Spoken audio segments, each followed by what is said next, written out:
I acknowledge the Ngunnawal and Ngambri peoples, who are the traditional custodians of the Canberra area, and to pay respects to the elders past and present of all Australia's Indigenous peoples. Senators, I invite you as I read the prayer to pray or reflect in your own way on your responsibilities to the people of Australia and to future generations. Almighty God, we humbly beseech Thee to vouchsafe Thy special blessing upon this Parliament, and that Thou wouldst be pleased to direct and prosper the work of Thy servants to the advancement of Thy glory and to the true welfare of the people of Australia. Our Father, which art in heaven, hallowed be Thy name. Thy kingdom come, Thy will be done in earth as it is in heaven. Give us this day our daily bread, and forgive us our trespasses, as we forgive them that trespass against us. And lead us not into temptation, but deliver us from evil. For Thine is the kingdom, and the power, and the glory, forever and ever. Amen. Are there any documents to be tabled by the clerk? Yes, President. I table documents pursuant to statute as listed on the dynamic read. Are there any proposals for committees to meet during the sittings of the Senate? Yes, President. The Finance and Public Administration Legislation Committee has lodged a proposal as shown at item 4 of today's order of business. If there is no objection, the meetings are authorised.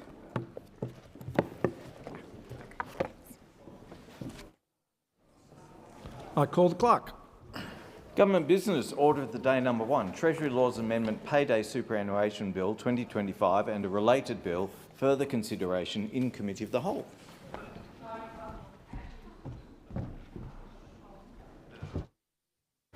Where are we up to? The committee is considering the Treasury Law Amendment Bill, Payday Superannuation Bill 2025 and a related bill, and Amendment 1 on sheet 3, 4, 5, 7, moved by Senator McKim. The question is that the amendment be agreed to. Senator Pocock, you're seeking the call. Thank you, and I'd like to speak to that amendment. Australia's superannuation system was designed to be universal, but the vast majority of our young workers under the age of 18 are not entitled to superannuation on their hard-earned income. That's because they don't work 30 hours or more a week. Under the current law, workers under 18 years old are only entitled to super if they work more than 30 hours a week for the same employer. This means that 92%, almost all of our young workers, miss out on super, mostly due to school and study commitments. It's incredibly unfair. They're leading busy lives, they're putting together school, lots of work opportunities, often very variable and unpredictable, and we don't give them the super they deserve. Young people shouldn't be penalised for their studying and for their school hours. For too long, workers under 18 have been missing out on super, setting them back financially and costing them thousands of dollars very early in their careers, and we know how important those dollars are later in life. It should not be controversial to say that young workers should receive the same financial rights as everyone else. Super should be paid to every worker on every dollar earned. This exclusion has a real impact. According to the Super Members Council, about 500,000 under 18 workers will be excluded from paid super in 2024-25, 500,000 of them. This is a combined total of $368 million in super contributions. There's no excuse for excluding young workers from accessing the super system and having the same rights and access as all other workers. The change we propose is small, it's sensible, it'll make a really big difference for thousands of young Australians starting out their working lives. I've heard directly from young South Australians about how important getting super would be for them. Kissa, a 16-year-old, says this: "I can't always work 30 hours a week as I have school. I don't think this should mean I don't get to start preparing for my future with my superannuation fund." Elisa, also 16, said this: "I work just as hard as everyone else and I'm not getting the same benefits to put towards my retirement." Jackson, an 18-year-old, says, "I'm going to struggle a lot more in the future as I've had 3 years of part-time work that hasn't contributed to my super." And Charlie, who's 15, said, "Being young and starting to earn money towards my super will be a good start and will put me better off in my future.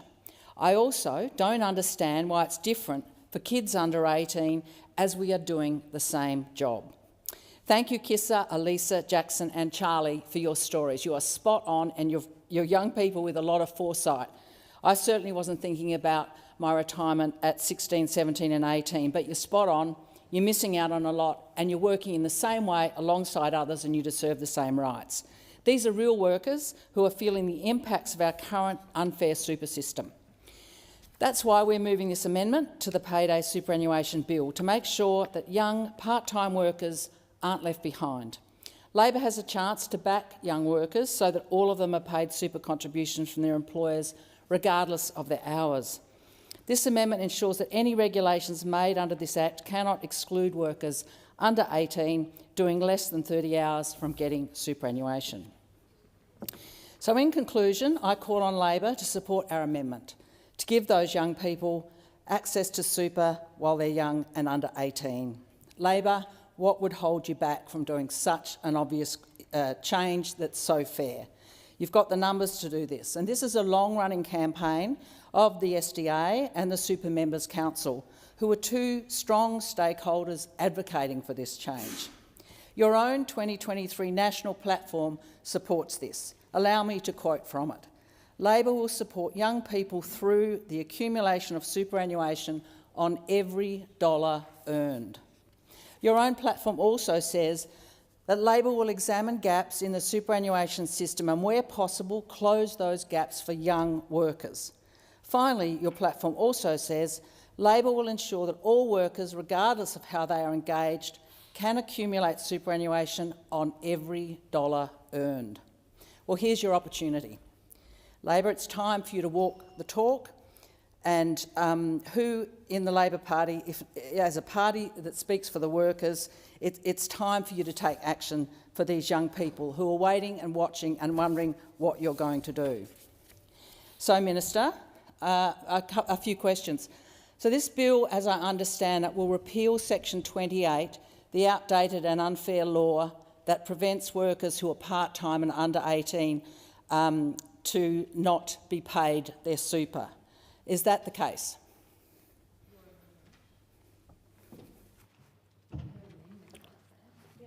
Sorry, Senator Pocock, perhaps you just repeat the question. Or Minister? As I understand this bill, it includes changes that will repeal Section 28. It's the outdated and unfair provision, part of the law, that part-time workers under 18 are not required to be paid super. Minister? Thank you. Yes, thank you to the advisors in the box. I understand that's correct and it'll be replaced with regulations. Senator Pocock. Thank you. Has the government advised businesses that they're obliged to now pay super to under 18s, regardless of the hours they work, until such a regulation is in place? Minister. Well, the regulation will be in place, so that is not the intent of this bill, and so there has been no requirement to advise employers of that. Senator Pocock. Thank you. When do you expect that regulation to come into place? Minister. Yeah. Well, it'll be in place well in advance of the 1st of July when this bill will commence, if it's passed.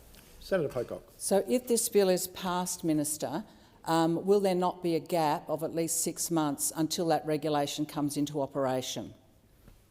Minister.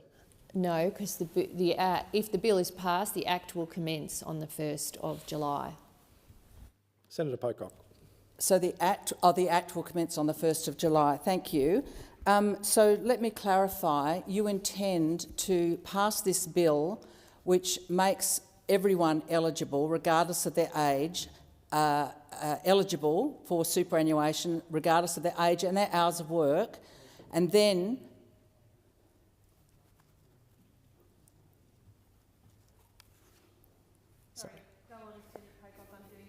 Senator Pocock, you have the call. Please continue. So I just want to make sure I understand what's being proposed here clearly. You intend to remove any prohibition on paying super, or to enable people who are under 18 and working any number of hours to become eligible for superannuation, pending a regulation. Minister. Yes, thank you. I've just been helpfully shown paragraph 1.25 in the explanatory memorandum, which deals with this exact matter. The exclusions for certain payments from the SG framework were previously set out in both the SGA Act and the regulations. No changes being made to the exclusions, but they will all be consolidated in the regulations to improve readability of the legislation, and it's appropriate that the exclusions are set out in the regulations as they are technical and specific exclusions to the general law. Senator Pocock. Minister, can I then check that you see no difference in the timing or the application of the treatment of superannuation for people under 18, whether it's within the law or within the regulation, and no gap in time between the operation of those two parts? Minister. There's certainly no gap. The current arrangements would continue until the new Act commences on the 1st of July.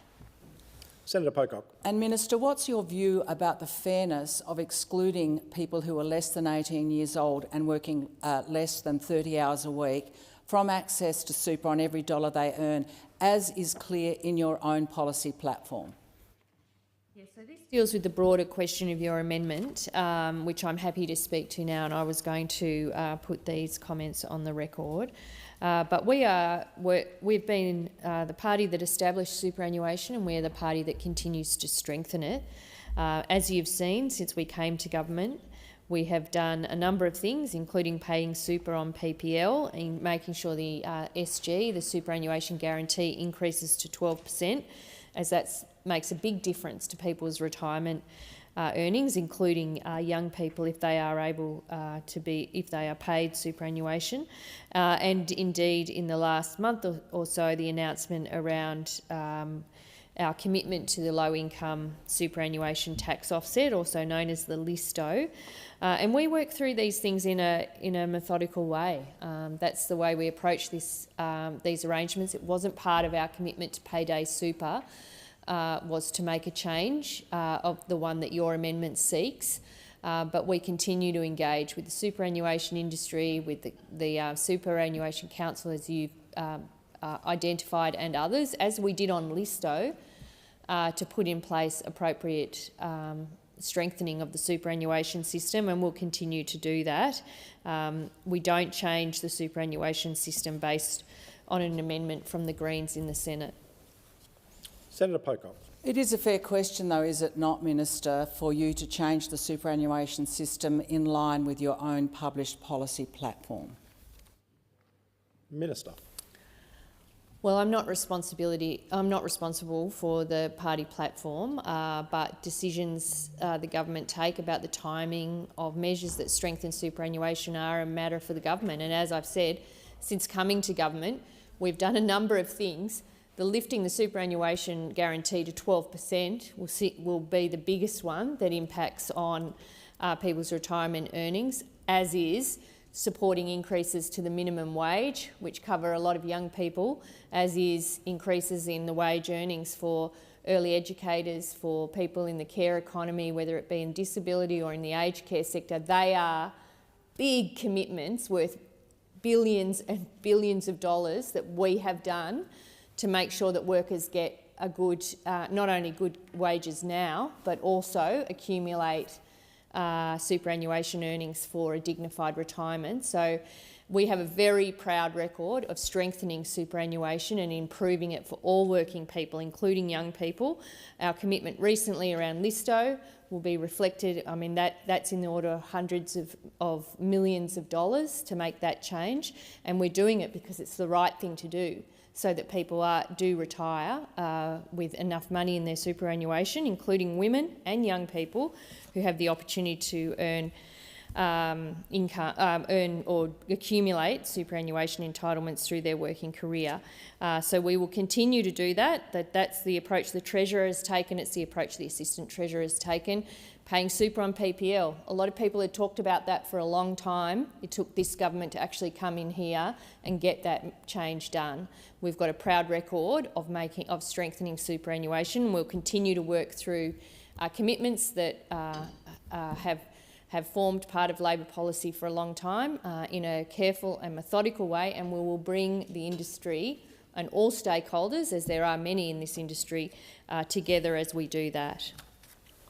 Senator Pocock. Minister, I applaud the superannuation that's now payable on paid parental leave, and I was one amongst many, many Australians who saw that as a gross inequity at the moment for family change, where extra dollars make such a difference, and especially for women in their longer-term earnings. So no argument about that. But on what basis would you withhold superannuation from a 17-year-old working alongside someone who's 18-year-old who is not paid super on every dollar they earn? What is the basis for that age discrimination?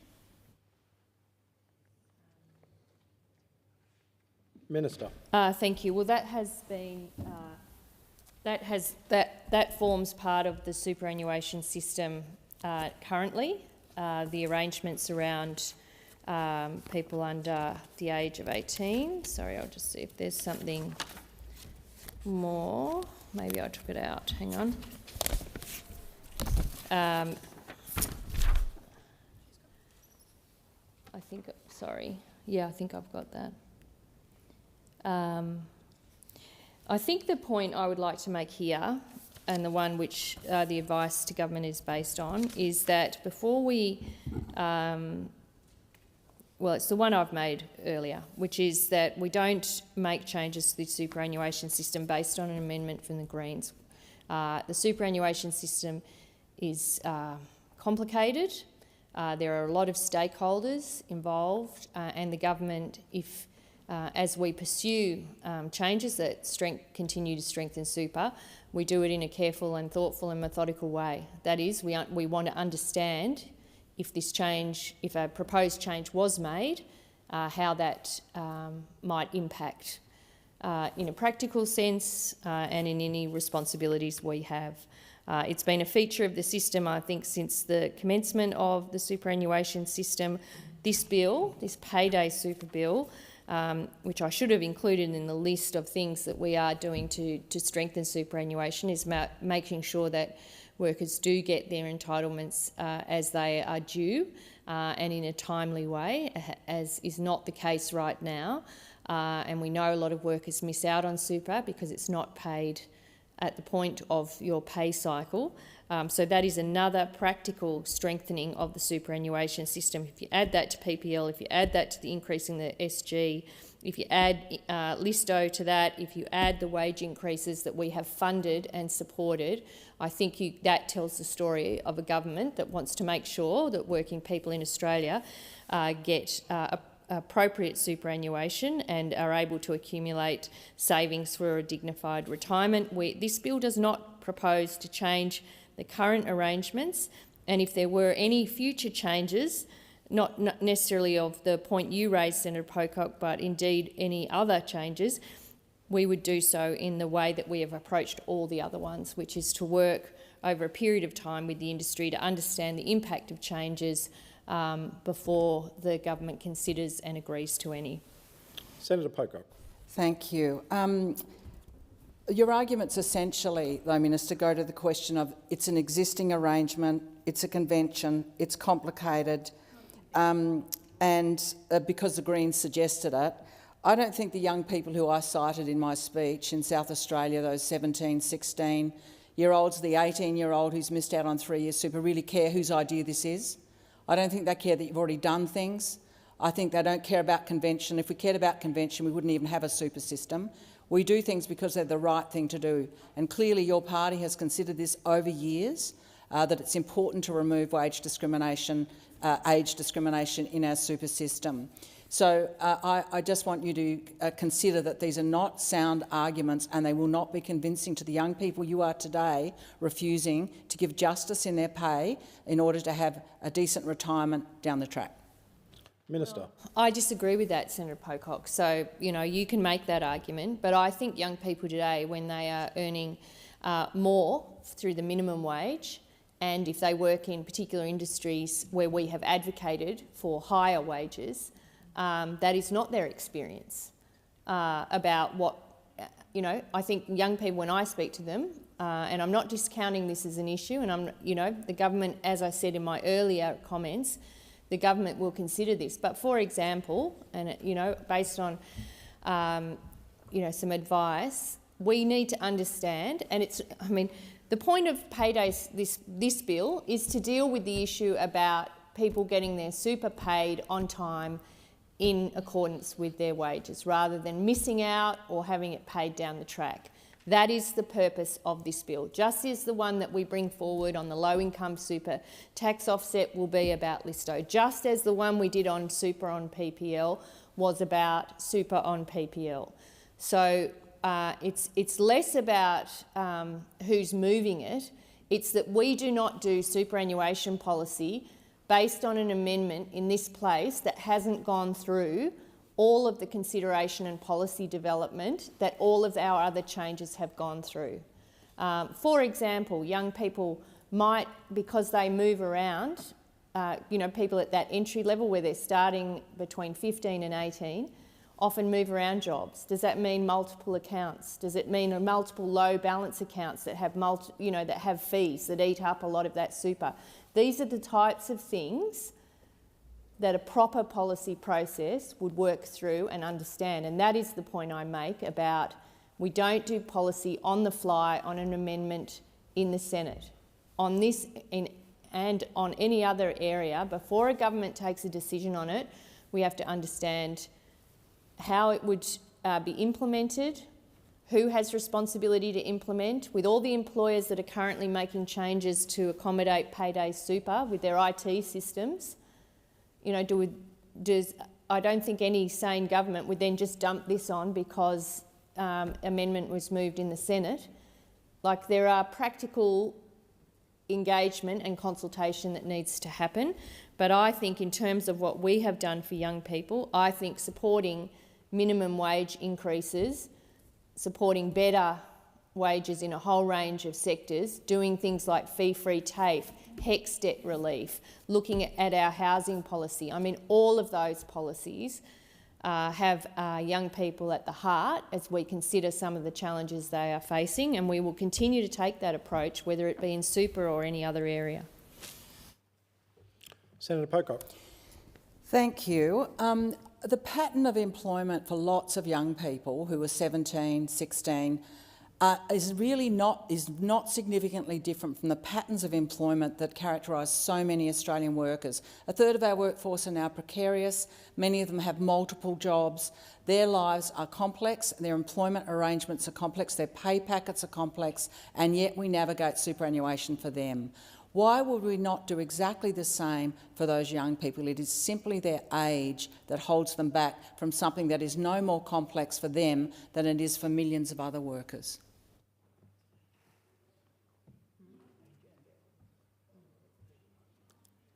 Minister? I think, Senator Pocock, I acknowledge your career and your work as an academic in understanding patterns of work and things like that, but I've made the same points in this answer that I've made in the last. The point I am making, the broader point I am making, is that we don't do superannuation reform on the fly in the Senate. We don't. If you look at the approach we've taken since we came to government, we have brought forward reforms to superannuation in a staged and careful way, and that is the way we will continue. This is about young people. This bill is about making sure everyone gets the superannuation they've entitled to and paid into their accounts in a timely way. And all of the other changes that I've already outlined are also targeted at making sure the superannuation system continues to work in the interests of working people. Senator Pocock.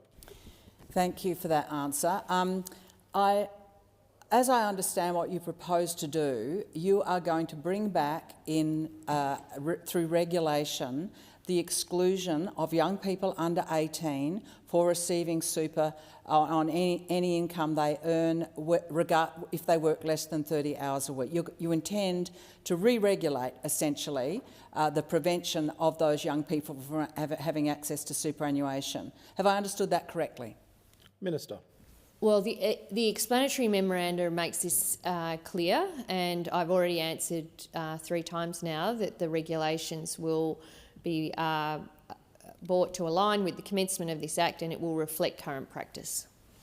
Senator Pocock. Thank you. Will that be a disallowable regulation? Minister. Yes. In the Senator event Pocock. that it wasn't passed as a regulation, you would therefore have opened the gateway to those young people to proceed to have access to superannuation regardless of their age or their hours of work. Is that correct? Minister. Well, I mean, I can't foresee what the Senate will do with that. I mean, you know, it's a disallowable instrument. It's then over to the Senate to determine that. I will put the Senator McKim. Yeah, thanks very much, Chair. Look, just firstly on the line of questioning that Senator Pocock was advancing, then Minister, this bill will take effect from July 1 next year, is that right? Yep. Minister. I have said that 3 times too. Senator You could McKim. yeah, sorry, Chair, and thank you for the call. But Minister, you say you don't want to make law on the run, but you could accept the Greens amendment today. You would have 8 months to set up the systems that are needed in order to make sure that young folks, people under the age of 18, received the superannuation money that they are due, no matter how many hours a week they worked, wouldn't you? Minister. Thank you. Well, I've made it clear in my answers to Senator Pocock. The government does not make superannuation policy or superannuation law like that. We take a measured approach, we consult with industry stakeholders, and before we take a decision, we'd actually like to understand all of the implications of taking that decision. Senator McKim. Are you currently studying the implications of taking a decision to require superannuation to be paid to people who are under 18, no matter how many hours they work? Minister. The focus for the Treasurer and the Assistant Treasurer has been on this legislation, and in looking forward it will be also on the low income tax, superannuation tax offset. They are the priorities, and the balance cap work that will also be come in a bill to the Senate at an appropriate time. That's been the focus of our economic team. Senator McKim.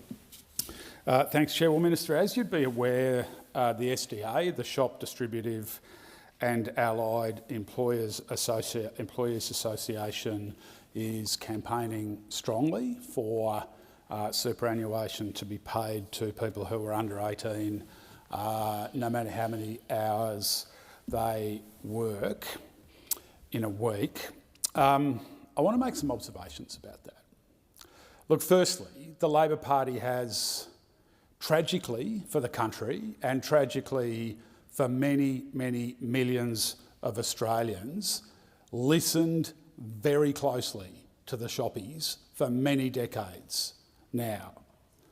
And because the Labor Party has listened so closely to the shoppies for so long, this country has been held back. We could have had marriage equality many, many years before we eventually got it, and we didn't get it because of the stranglehold that the shoppies have got on the Labor Party. We could have had real, true, needs-based funding through the Gonski reforms if it hadn't been for the stranglehold that the shoppies have over the Australian Labor Party. We could have had an effects test in our competition law many, many years before we finally got it if it wasn't for the stranglehold that the shoppies have over the Australian Labor Party. Every time the Labor Party has looked in the last 30 years to do progressive social and economic reform, there have been the shoppies holding the Labor Party back and holding this country back. It's been a disgrace.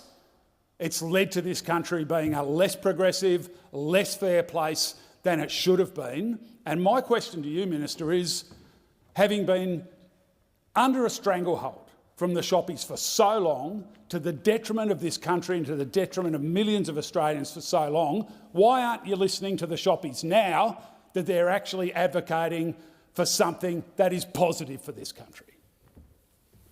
Minister. Thank you, Senator King. I was wondering how you were going to bring those two narratives together towards the end, but on the one hand, trying to support the STA, but also having difficulty in doing that. Look, I congratulate the STA. We worked closely with them on paying super on PPL. They were, their union had done a lot of work on that and providing advice to government about the benefits that would occur for their largely female membership should we make that change. So,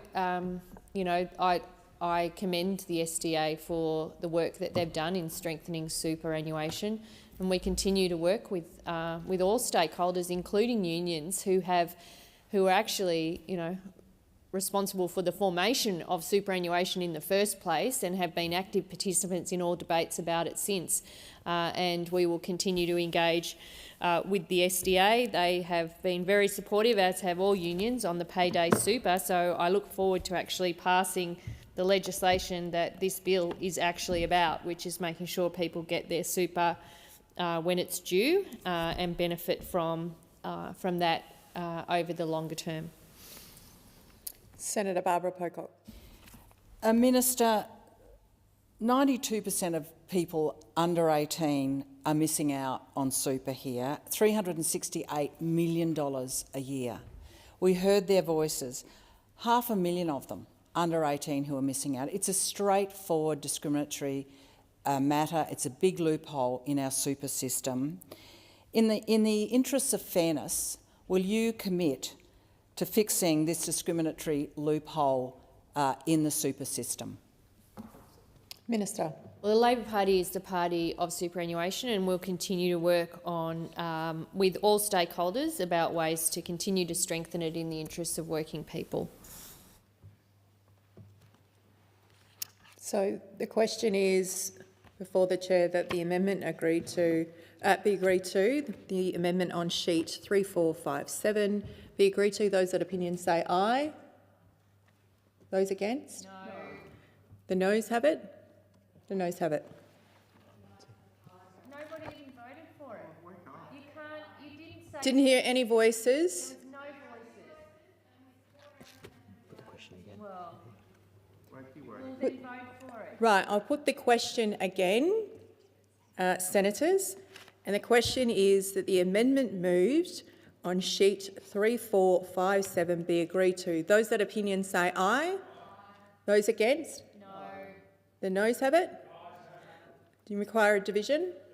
Ring the bells for 4 minutes.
Lock the doors. The ayes will move to the right of the chair, and I appoint Senator McKim as the teller for the ayes, the noes to the left, and I appoint Senator Ghosh, teller for the noes.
The result of the division, ayes 14 and noes 24. The question is resolved in the negative.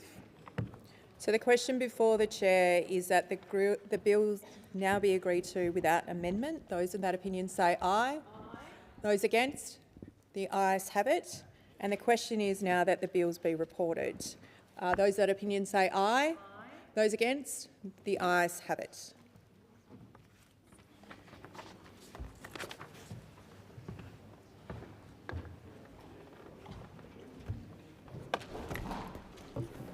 The committee has considered the Treasury Laws Amendment Payday Superannuation Bill 2025 and related bills and agreed to them without amendments. Minister. Thank you. I move that the report of the committee be adopted. So the question is that the report of the committee be now adopted. Those that opinion say aye. Those against? The ayes have it. Minister. I move that this bill be read a third time. So the question is that the bill be now read a third time. Those that opinion say aye. Those against? The ayes have it. Clerk. Treasury Laws Amendments, Payday Superannuation Bill 2025, Superannuation Guarantee Charge Amendment Bill 2025. Government Business Orders of the Day number 2, Australian Centre for Disease Control Bill 2025 and a related bill, continuation of second reading debate. Senator Brown, you're in continuation. Thank you, Acting Deputy President. The government has backed this reform with serious investment, $251.7 million over 4 years to establish the CDC and $73.3 million in ongoing annual funding from 28-29. That is a long-term commitment to building national capability. At the national level, this reform will transform the way Australia manages public health threats. The CDC will become the central hub for the public health expertise, supporting both the Australian government and state and territory agencies to respond consistently and effectively when emergencies arise. It will strengthen pandemic preparedness by ensuring our national medical stockpile, testing capacity and response plans are regularly reviewed and updated. It will coordinate surveillance for infectious diseases, track emerging risks and build rapid response capacity. And it will provide an authoritative public voice during health emergencies, cutting through misinformation with clear, evidence-based information. The COVID-19 inquiry found that confusion and mistrust flourished when communication was inconsistent. The CDC will help fix that. This bill also reinforces Australia's global standing. The CDC will work closely with international bodies like the World Health Organization to share expertise and support global health security. As we saw during COVID, disease threats do not stop at national borders. A strong Australian CDC will help protect not only our country but our region. Turning to Tasmania, this bill is particularly important for my home state. Tasmania's geography brings both strengths and vulnerabilities.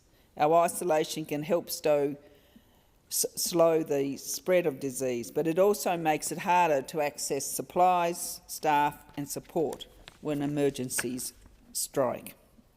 During COVID-19, Tasmania faced major challenges.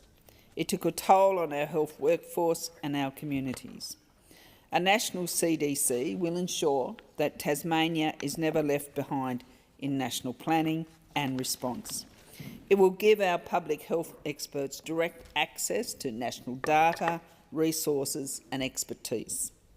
It will also help coordinate responses to future risks, from respiratory illnesses in aged care to zoonotic diseases that could affect our farming and agriculture industries. Tasmania's local health authorities already do outstanding work. The new CDC will not replace them. It will strengthen them. The CDC's data sharing systems will make it easier for Tasmanian public health teams to identify outbreaks early and target support where it is needed. And because the CDC will embed a One Health approach, it will also support research into how climate and environmental factors affect health, something that matters deeply to Tasmania. As the climate changes, we are seeing shifts in disease patterns. Mosquito-borne illnesses like Japanese are moving further south. The CDC will help track and prepare for these changes so communities like ours can stay safe. This reform will also have real benefits for Tasmania's economy and community resilience.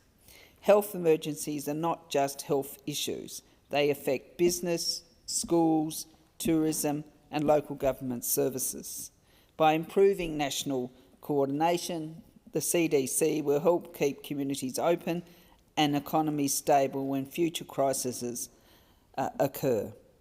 That's good for work, it's good for families and it's good for small business that depend on certainty. This legislation is a clear expression of Labor values. It's about fairness, safety and collective responsibility. It recognises that public health is a public good, something we all depend on and must build together. It also reflects Labor's belief in strong public institutions. Under the former government, the Australian National Preventative Health Agency was abolished in 2014.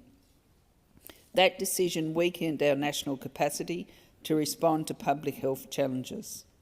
This bill puts prevention back at the heart of our health system. It aligns with other major Albanese government initiatives, from strengthening Medicare and mental health to improving pandemic preparedness and protecting aged care residents. It complements the work of the National Health and Climate Strategy, which recognises that climate change is not only an environmental challenge, but a health one. It supports the goals of the Measuring What Matters framework, which commits us to tracking wellbeing and resilience, not just economic growth.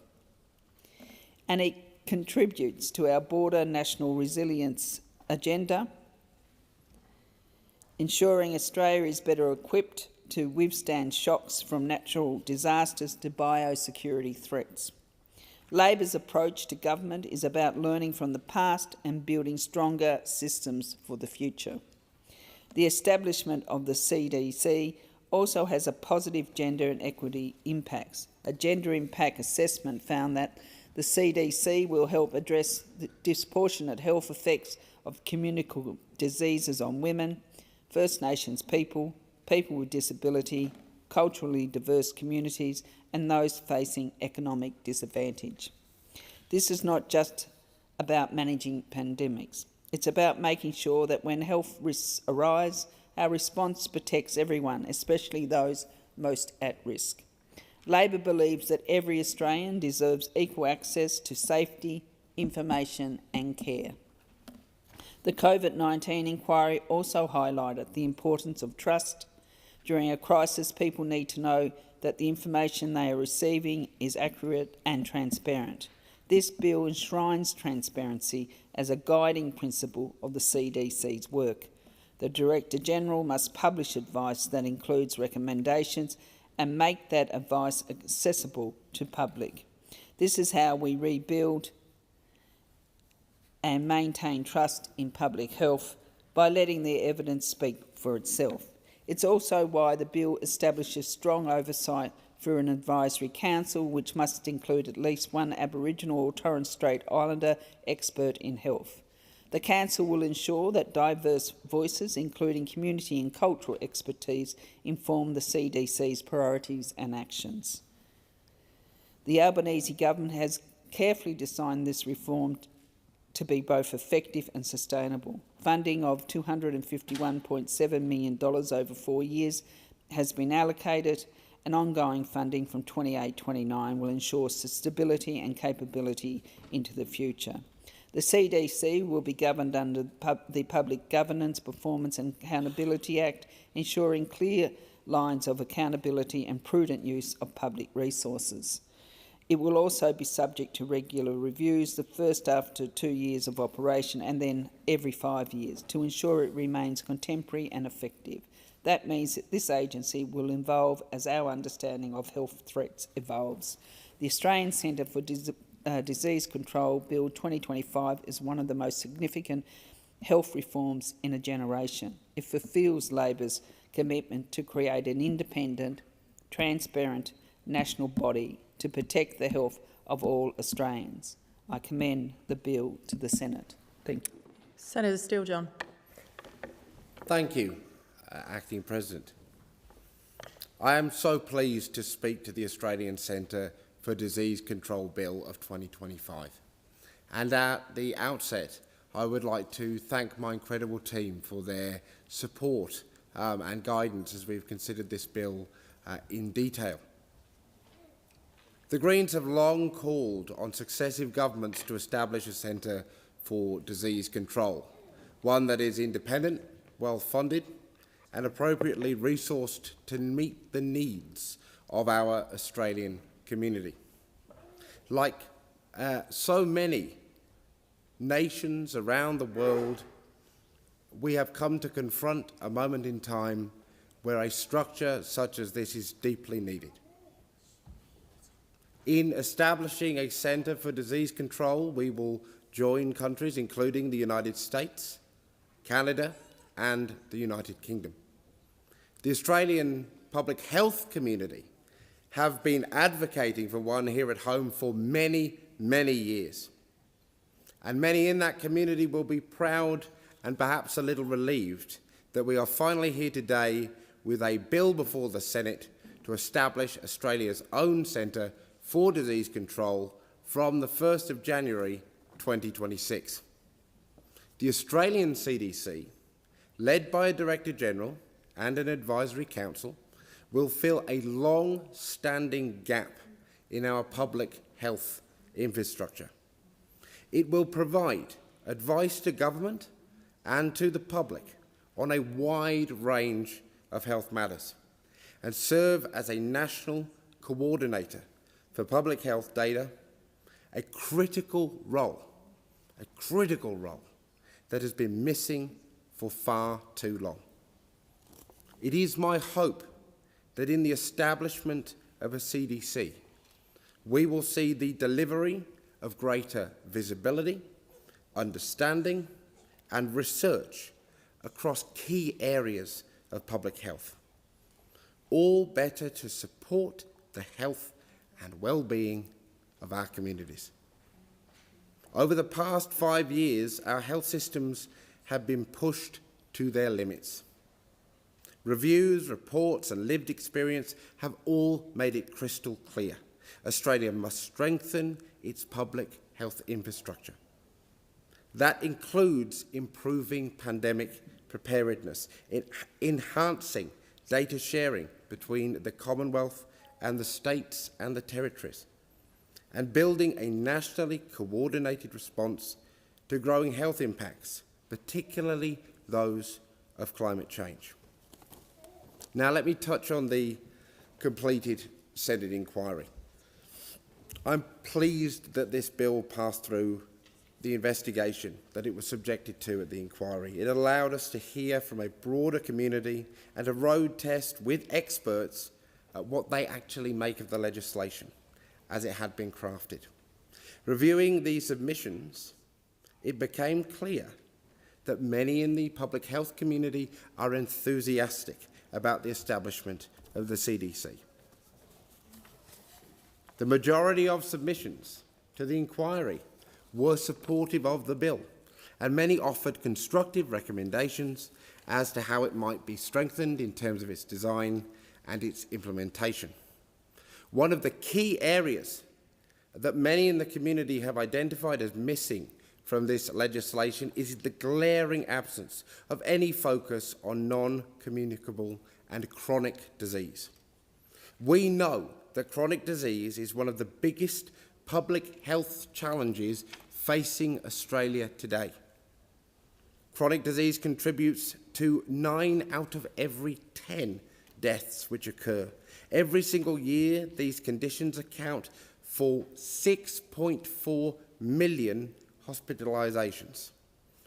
1 in every 2 Australians lives with at least one chronic disease. And if someone has one, it is highly likely that they will have another. Living with chronic disease often means spending hundreds or even thousands of dollars every single year on healthcare and medication. It can mean cancelling plans because you are too unwell to get out of bed. It can mean being unable to work because your symptoms are unpredictable and your condition simply does not fit into a 9-to-5 world. Right now, people living with chronic illness are falling through the cracks of a fragmented system. Allied health appointments are unavoidable. Preventative care is underfunded. Access to treatment is inconsistent. All of this stems from a lack of clear policy direction on chronic disease. That's why it is so concerning that the bill fails to include chronic disease within its remit. The message from the community was crystal clear. Submissions to the inquiry into this bill overwhelmingly called for chronic disease to be a key focus of the CDC from the very beginning. The Grattan Institute put it plainly in their submission. Putting off the decision about whether the CDC will ultimately play a leading role in combating chronic disease is a mistake.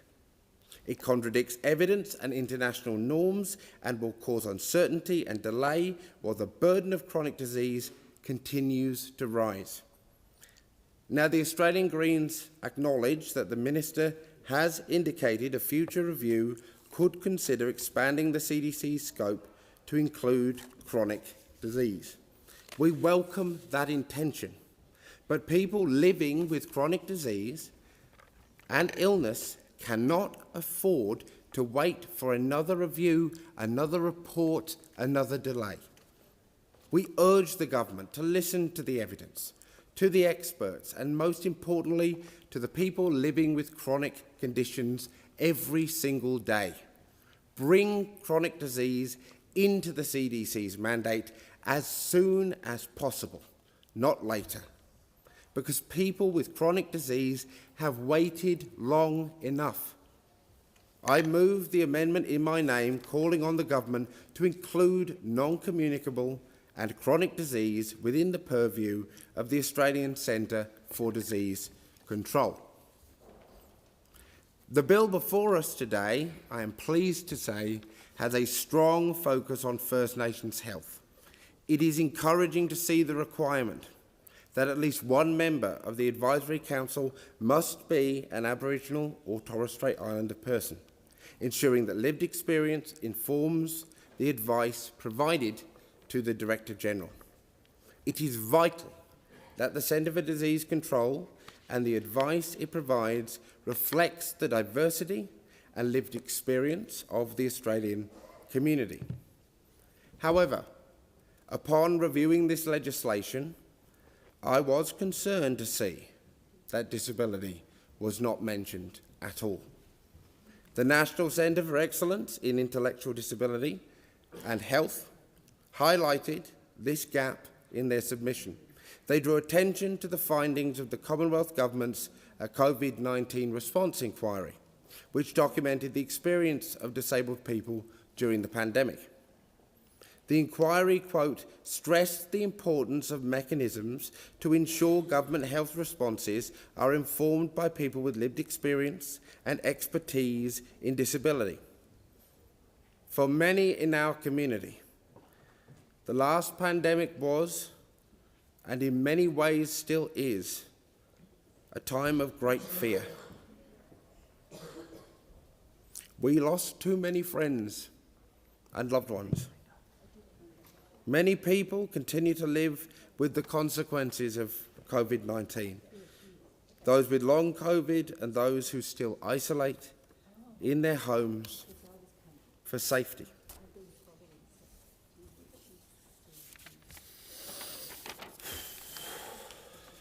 Looking back, the many lives of disabled people were left at the mercy of government decision-making. We hoped they wouldn't forget us, or worse, leave us to die. At that time, there was no guarantee that a disabled person would have a seat at the table where decisions about our very lives were being made. As advice was issued, we had no certainty that our perspective had been heard. And that is a fear that we still hold today. That is why I am proud to be putting forward an amendment to this bill to enshrine in law that a disabled person must hold a seat on the Advisory Council. Our Greens amendment makes clear that the Advisory Council should include at least one member who is a disabled person with expertise in the health needs of disabled people. It may be just one seat at the table, but it is a seat at the table. And it is my hope that if this amendment is supported, future health emergencies will not again leave disabled people out of sight or out of mind. Now, moving to the climate crisis. The Australian Greens know, even if some in this chamber refuse to see it, that climate change is one of the biggest threats to public health in this country. We are already seeing health impacts of a warming planet. More frequent and intense natural disasters are hitting our shores. Heat waves are sweeping across our country, becoming longer, hotter and deadlier. A recent Monash University report showed that between 2016 and 2019, heat waves caused more than 1,000 deaths in Australia. And we are on track, with the Labor government still approving huge emitting projects like Woodside's Northwest Shelf Gas Project to continue to make these crises worse. These are real-time health impacts driven by the climate crisis, exacerbated by the decision of this government to approve and approve and approve new coal and gas projects. The government's own climate risk assessment warned of incredibly dire outcomes if a swift action to address climate change is not taken. In some parts of Australia, we could see an increase of more than 400% in heatwave-related deaths. This is not a future problem, it is happening now. It's asthma attacks triggered by bushfire smoke, the heat stress on outdoor workers, the mental health toll on communities hit again and again by floods, by fire, by drought. This is the reality lived by so many in our community right at this very moment. This is why it is so important that the health impacts of climate change are front and centre in the work of the Centre for Disease Control. To ensure that this happens, the Greens are calling for the health impacts of climate change to be explicitly included in the CDC's annual reporting. On the matter of the role of the Director-General, there has been much discussion through the course of this debate in the House and in the Senate on the role of the Director-General and the responsibilities in the role of Chair of the Advisory Council. And I'd like to acknowledge the range of organisations who have called for there to be a Chair of the Advisory Council who is not the Director-General. These organisations include the Deakin University Faculty of Health, the Public Health Association of Australia, the Cancer Council of Australia, the Kirby Institute, the Burnett Institute, and Indigenous Allied Health Australia, among others. It has been disappointing that these calls have not been heard by this government, and essentially, in the spirit of establishing a CDC, we are willing to give the structure outlined in the legislation a go. But we are very clear that the structure of the Advisory Council, including the role of the Chair, should be in scope of further reviews. The government has also stated that the CDC should be, quote, transparent, trusted and independent. Well, for the CDC to earn the trust of the public, it must take every measure to ensure that data, privacy and security is at the top of the agenda. It must ensure the safety and protection of the information that is trusted to it. The Australian Greens will be supporting this bill. It is a change whose time has come. I commend it and our amendments to the Senate. Thank you very much, Senator. Senator Antic, you now have the call. Yes, thank you, Mr Acting Deputy President. And I rise today to speak in opposition to this globalist takeover of Australian health, represented by the Australian Centre for Disease Control Bill and its consequential amendment bill. These are bills which are going to further entrench the errors of the COVID-19 era into permanent federal bureaucracy in this country. Now, the COVID period was a time of arbitrary bureaucratic edicts and contradictory health advice, something that more and more people have come to admit as the social pressure applied to them during that period has lessened. State government public health messaging, which seemed inspired at the time by the US's own CDC and the World Health Organization, manipulated the Australian population. And the tactics used had very much the opposite of science and medicine in their mind. They were about fear and propaganda. The COVID period was an absurd period in the nation's history in which bullying temporarily prevailed over rational discussion and inquiry, though thankfully many Australians saw through it. Arbitrary edicts such as mask wearing and 1.5 metre social distancing were weaponised to close playgrounds, tape off park benches, separate families at funerals and prevent people from visiting dying loved ones in hospitals. Much of the suffering during that period was actually the result of government overreach and intervention that was enacted for your safety. In the US, the American CDC became a symbol of politicised science, suppressed dissent and connections to pharmaceutical giants that were apparently above government scrutiny. And the CDC's general advice was relied on by left-wing politicians and socialists in general to wield as a cudgel, even though those dissidents were simply asking basic questions that the health authorities had no reasonable answers to. And those questions included things like, why do I have to wear a mask on the way to the restaurant but not when I'm sitting at the table? Why do I have to get a vaccine with no long-term safety data if it doesn't prevent infection or spread the disease? And why is the Nobel Prize-winning for humans drug ivermectin being suppressed when it is safe? Furthermore, the American CDC has often served as yet another enforcement arm of the ideological state, another bureaucratic element of clown world, as it could be called. Publishes articles about combating racism through public health policies and seems preoccupied with promoting a DEI version of public health in which the patriarchy and colonialism are portrayed as public health threats.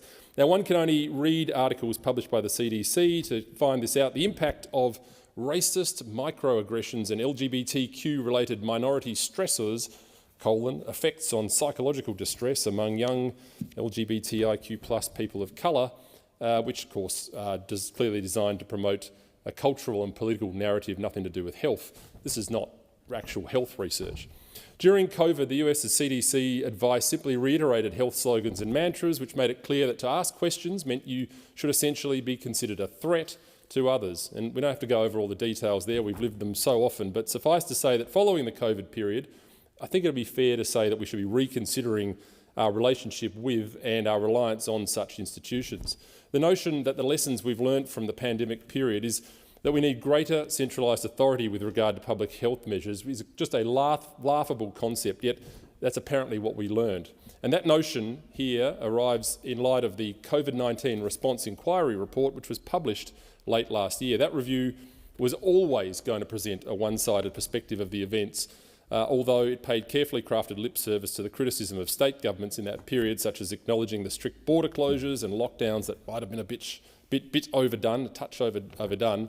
The report was still clearly designed to reinforce and justify the bureaucratic narrative, ultimately chalking public outrage and the obvious errors of health departments up to misinformation and a lack of data sharing capabilities.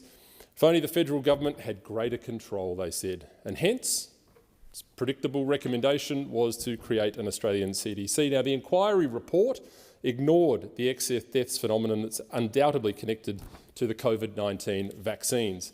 It dismissed the scepticism of a vaccine that was hurriedly developed after the beginning of COVID as being the result of mis and disinformation, and excused the draconian, heavy-handed mask mandates, lockdowns, border closures and so on as the result of being in an unprecedented situation. It just goes on, and aside from really its purpose of justifying the narrative for the CDC, it's not worth reading. At the risk of repeating what I've said many times before, there was nothing unprecedented or unpredictable about what happened during this period. There are no excuses for the manipulative, fear-inducing tactics that people who, whether they were part of the government or not, were used to intimidate them into compliance.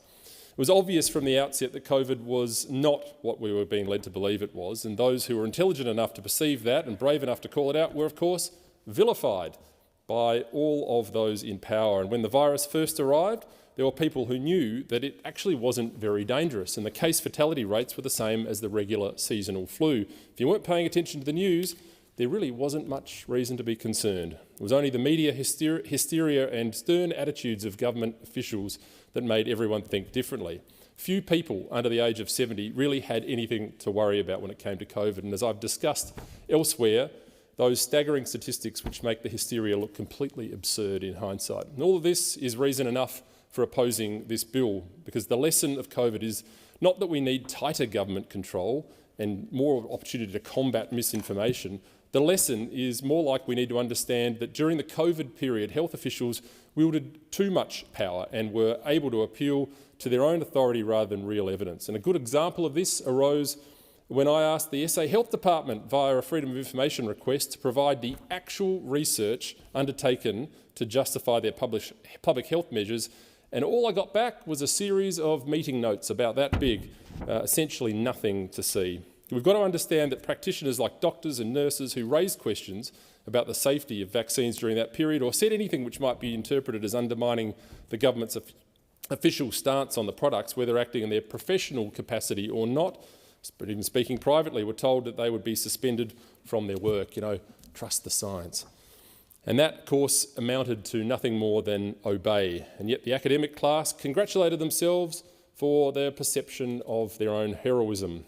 Now, I've personally met many health professionals who have been excluded from the system they once worked for doing what they understood to be their job, which is treating individual patients, which approaches with approaches which suited them as an individual. That apparently posed a threat to public health. We've got to understand that many regular citizens who questioned the mandates, the lockdowns, the strict border closures and so on were routinely dehumanised and labelled as dangerous and crazy by the media establishment. Many of them even lost their jobs for refusing to receive the treatment with a treatment that had zero long-term safety data and a range of reported adverse effects. Others were pressured into receiving it when they didn't want it or need it because of financial concerns.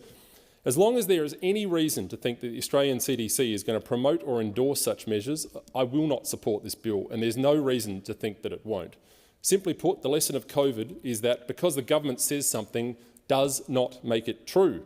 To briefly address the bill itself, I'll begin by noting that there's no real or concrete rationale for it. It's all pretty broad, generic rhetoric suggesting the need for greater data sharing capabilities, the need for pandemic preparedness, and the need for a public health authority to give clear messaging to Australians. It's not really clear to anyone why the new organisation needs to be developed for things that already seem to fall within the purview of the Department of Health, or why these things can't actually happen in the current system.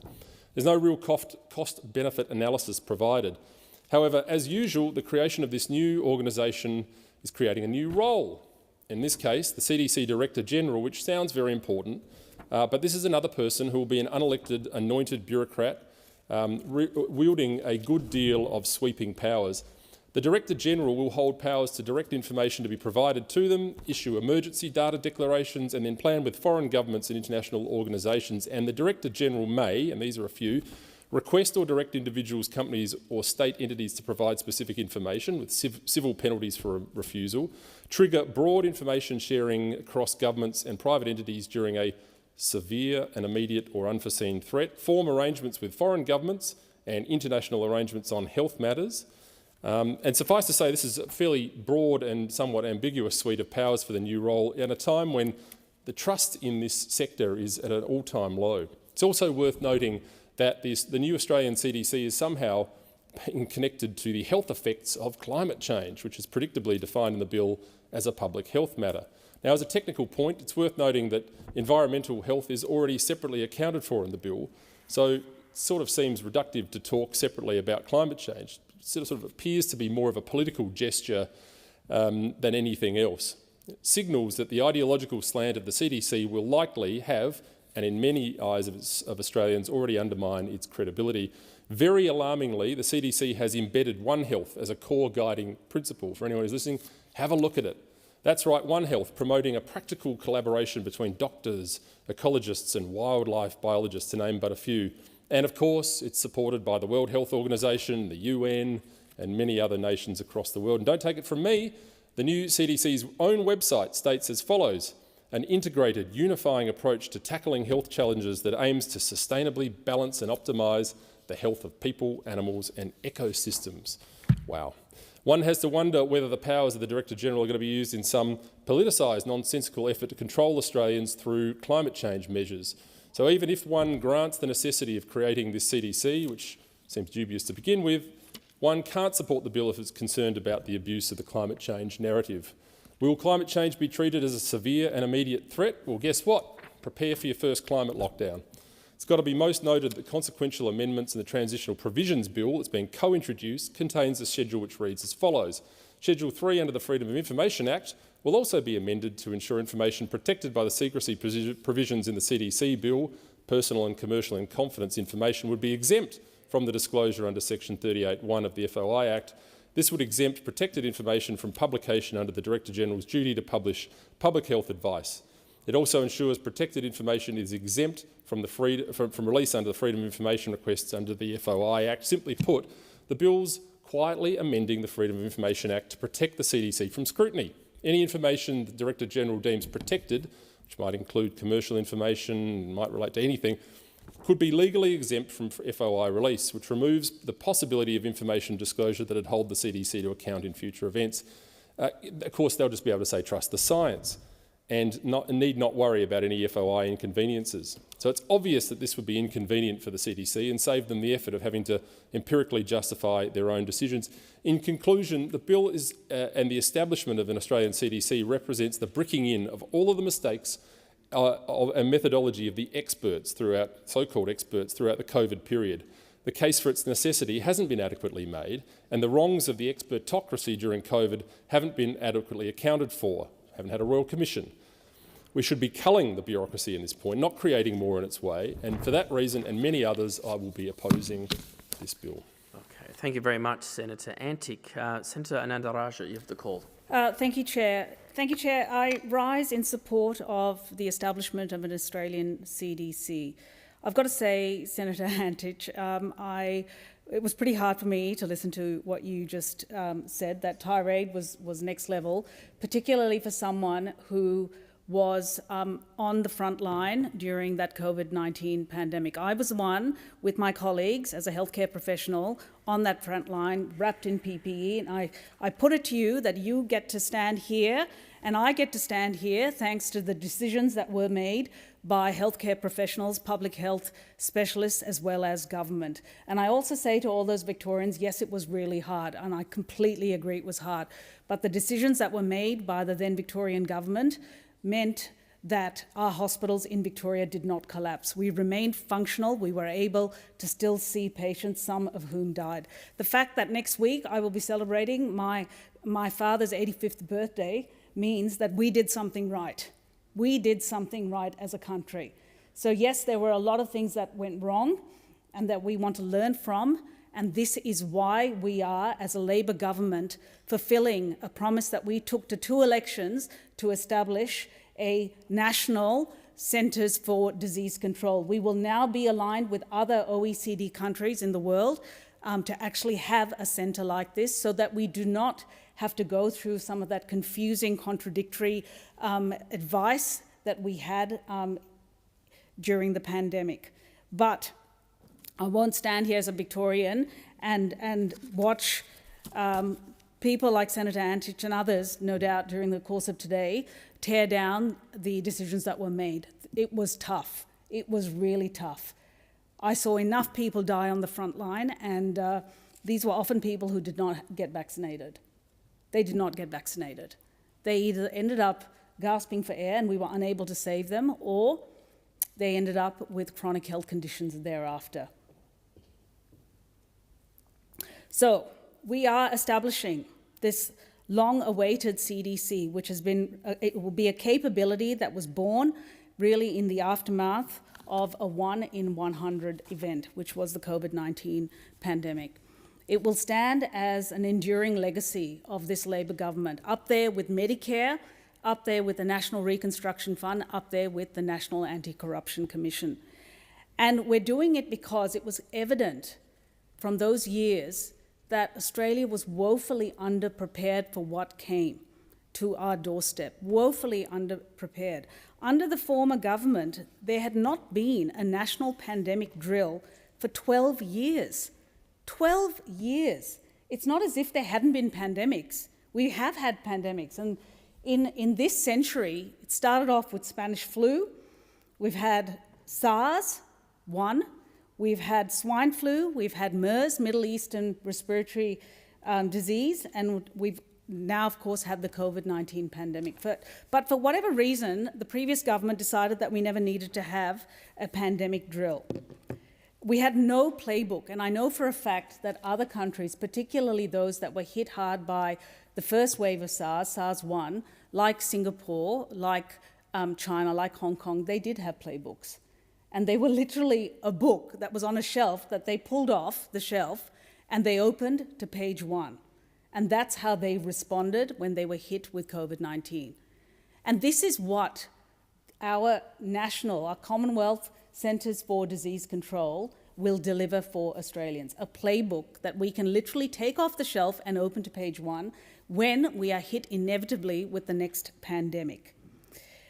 We also note that during that pandemic, it was tough, and I know this well, probably most acutely as a Victorian. We went through around 6 lockdowns, amounting to over 260 days. My children were stuck at school, online at home for nearly 2 years, on and off. My daughter went through her VCE soon after. I wasn't locked down. I went to work every day. I was wrapped in PPE with my co-workers on that front line, and it was really hard. We sweltered under that plastic, sweltered. to the point where one day I nearly had to catch my registrar. But that's what it was like.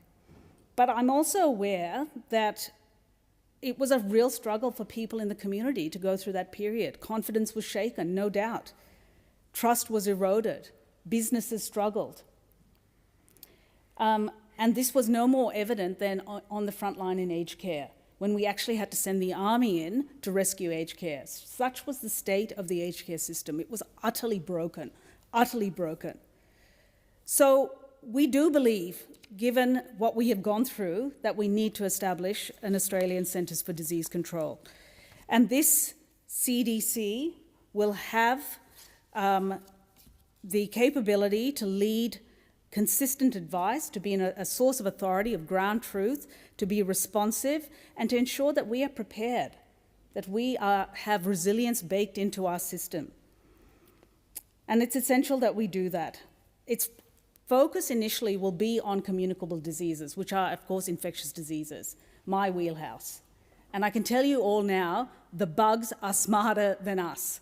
The bugs are smarter than us. They always are. They will be always one step ahead of us because they mutate.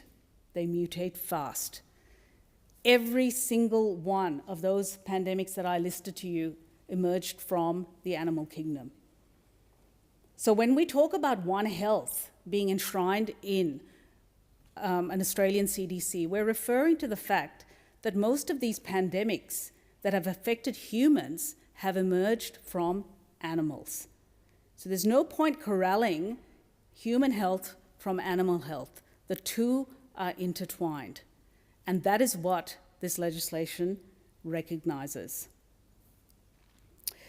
I do support us rolling this out in a staged fashion. Initially, in comes addressing infectious diseases, because I think that, yes, while there is an intention to later on address chronic diseases, the non-communicable diseases, like diabetes and heart disease and arthritis and obesity, we want to ensure that we set this institution up for success.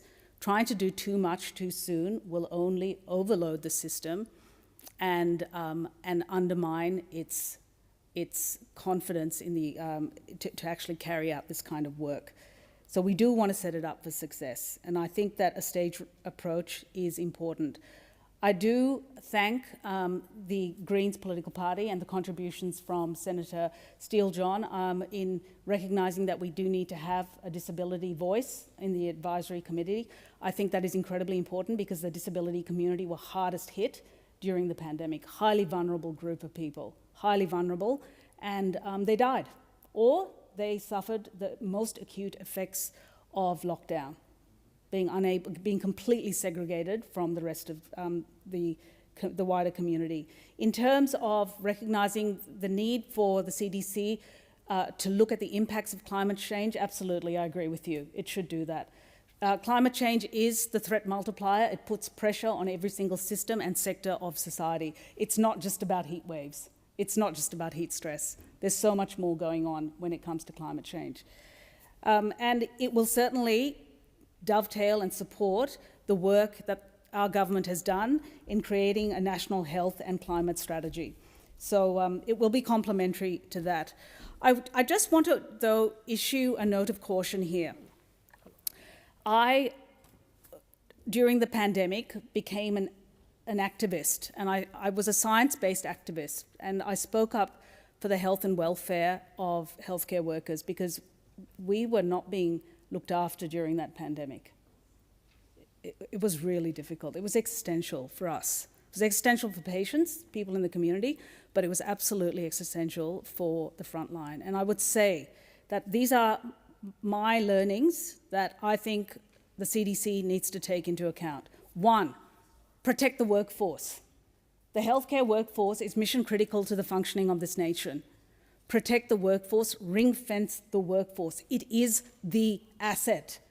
It's not the experts necessarily, it's the workforce. The workforce is everything. Protect the asset. We should not be in a situation where PPE is being rationed in hospitals or in aged care facilities or in clinics. We should not be in a situation where surgeons are jury-rigging their masks and literally sticking micropore tape on the edges of their masks because they have not been given the right PPE. We should not be in a situation where paramedics are having their masks and their goggles fog up while they are resuscitating patients during a pandemic. That is exactly what happened. We should not be in a situation where healthcare workers are purchasing their own PPE at considerable cost because it's simply not provided by their place of work. We should not be in a situation where any healthcare worker is gaslit or censured in a system that privileges optics over work health and safety. Healthcare workers don't ask for much, but they want to be kept safe at work, especially when they are faced with a life-threatening infectious disease. And I would say to an incoming CDC leadership, actually take some time to think about enacting the precautionary principle. If you're not sure, go to the highest level and then work backwards as the science evolves. Failure to do so puts lives at risk. If you're going to put the healthcare workers on that front line's lives at risk, then what you are wishing is collapse of a health system, burnout amongst staff, departures of staff from the health system, which just puts additional staff. You end up enacting a downward spiral, which is exactly what we saw and was a mess we cleaned up when we came to government. The second point I would say is ensure we have a diversity of voices around that table, such as the voices of disability. Make sure we have adequate representation around that advisory committee. We must have voices from that front line, the nurses, the doctors, the paramedics, the allied health professionals. We must ensure that these voices are heard. If not, we end up with groupthink. We end up with leaders who are making decisions on behalf of people who are actually in the hot zone. And they may not always get it right. So listen to that wisdom from the edge. It is really, really important. It is a protective factor against making bad decisions. The third point I would say is be open-facing. A future CDC needs to be open-facing to the public, to the workforce, listening to the workforce, and of course to the science. It's important that a CDC responds to evolving science. And I cite particularly clean air. We spent far too long wiping down surfaces, right around this country, which would have been fine if we had a pandemic of gastro. But we didn't. We had a pandemic of a respiratory virus that was travelling through the air. And it was too late before that was adequately, one, recognised and two, addressed. Thank you, Senator. You will be in continuation, being 1:30. We will now move to 2-minute statements, and I shall call Senator McGrath. Thank you. There is a cult of secrecy building a culture of secrecy in Parliament House. When Labor came to office, Prime Minister Albanese promised Australians a new era of accountability and transparency. But what we have instead is the least transparent government, perhaps since Federation. This is an arrogant government and an arrogant Prime Minister who believe they are accountable to no one, least of all the Australian people represented in this chamber. From the very start, this government has treated scrutiny as an inconvenience rather than an obligation. Labor created cheat sheets for public servants, directing them on how not to answer questions at Senate estimates. Labor have continually failed to answer basic questions at Senate estimates. Labor have shut down debate and guillotined legislation at a record rate, include forcing through 45 bills in the final sitting week of 2024. Labor's ongoing refusal to comply with simple order for the production of document requests and delays when it comes to answering questions on notice. Labor's truth tax and its plans to introduce new charges for freedom of information requests and stricter rules relating to cabinet confidentiality. The Prime Minister's mean, vindictive and personally nasty decision to sack opposition and crossbench staff. but things will only get worse. Labor promised transparency, but have delivered this culture of secrecy. The Prime Minister's record on integrity isn't just disappointing, it's a genuine affront to democracy. Expired, Senator Marielle-Smith. Thank you, Acting Deputy President. What we've seen unfold in this chamber over the past days is the selective tearing up of the very conventions that govern this place. It has been a long-standing convention that the government provides the order of the call for question time and that questions are fairly allocated across the chamber. The Senate has chosen to tear up this convention, choosing to curtail non-executive government members like myself on behalf of my state the opportunity to ask questions of ministers and therefore to deny almost 1/3 of the Senate, 19 non-executive members of the government, a core function of fair democratic representation.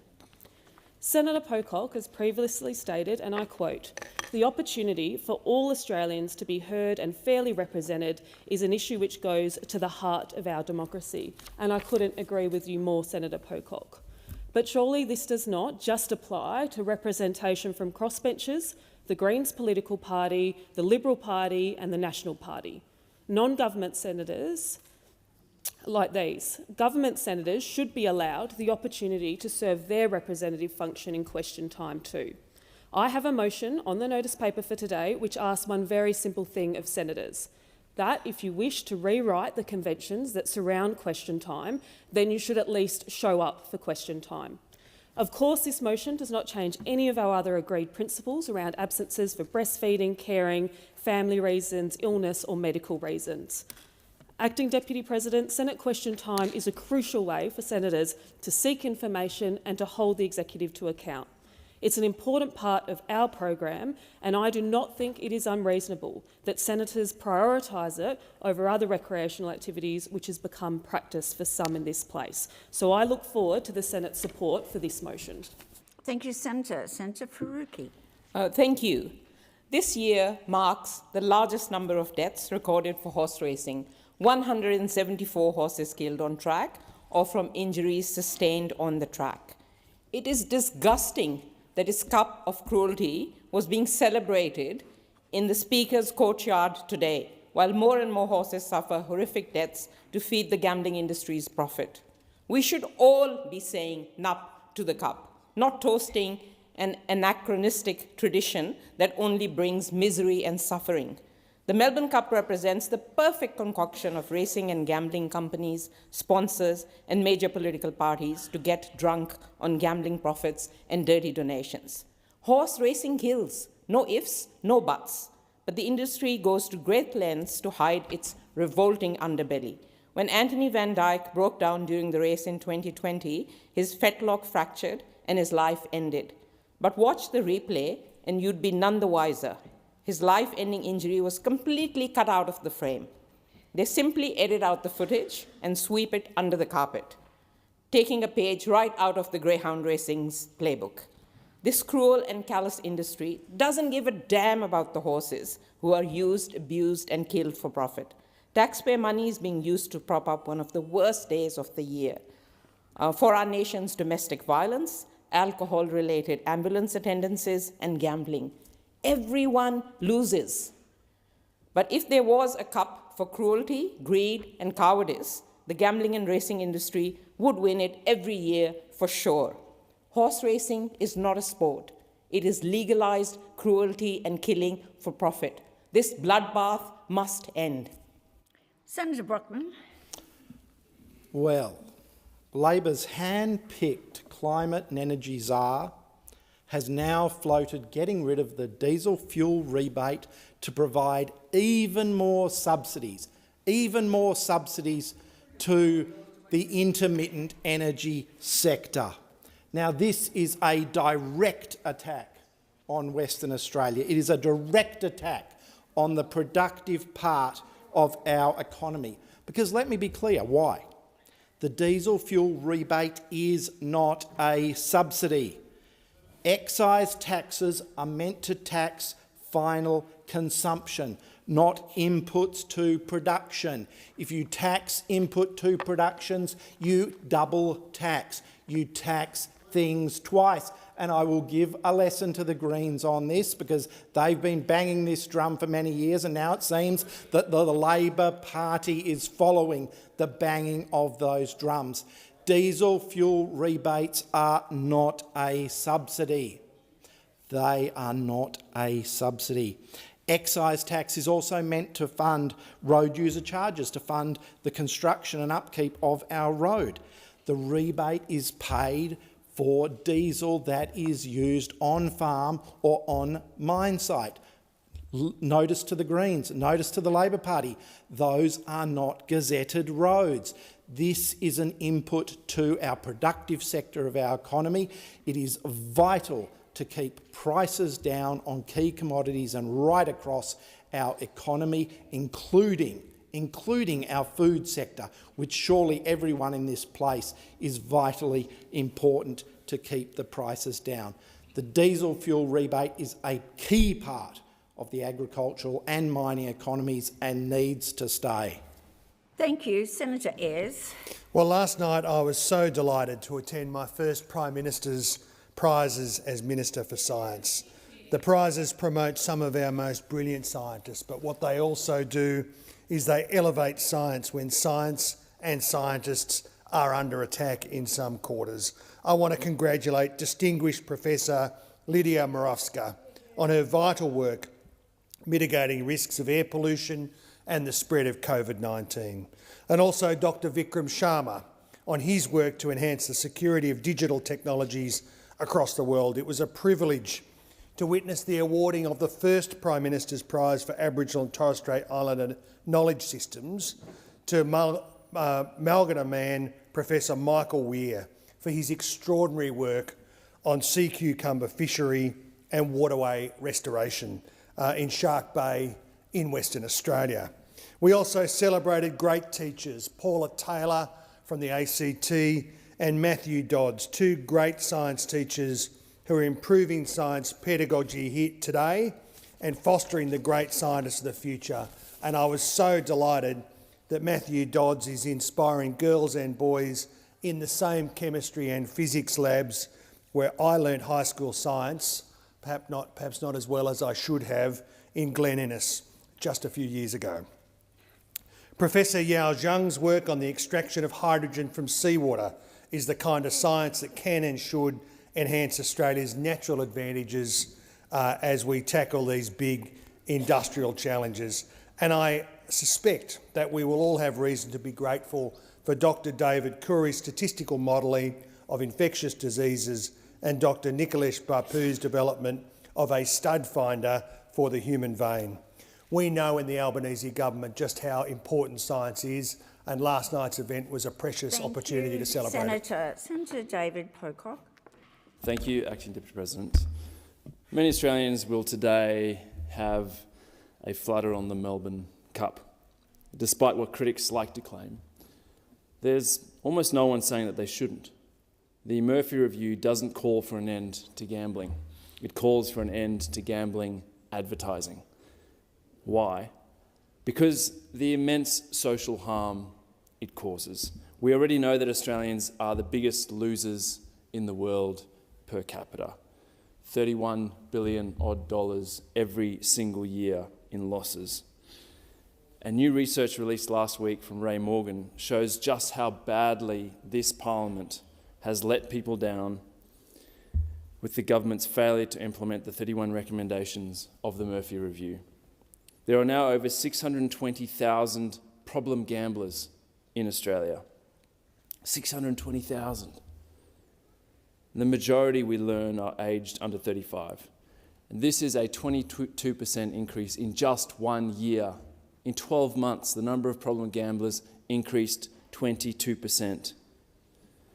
In total, 3.49 million Australians are either problem gamblers or at-risk gamblers. We have to stop this harm. We have to protect young Australians.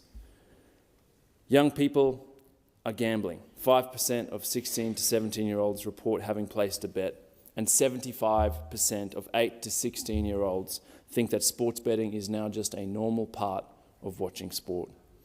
Gamblers Anonymous groups have been reporting more under-18s accessing their services. And this is facilitated by rampant advertising, $280 million a year from the sports betting companies, and it has to stop. The Murphy report was clear. Gambling ads have to stop. Thank you. Can I just remind people in the gallery that you cannot take photos into the chamber?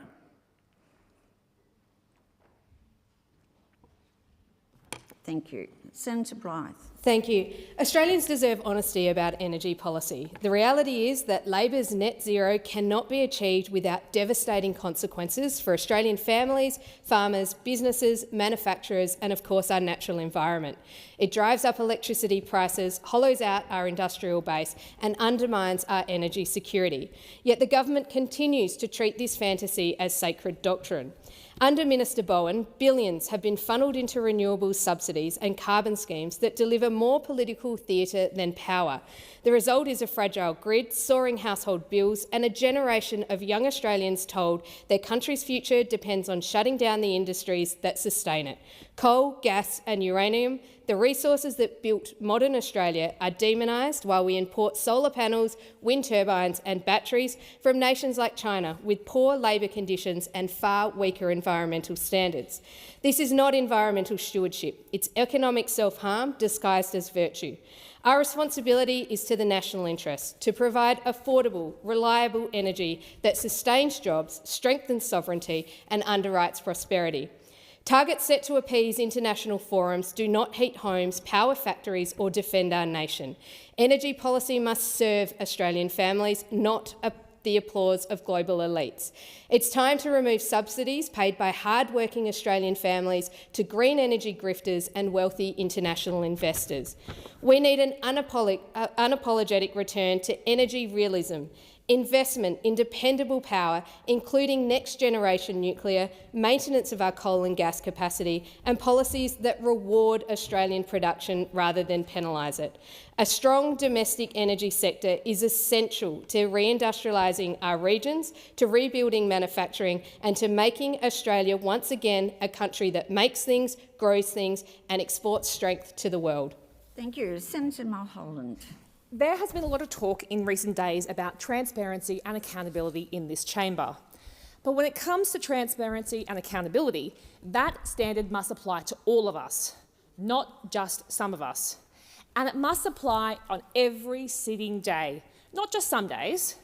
And it should apply at question time, not just when it suits you. What we have seen in recent time is the very people who champion transparency and accountability in this place, their appearances in this chamber have been fewer and far between, especially during question time, which is one of the key instruments used by the entire Australian Parliament to ask questions of the executives. But some of those senators who talk about transparency and accountability, in fact, can be known to go MIA from this place. There are people who talk about wanting more transparency and accountability in the Senate, something we all want. But those same people have said in the media they often find themselves enjoying the Parliament's health and recreation facilities in question time rather than being here.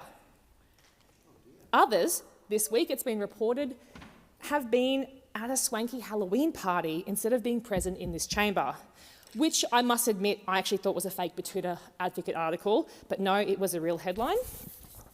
Acting Deputy President, we don't get paid to go to the gym or to parties, do we?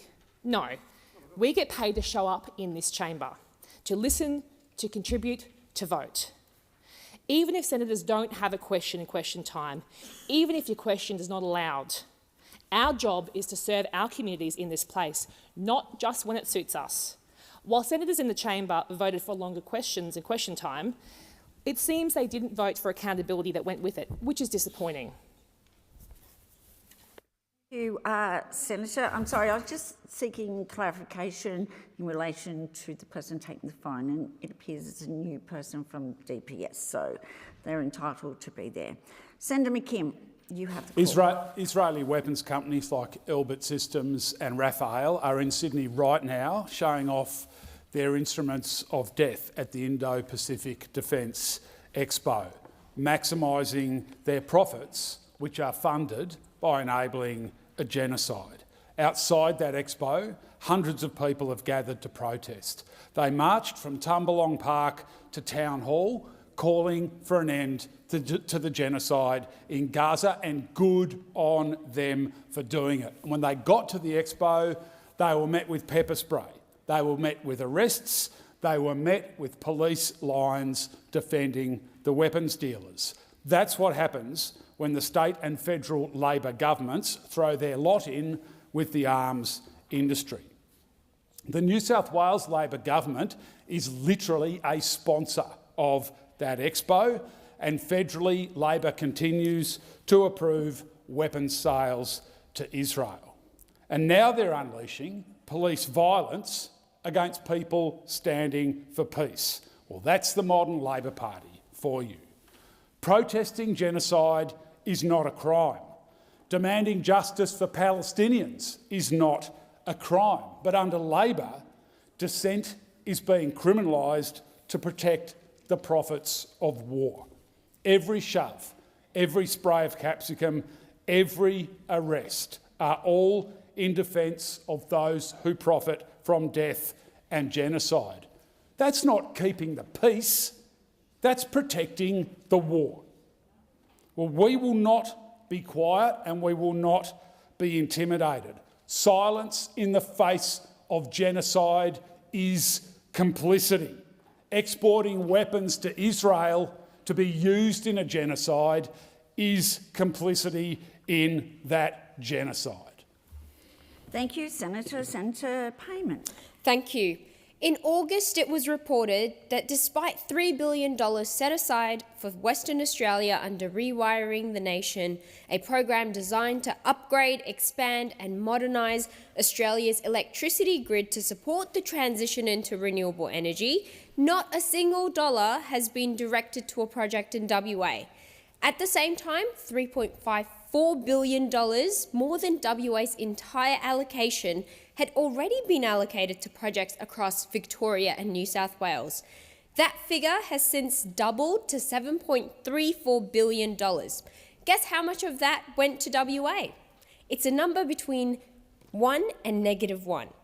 This information comes from Order for the Production of Documents number 148, which the government delivered more than a month late, only after I threatened to summon the Minister to the Senate. I know WA runs 3 hours behind, but it is unbelievable that we are being left so far behind in actual project funding. The government is quick to sing WA's praises, and so they should, but when it comes to action, the vibes are decidedly off. When the federal and WA government signed the Rewiring the Nation deal, 4 projects were listed for potential funding. Yet, one of them, the Chichester Corridor project, doesn't expect a funding decision until late 2027. That's late 2027. Premier Roger Cook is in Canberra this week, and despite claiming of his close working relationship with federal Labor, WA remains stuck at 0 while the East Coast powers ahead. This is how the government treats WA. All talk, no action. Over Easters might enjoy the fruits of our economic contributions, but sooner or later, West Australians will decide we've had enough of being taken for granted. Thank you, Senator. Senator Ruston. Thank you very much, Deputy Acting Chair. Anthony Albanese promised Australians that all you need is your Medicare card, not your credit card, and that you can see a GP for free under Labor. He's made these promises more than 71 times, but already we have proof this promise is just another Labor lie. The data shows that under Anthony Albanese, not only do Australians need their credit card as well as their Medicard when they go to the reception desk when they see their family doctor, but their credit cards are being charged the highest amount of out-of-pocket costs, a record amount, at an average of $50 every time they see their family doctor. And Health Department officials have told us that out-of-pocket costs will continue to rise. They have even admitted that Australians will not feel any benefit from Labor's bulk billing measures for 4 years after the next election. Quite convenient, really. From media reports, we now know that only 13% of metropolitan GP clinics have signed up for Labor's new program. That means millions of Australians will still have to get their credit cards out every time they go to see their family doctor. But it's no surprise why very few GP practices are taking up Labor's policy, because GP practices are largely small family-run businesses struggling with the skyrocketing energy prices, rising rents, increasing mortgages and insuring costs, and the growing cost of doing business under Labor, like most small businesses across the country. Labor's solution to this problem? Well, it is to say, we'll intervene in the market if clinics cannot afford to sign up to our new program. They've even left on the table the possibility that they will include the compulsory acquisition of your family practice. So instead of supporting small family practices to deliver affordable, quality healthcare, they're threatening them with potential closure. This is what happens when the government uses Medicare as a plaything. It proves you just can't trust Labor on Medicare. Senator Bell, you have the call. Thank you, Deputy Acting Chair. This is not my first speech. It is time we had a proper conversation about how many people are in this country unlawfully and the pressure this is putting on housing, services and hard-working Australians. Figures suggest there could be at least 200,000 people who are in Australia right now without a legal right to stay. That includes visa overstayers, failed asylum seekers, people working illegally, people abusing bridging visas and many others exploiting the system. The Albanese Labor government admits to around 75,000 illegals, and we know there are 100,000 individuals who have failed their asylum claims, a number that is skyrocketing. The system is being abused. And yet, how many illegals were deported last month? Just 5. How is that acceptable? This is happening because the Albanese Labor government has completely given up on enforcing our immigration laws. They're not just turning a blind eye, they're allowing this crisis to grow. While Australians struggle to find a home or a hospital bed, Labor is protecting people who have no right to be here. This didn't happen by accident. It is the result of Labor failing to enforce immigration laws, failing to track visa overstayers and failing to remove those who should not be here. They've looked the other way while unlawful migration has quietly grown in the background, pushing up demand for homes, hospital beds and jobs, and it is everyday Australians who are paying the price. Almost 2/3 of Australians now say they want fewer immigrants coming into the country, and that includes nearly 40% who want a lot fewer. That's across every age group, every income level. The message is clear. People have had enough. And support for One Nation is rising because we are the ones who are listening. So if your visa has expired or your asylum claim has been rejected, you should leave, voluntarily if possible, but if not, it means you should face deportation. Because it is time to restore integrity to our immigration system, and it is time to put Australians first. Senator Steele-John, you have the call. Thank you, Acting President. Over the past 6 months, we have seen a violent shift in the United States, a shift that should worry every single one of us. Armed troops occupying cities like Los Angeles, Washington, D.C. and Chicago. Citizens detained without trial, deported to foreign prisons. The President of the United States is weaponising the justice system and punishing his political opponents simply for dissenting. We continue to see reckless warmongering with countries like Canada, Mexico and now Nigeria.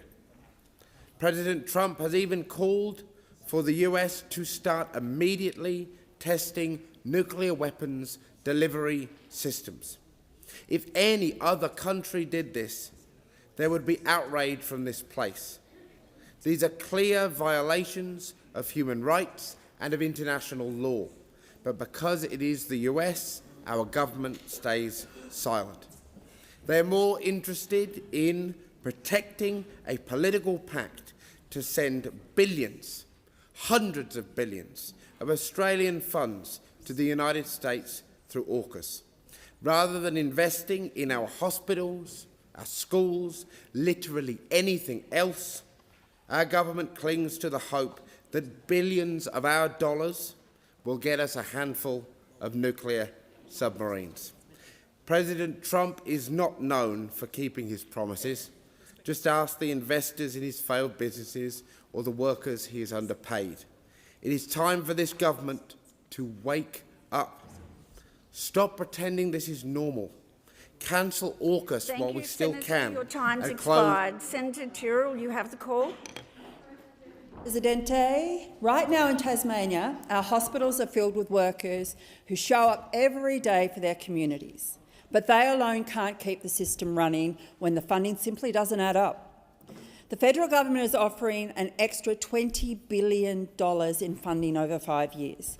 On the surface, that sounds impressive, but it falls billions short of the promise they made to our states to lift their contribution to 42.5% of public hospital costs by 2030. This new offer won't even get us close. It's more like 35%. And for Tasmania, that shortfall isn't just a number on a spreadsheet. It's a crisis waiting to happen. We have an ageing population in rural and regional communities that rely on already stretched services. To cope, hospitals are putting in vacancy controls and tightening every belt they can find, and that means quality of care is slipping. That's not because our workers don't care, but because we're asking too much of them.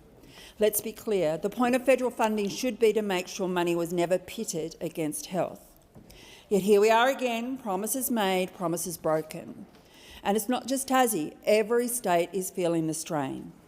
Under this new deal, Tassie's more than $670 million worse off. That's 1.2 million emergency visits, potentially unfunded. 128,000 elective surgeries that just won't happen. Behind each of those numbers is a Tasmanian, a person waiting, a family wondering, a nurse working a double shift because there's no one else. We need the federal government to step up and honour its word. Tasmanians do deserve better, and Australians do deserve better, and our health system can't afford another broken promise. Thank you, Senator Tyrrell. Senator Ananda Raja. Thank you, Chair. Australians know that climate change is real and the need for action is urgent. Even many in the Liberal Party now say as much. But missing in action are the Nationals, who, with a shrug and a smirk, walked away from net zero over the weekend. In abandoning net zero, they have abandoned the Australian people, current and future generations. The party of farmers are turning their backs on farmers who wish to drought-proof their businesses. They are turning their backs on jobs in regional communities. They are turning their backs on regional communities who wish to diversify their economies, knowing that it's these same communities who are the ones who are most acutely feeling the impacts of climate change. This is the very definition of climate denialism. It is the next chapter in the climate denialism playbook, and it is just as harmful. We have seen this movie Thank before. you, Senator Ananda Raja. The time for statements is finished. Minister Wong. Thank you, President. I seek leave to make a statement concerning ministerial arrangements for question time. Is leave granted? Leave is granted. I thank the Senate. I advise changes to ministerial arrangements. Senator Farrell will be absent from question time for the remainder of the week on account of ministerial business. In his absence, ministers will represent portfolios at question time in accordance with the letter circulated to the President, party leaders and independent senators. Thank you, Minister. Just before I call you, Senator Scarr, I draw to the attention of honourable senators the presence in the public gallery, parliamentarians from the Indian Parliament. On behalf of all senators, I wish you a warm welcome to Australia and in particular to the Senate. Senator Scarr. Thank you, President. My question is to the Minister representing the Minister for Immigration, Senator Watt.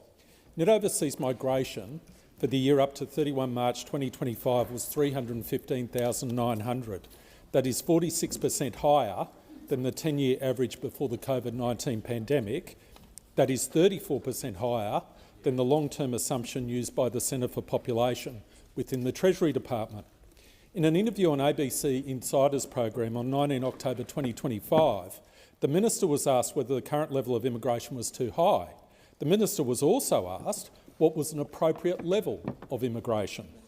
The Minister did not provide a target number nor a range. Minister, does the government have a target number or even a target range for permanent migration and for net overseas migration for the short, medium and long term? Thank you, Senator Scarr. Minister Watt. Thanks, President, and thanks, Senator Scarr. I know that Senator Scarr represents one view of immigration policy that exists within the coalition. We've got Senator Nampa Price up the back there who's got a different view, and got Mr Hastie over there with a different view, and then probably Senator Sharma has a different view. Senator Antic's got a different view. Minister Watt, please resume your seat. Senator Scarr. Direct relevance. I'll draw the minister to your question, Senator Scarr. Minister Watt, please continue. But what I can say is that the Albanese government has one view, which is that we have worked hard to reduce net overseas migration, including through changes to international student numbers that were opposed by the coalition. So yet again, we've seen the coalition argue for one thing and do another. We're not going to take lectures on this or any other policy from a divided rabble of a coalition. Thank you. Order. Order. Thank you, Minister Watt. Senator Scarr, first supplementary. Thank you, President. I note we didn't get a target number or a range.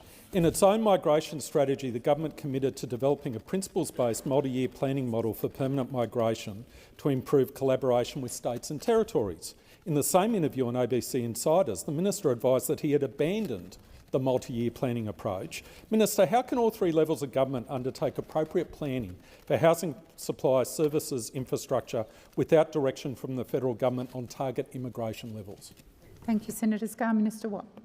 Well, Senator Scarr, the facts tell this true story, which is that the most recent data shows that net overseas migration is around 17,000 below Treasury's forecast for the first 3 quarters of 2024-25. Net overseas migration has now fallen for 6 quarters in a row in annual terms, and it's over 40% down on its peak. So the government does recognise that steps did need to be taken to fix the broken, discredited, corrupted immigration system that we inherited from the coalition, and those figures show that we're doing that. Senator Scarr, second supplementary. Thank you, President. Again, I note no target or range was provided. When the minister announced the permanent migration program for the current year, he made an announcement of 3 sentences, less than 100 words. Minister, do you agree it is in the national interest, especially now with heightened concerns, for the government to provide a detailed statement of reasons for its immigration policy settings, including how it is balancing pressures on housing supply, services and infrastructure with addressing skill shortages? Thank you, Senator Scarr. Minister Watt. Well, again, seriously, are we expected to take lectures from people who like to, in their home cities, spend a lot of time with multicultural communities, but when they come down to Canberra, vote with people who want to limit Indian migration? Senator Scarr. Direct. President, direct relevance. Direct relevance. Thank you, Senator. Order. Order. Senator Scarr, the minister has only just begun his response. I will listen carefully to his answer, and if necessary, I'll draw him to your question. Minister Watt, please continue. We'll be ready to take lectures from the opposition on matters involving immigration when they can work out just one policy rather than Senator Nampa Price's policy, Senator Scarr's policy, Mr Hastie's policy, which is all about taking over the leadership from Susan Lee. Thank you, Senator Watt. Senator Ruston, I assume you're rising. I will draw the minister to Senator Scarr's question. You've finished. Senator Ananda Raja. Thank you, President. My question is to the Minister representing the Prime Minister, Senator Wong. A focus of the Albanese Labor government's first term was strengthening Medicare after a decade of neglect. How is the government delivering access to quality, affordable healthcare for even more Australians? Thank you, Senator Ananda Raja. Minister Wong. Thank you, Senator Ananda Raja. We know that you, in particular, are someone who understands the health system firsthand, and you understand how important it is for the government to build an even stronger Medicare for Australians. And while those opposite continue to focus on themselves and engage in multiple media interviews about themselves, we on this side are focused on delivering affordable, quality healthcare for Australians, making medicines cheaper for all Australians, record investments in bulk billing, and of course, as we all know, and this is hard to hear for them, isn't it? On the 1st of November, last Saturday, the beginning of our Medicare bulk billing practice incentive program, an $8.5 billion investment, the single largest investment in Medicare since a Labor government established it 51 years ago. Now, what does this mean for Australians? the tripling of the bulk billing incentive for all Australians. It means the introduction of an additional incentive payment for practices that bulk bill every patient. It means that 9 in 10 GP visits will be bulk billed by the end of the decade, and it means that 3 times more practices across Australia will be fully bulk billing practices, like the One Healthcare Clinic in Woodside, which has already declared, with the help of the incentive payment, it will move to a fully bulk billed practice. Mr. President, already around 1,000 clinics have indicated they are moving to full bulk billing in coming weeks after having previously charged gap fees. That is a Labor government in action. And the number is growing each day, in addition to the 1,600 clinics that already bulk bill 100% of their patients. 6 months ago, Australians voted for a government that would strengthen Medicare, and we are delivering on that commitment. Thank you, Minister Wong. Senator Ananda Raja, first supplementary. Thank you, President. The Albanese Labor government opened 87 Medicare urgent care clinics in its first term. These clinics have made a big difference in communities right across Australia, giving Australians access to care quicker and for free. How is the government, Senator Wong, continuing to deliver on its commitment to strengthen Medicare by establishing even more Medicare urgent care clinics? Thank you, Senator Ananda Raja. Minister Wong. Thank you, President. Thank you, Senator Ananda Raja, for the supplementary. And in October, we passed a very important milestone. We saw Australians clock up 2 million visits. 2 million visits to our Medicare urgent care clinics across the country. And as you said, Senator, we opened 87 in our first term, and we are on track in this term to open another 50. And what it means for Australians is that those in need of urgent care that is not life-threatening can get help much more conveniently, much more quickly and for free. And in my home state of South Australia, this is already making a difference. We're delivering on the new Labor member for Sturt's campaign commitment to open a Medicare urgent care clinic in Adelaide's eastern suburbs. We're opening 2 more in Victor Harbour and in Whyalla, and I'm sure Senator Ruston will be very pleased about this, because that helps take pressure off local hospitals, and almost half of them Thank you, Minister. The time for answering has expired. Senator Ananda Raja, second supplementary. Thank you, Senator Wong. Clearly strengthening Medicare by improving access to quality, affordable healthcare is a key focus of the Albanese Labor government. How will the government continue to strengthen Medicare and guard against efforts to undermine it? Minister Wong. Thank you for the question. Well, we all know Medicare was hard fought. Medicare was hard fought. We had to build it twice because the coalition in government destroyed the first effort to establish it. And we all remember John Howard called bulk billing a rort. Peter Dutton tried to end bulk billing with a GP tax. And Peter Dutton's successor as the health minister, now leader of the opposition, chose not only not to repair the damage but actually to make it worse, extending the Medicare rebate freeze. The only health minister in Medicare's history never to lift that rebate, not even once. And the result was predictable: bulk billing in free fall, and pressure on families kept rising. For us on this side, universal health care is not negotiable. Medicare is for all Australians, and Labor will always fight for it. The time for answering has expired. Senator Canavan. Thank you, Madam President. My question is to the Minister representing the Minister for Climate Change and Energy, Senator Ayres. AEMO estimates that increases of up to 55% for overhead transmission line projects are likely compared to its 2024 integrated system plan. AEMO has stated that, I quote, increases in costs for electricity transmission network development would impact bills for electricity consumers. Minister, given that electricity prices and bills have increased by more than $1,000 under Labor, how much more will families pay to deliver your government's 82% renewable energy target? Thank you, Senator Canavan. Minister Ayres. Well, Senator Canavan, President, was the then member of the government who pointed out that electricity prices for industrial energy users went up by 91% under the last government.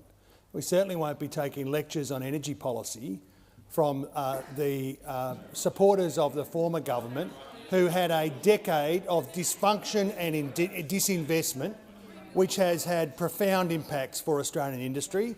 What industry and households can be certain of is that a certain plan that's focused on investment certainty will deliver a much better outcome. Thank you, Senator Ayres. Senator Canavan, first supplementary. Well, I note, Madam President, that the minister did not talk once about the government's future plans. So Australians need to understand the government does not have a plan for their futures. And on 24th of September 2022, the minister advised Australia would need to install 22,000, it's the Minister for Energy, 22,000 solar panels every day and 40 wind turbines every month to reach the government's targets. Can the minister advise now how many solar panels and wind turbines have been installed since this time? Thank you, Senator Canavan. Minister Ayres. Well, Australians are the biggest adopters of solar technology on their rooftops because it's in the interests of their electricity bills. It's saving them thousands of dollars every year, and it turns out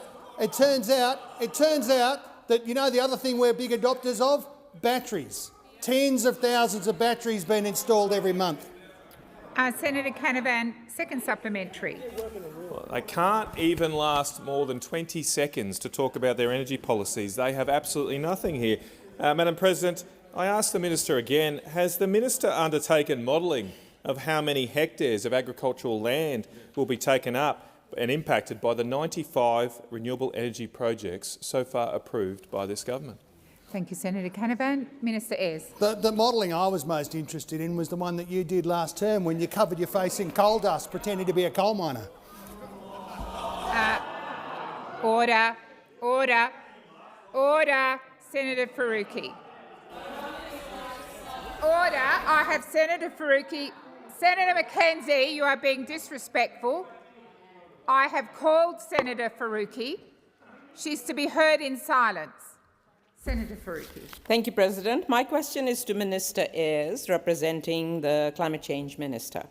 Minister, the Senate Committee report on climate risk and insurance premiums, tabled a year ago, found that climate-driven disasters are increasing in frequency and intensity, with insurance skyrocketing and becoming unaffordable and unavailable. The National Climate Risk Assessment, which Labor tried to hide, has painted a very dire picture of the future. And just this week, new reports are warning of increasing extreme weather and impacts on insurance.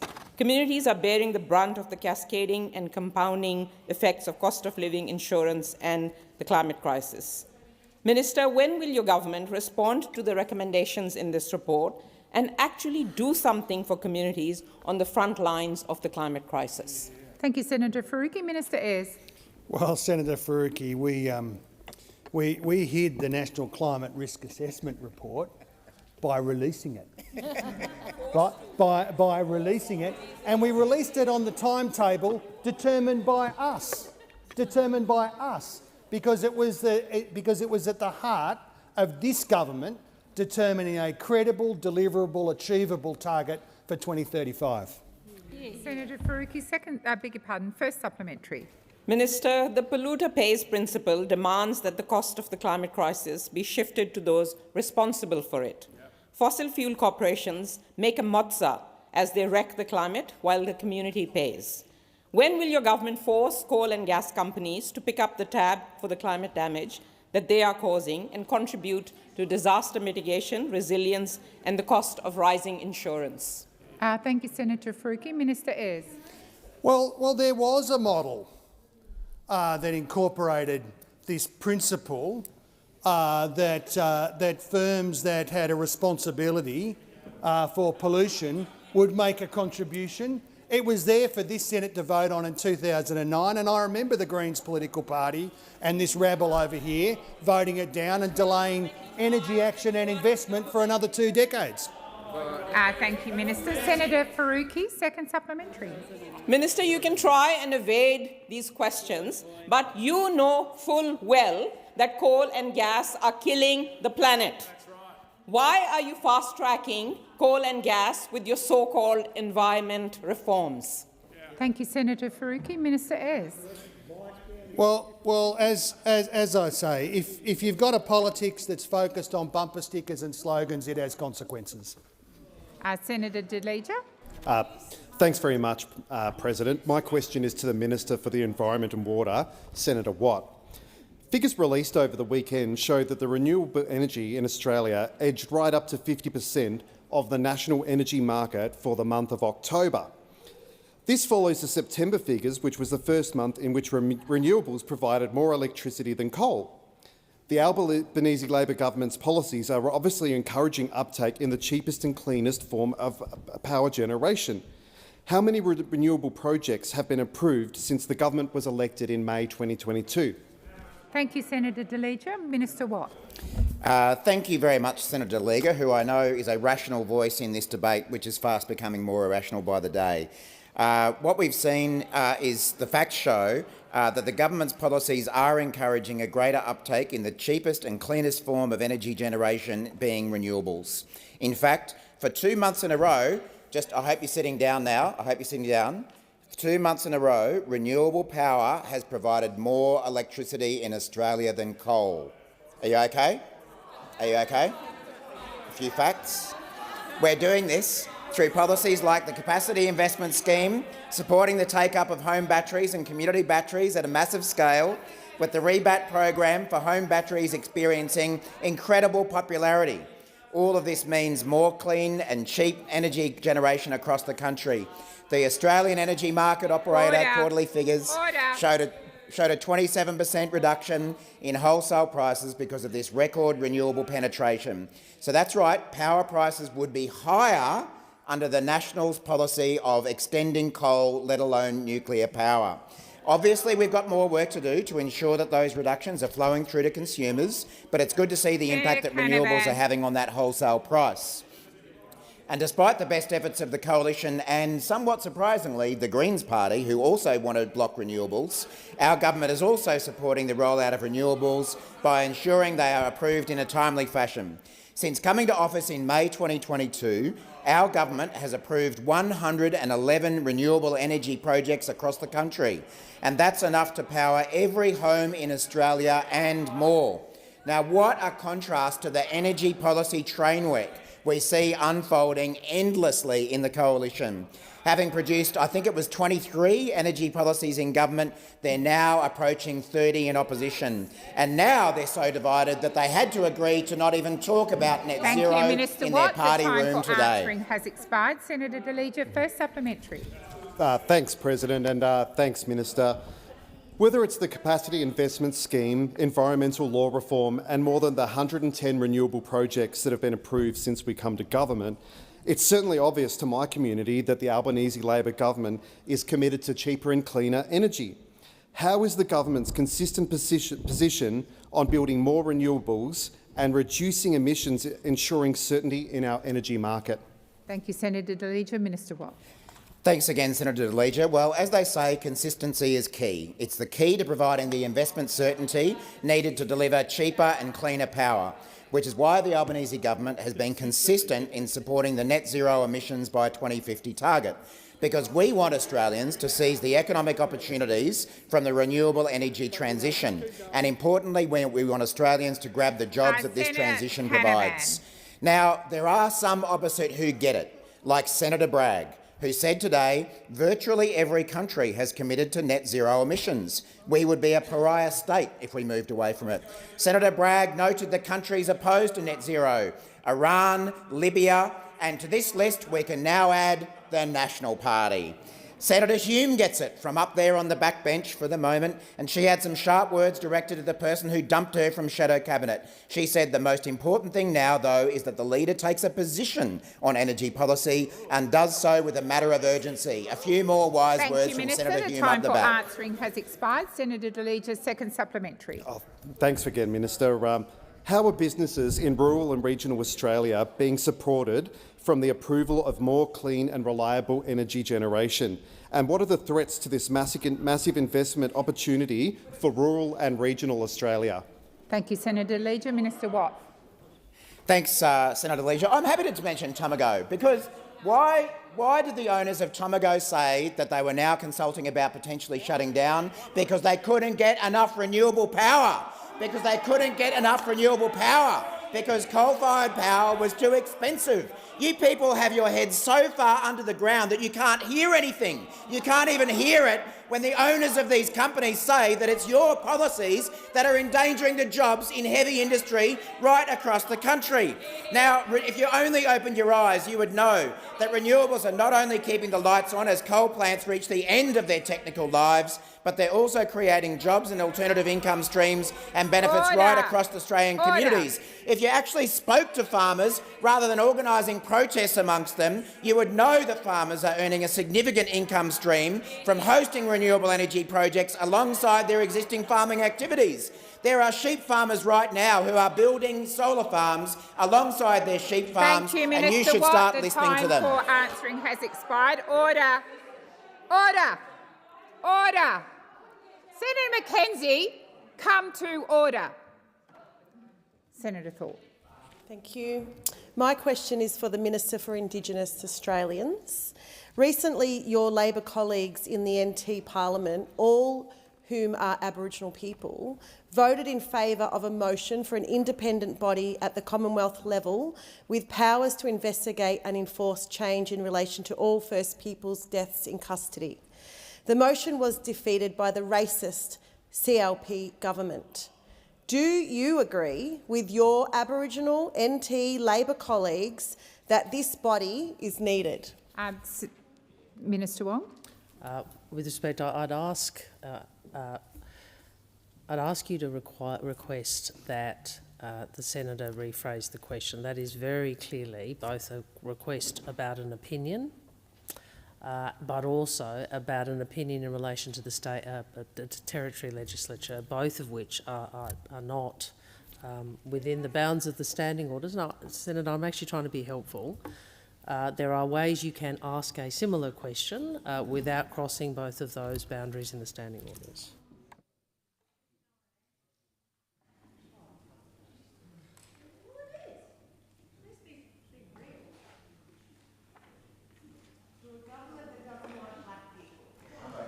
Senator Thorpe, the intention of your question is clear, and that is it the intention of the government to establish a body? But I would ask you to take on board the comments Senator Wong has made, and further I ask you to withdraw the comments you made about the NT government. Ugh. Violence of the colony. Senator Thorpe. I withdraw. Thank you. Minister McCarthy. Thank you, President. Thank you, Senator Thorpe, for the question. This is an issue that does affect deeply the people of the Northern Territory, in particular those who represent First Nations families across the Northern Territory, and those would be the bush members largely that Senator Thorpe is referring to. And I know this is really difficult. My job, though, President, is to make sure that in terms of justice and the issues that are raised around incarceration and deaths in custody is a focus that is right across every state and territory jurisdiction, and my role is to work with both the Northern Territory and all of the other states and territories about the concerns we have at the Commonwealth level about those high rates of incarceration. Thank you, Minister. Have you completed your answer? Senator Thorpe, first supplementary. I had a point of order. Well, the minister's completed her answer. Before she sat down, I stood up. President? Senator Thorpe. And I had a point of order. Senator Thorpe, the minister has resumed her seat. I'm going to invite you to put your first supplementary. Your Prime Minister was recently asked about taking Commonwealth actions on deaths in custody. He used the excuse that he needs to be convinced that people in Canberra know better than the people in the NT. Now NT Aboriginal members of your government, Labor, are calling for Commonwealth action. Will federal Labor act, or what? Thank you, Senator Thorpe. Minister McCarthy. Thank you, President, and thank you, Senator Thorpe. I do believe I answered the substantial part of your question in your previous one. Yes, we are acting in terms of the relationships that we are trying to, through the Coalition of Peaks, through my work with Pat Turner as co-chair, to deal with the high rates of incarceration and the concerns we have around deaths in custody. The Prime Minister is supportive of this, my colleagues are supportive of this, and I'm working and continue to do so, as I do also with Senator Thorpe, to try and make a difference in terms of the justice issues in the states and territories. Thank you, Minister. Senator Thorpe, second supplementary. Last week we heard the heartbreaking and angering news that yet another First Nations person has died in custody, and they keep dying in custody. A young 21-year-old woman with her whole life ahead of her was killed in custody. How many more deaths are you and your Prime Minister willing to accept before you use the powers you have? Thank you, Senator Thorpe. Minister McCarthy. Thank you, President. Well, I certainly put on the record that this isn't about wanting to see any deaths, Senator Thorpe, at all, whether it's in prisons or out of prisons for that matter, early deaths of anyone. And I have spoken with the crossbenchers, in particular Senator Thorpe, in the direction that I'm taking, President, in working with the states and territories to ensure that the concerns that we've raised around the high incarceration rates and the deaths in custody is being listened to. Minister McCarthy, please resume a seat. Senator Thorpe.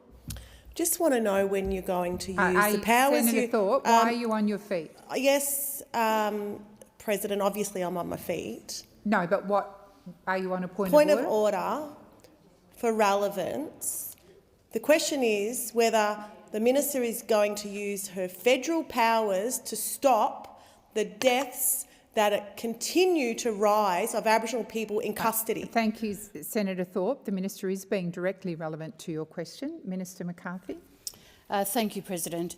And in the preparation that I am doing in regards to the Joint Council meeting with the Coalition of Peaks, of course, the federal funding, that's the relationships that we have with state and territories, is an area that I am looking at and trying to work with my colleagues to see if we can absolutely hold states and territories to account. Thank you, Minister. Senator David Pocock. Thanks, President. My question is to the Minister representing the Minister for Aged Care and Seniors, Senator McAllister. Minister, I've been approached by a family in Canberra who are desperately seeking a place in residential care for their father. He's in his 80s and living with dementia. His wife, also in her 80s, is struggling to care for him. She herself is living with MS and is no longer strong enough to help him dress or shower. They have now approached every single aged care facility here in the ACT, and they've all turned this man down, every single one. He was briefly given a place, but after one night was asked to move out. His dementia is apparently too troublesome for aged care facilities. Minister, what can be done for this family or any family in this situation? Thank you, Senator Pocock. Minister McAllister. Thanks very much, President, and I thank Senator Pocock for the question. Senator, I think in the way that you phrased your question, you understand that I wouldn't seek to provide a direct response to the circumstances you described for this individual family. It's for a number of reasons. I don't have all of the information about all that's transpired, and I also wouldn't discuss a person's circumstances in a public forum. But I can tell you that the government understands very clearly the need to reform the aged care system because of the increasing demands on that system. And it's why we have stepped through the reform process that we have in a bipartisan way with those opposite. As you know, the new Act came into force on the 1st of November, and it includes a range of provisions, and most important amongst those are the measures that are designed to make sure that the aged care system can operate sustainably. That's true because of the demand we expect for people who wish to age in place at home, but also to make sure that the funding arrangements for residential aged care are also such that we can see continued investment and allow that sector to expand in the way that we know it needs to expand. Thank you, Minister. Senator Pocock, first supplementary. Thank you, Minister. Minister, under the new Rights-Based Act, will residential aged care facilities have to take someone like this who can't find anywhere to go? Minister McAllister. Thank you very much, President. As I indicated in my answer to Senator Pocock's primary question, I'm really not in a position to provide specific advice about a specific person in this forum, but I would invite the Senator to reach out to Senator Ray. I think he's been, Minister Ray. I think he's been very clear on many occasions that he is very happy to hear from parliamentarians who have examples of people who are finding it difficult in the community, and he would be pleased to hear from you in relation to this matter also. Senator Pocock, second supplementary.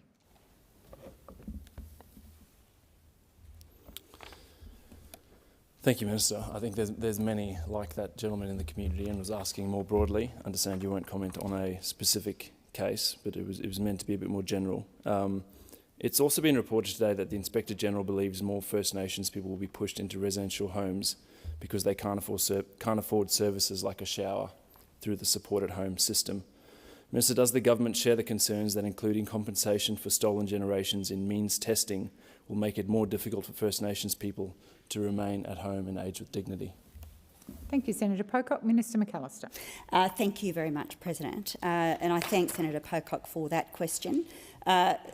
The government is very focused on ensuring that First Nations elders get the safe and the culturally appropriate care that they deserve. For support at home, the means testing is reliant on the broader social security means testing that uses the definitions under social security law. I'm aware of the article that you're citing, I think. Minister Ray has indicated that he takes those concerns seriously and that he will be considering the effects of all co-contributions on First Nations Australians in aged care. I think more broadly, Senator, the point the government would make is that every First Nations elder deserves access to aged care that's culturally sensitive, that suits their needs, and we are determined to make sure that our historic investment in aged care delivers that. Thank you, Minister. Senator Bell. Thank you, President. My question goes to the Minister representing the Minister for Home Affairs, Senator Watt. Minister, the number of people living in Australia unlawfully could be as high as 200,000. This includes bridging visa holders who've let their visas lapse, failed protection applicants still here after refusal, and people working illegally breaching their visa terms, and others. At a time when everyday Australians, including families across Western Sydney and regional New South Wales, are living in tents and cars due to a housing crisis and essential services are stretched to a breaking point, what does this government say to Australians who want to know why more action hasn't been taken to remove illegal immigrants from Australia? What is this government's explanation for allowing so many illegals to remain, and when will serious removals begin? Thank you, Senator Bell. Minister Watt. Thanks, President. Thanks, Senator. I'd probably like to check those figures before I accepted that they were accurate, but I've already outlined some of the steps that the government has taken to reduce net overseas migration. You and many other senators in this chamber on that side of the chamber often like to draw a link between migration and housing without ever acknowledging that you have consistently voted against every effort this government has taken to provide more housing. So maybe get on board with that. Senator Bell, first supplementary. Minister, according to News Poll, almost 2/3 of Australians want to end mass immigration. Australians are crying out for your government to listen. In New South Wales, housing demand is out of control, schools are overwhelmed and hospitals are at breaking point. So why is Labor more focused on appeasing foreign nationals and visa overstayers than protecting Australian citizens, especially when you have elderly people stuck in emergency departments and families sleeping rough in cars? Thank you, Senator Bell. Minister Watt. Well, again, the facts show that the most recent data show that net overseas migration in Australia is around 17,000 below Treasury's forecast for the first 3 quarters of 2024-25, and net overseas migration has now fallen for 6 quarters in a row in annual terms, and it's over 40% down on its peak. It really would be easier to take One Nation seriously when they try to draw a linkage between housing and migration if they'd once voted for anything to do with investment in housing. Senator Bell, second supplementary. Minister, I'll just draw you back. This was a question about illegals in Australia. And look, a fact that a number that the government will admit to is there are 75,000 people living in Australia illegally. yet fewer than 5 were forcibly deported in September.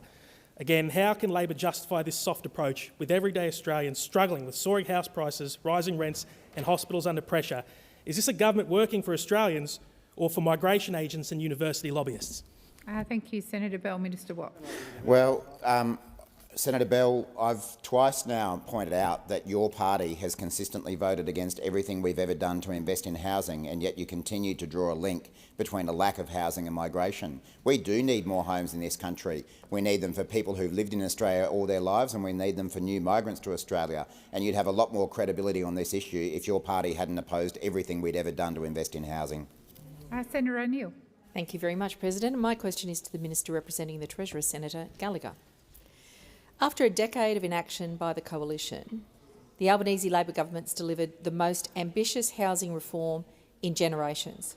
We've committed $43 billion to make it easier to buy, better to rent and build more homes, helping over 185,000 first home buyers, boosting rent assistance by nearly 50% for 1 million households and driving a national target of 1.2 million new homes.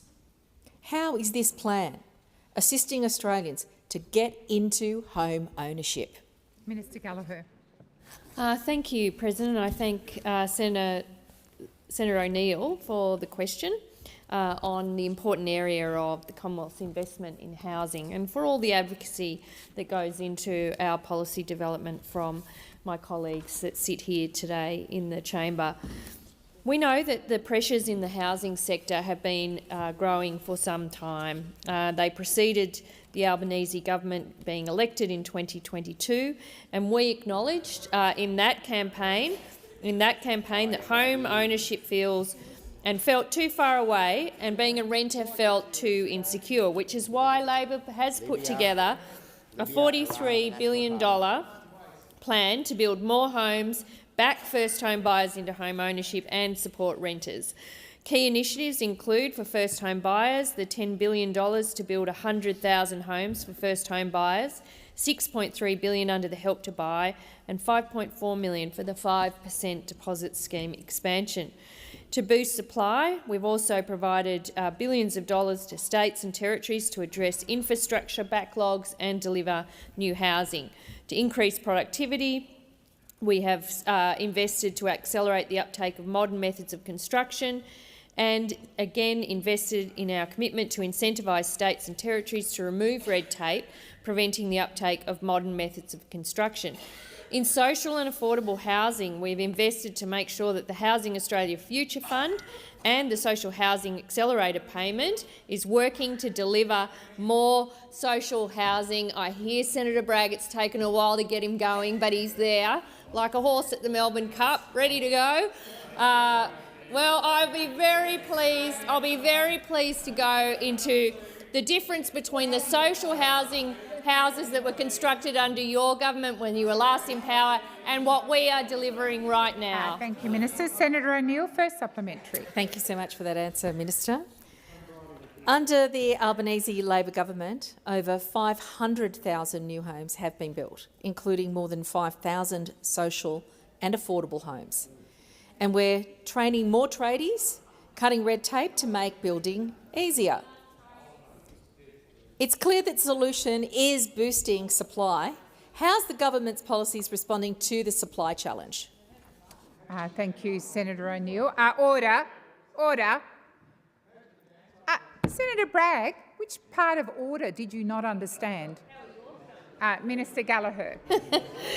More than 520,000 homes have been built nationwide since Labor was elected, and we're working with the states and territories to build infrastructure to support new housing. I heard Senator Bragg before. He's concerned about demand-side policies. Well, I was concerned to read the transcript yesterday of your interview with Patricia Karvelis when you just dumped super for housing and everything that you've stood for and all your colleagues. Oh, we're not going to do that anymore. We'll just let that go, 335. And that was on a day, can I say, the chamber, when more than 30 members of the opposition were racing to get a spot on the interview in the press gallery yesterday. You couldn't get a spot in the press gallery yesterday. It was like a stampede. But Senator Bragg managed to just nick that little 15-minute interview where he was able to dump super for housing. We've built over 5,000 social and affordable housings. We've got 25,000 in construction. Answering has expired. Senator O'Neill, second supplementary. Thank you very much, Minister, and I know how much hope those answers give Australians who want to get into housing.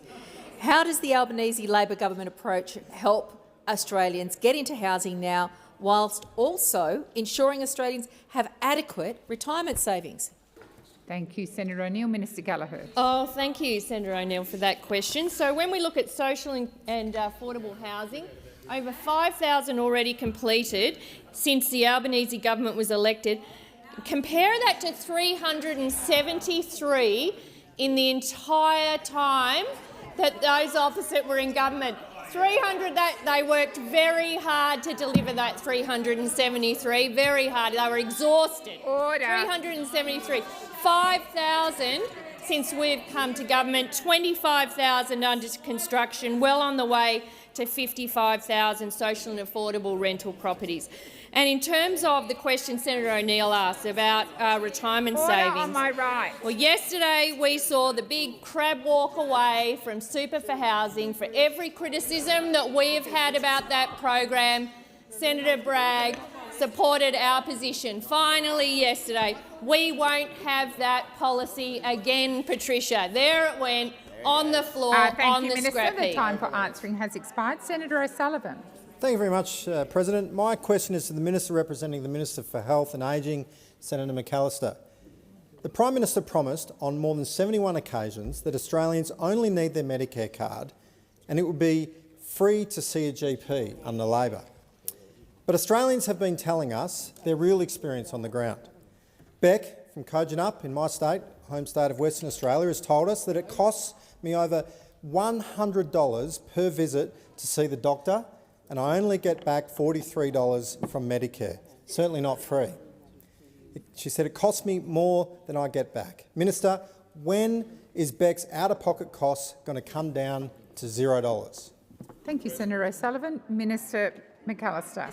Well, thank you very much. And I am again very pleased to inform the Senate about the progress that we are making in restoring the enormous damage that was done to bulk billing and to Medicare under the long period of government under the Liberals, where they froze the Medicare rebate, ripped billions and billions out of the Medicare system. I'm sorry, please resume your seat. Order on my left.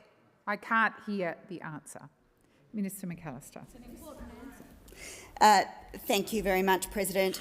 There is significant damage to repair, but as senators will know, on the 1st of November, our investment to lift bulk billing rates started rolling out, and I can inform the senator that in his own home state of Western Australia, 134 GP practices have indicated through the AOA process that they will become Medicare bulk billing practices, and that is an increase of 67 on where we were previously. A doubling of the number of practices that are fully bulk billing in Western Australia. Senator O'Sullivan, first supplementary. Thank you, President. Although I didn't get I got very much a non-answer on my question as to when it was going to come down to $0. My next question is, Cheryl from Entrance North in New South Wales has told us my GP charges $120 for a 15-minute consultation. I receive $43.90 Medicare rebate out-of-pocket costs $76.10. I'm on the age pension. I can't afford this, so my health is failing. Thank you, Senator O'Sullivan. The time for answering your question has expired. Minister McAllister. Thank you, President. And the government is concerned about access to healthcare. In fact, so concerned were we that we went to the last election promising to make the single largest investment in Medicare ever to deal with these circumstances. And in the state of New South Wales, which your question refers to, the number of practices that have indicated through the EII process that they will become Medicare bulk billing practices. That is, practices that offer services for free for all their patients is 904. That is an increase of 322 practices. Those clinics that will be changing from mixed billing to fully bulk billing in New South Wales. Thank you, Minister. Senator O'Sullivan, second supplementary. Alicia from Mount Gambier in South Australia paid $103 for a 5-minute appointment on her blood test results. She said, "I got back $46 on Medicare, but that's beside the point." Well, we all do agree with Alicia. So when is Alicia's out-of-pocket costs projected to come down? Thank you, Senator O'Sullivan. Minister McAllister. Well, I can inform the Senate that in South Australia, again, as in the other states that I have mentioned in my answers, the number of practices that intend to move from mixed billing to fully bulk billing has significantly increased. And so an additional 89 practices in South Australia have indicated that they will move to fully bulk billed practices. And what that means is for people attending those practices, their services that are bulk billed will be free. Senator Shoebridge. My question is to the Minister representing the Minister for Defence. Minister, the Nightly reported yesterday that the Albanese government sent an email to defence companies telling them to stop directly exporting military goods to Israel. Why, over the past 2 years of genocide, after tens of thousands of deaths and the destruction of Gaza, why did it take the Albanese government 2 years to send this email? Thank you, Senator Shoebridge. Minister Wong. Thank you, President. I think I would first say, as I have repeatedly said, Australia hasn't supplied weapons to Israel since the conflict began and for at least the past 5 years. In relation to any conditions, I believe that defence officials at the last estimates outlined the government's approach to defence exports at length, and I would refer the Senator to that testimony, which he would be familiar with because I think he was present for that hearing. Thank you, Minister. Senator Shoebridge, first supplementary. Thank you, President. Noting my question was about the email that has only recently been sent since estimates, will the government send a similar email to companies involved in the F-35 supply chain who are sending weapons parts to Israel from Australia? Or will the US stop Australia from adopting this as part of a genuinely independent foreign policy? Or is there a rule against asking this question? Thank you, Senator Shoebridge. Minister Wong. Thank you, President. I think the Senator would know that nobody has told him there's a rule against him asking questions because he regularly asks them. In relation to the F-35, as the Defence Minister has said, we are one of 20 like-minded countries who operate the aircraft. We are a long-standing participant in the program, and the arrangements in relation to this program was gone through in detail on many occasions, both here but also in estimates. Thank you, Minister. Senator Shoebridge, second supplementary. Well, will your government now, will the Albanese Labor government continue to allow companies to wash their weapons and weapons parts from Australia through the US to Israel under AUKUS Pillar 2? Or do you accept that your government has a role under international law in monitoring the end user of weapons and weapons parts, even if they're being washed through the US as the middle person? Thank you, Senator Shoebridge. Minister Wong. Well, I don't accept the premise of the question, and I'd refer you to my previous answers and many statements we have made in support of international law. Thank you, Minister. Senator Cadell. Thank you, President. My question is to the Minister of the Environment and Water, Senator Watt. Senator, following a barrage of complaints from the public regarding the rollout of the Bureau of Meteorology website, including one from your colleague, Climate Change and Energy Minister Mr Bowen, where he said the Bureau clearly has work to do in that it has lost community confidence in the new website. Were you, your office or your department included in a pre-rollout of the $4 million website, and if so, when? Thank you, Senator Cadell. Minister Watt. Thanks, Senator Cadell, who I know you have a genuine interest in these matters. You will have seen that last week I made public comment on this matter, and I recognised the very large number of complaints that had been received about the changes the Bureau of Meteorology had made to their website. As a result of that, I had a meeting with the acting CEO of the BOM. I explained to him my view that clearly the new website did not meet users' expectations, and I asked him to consider urgent changes to the website.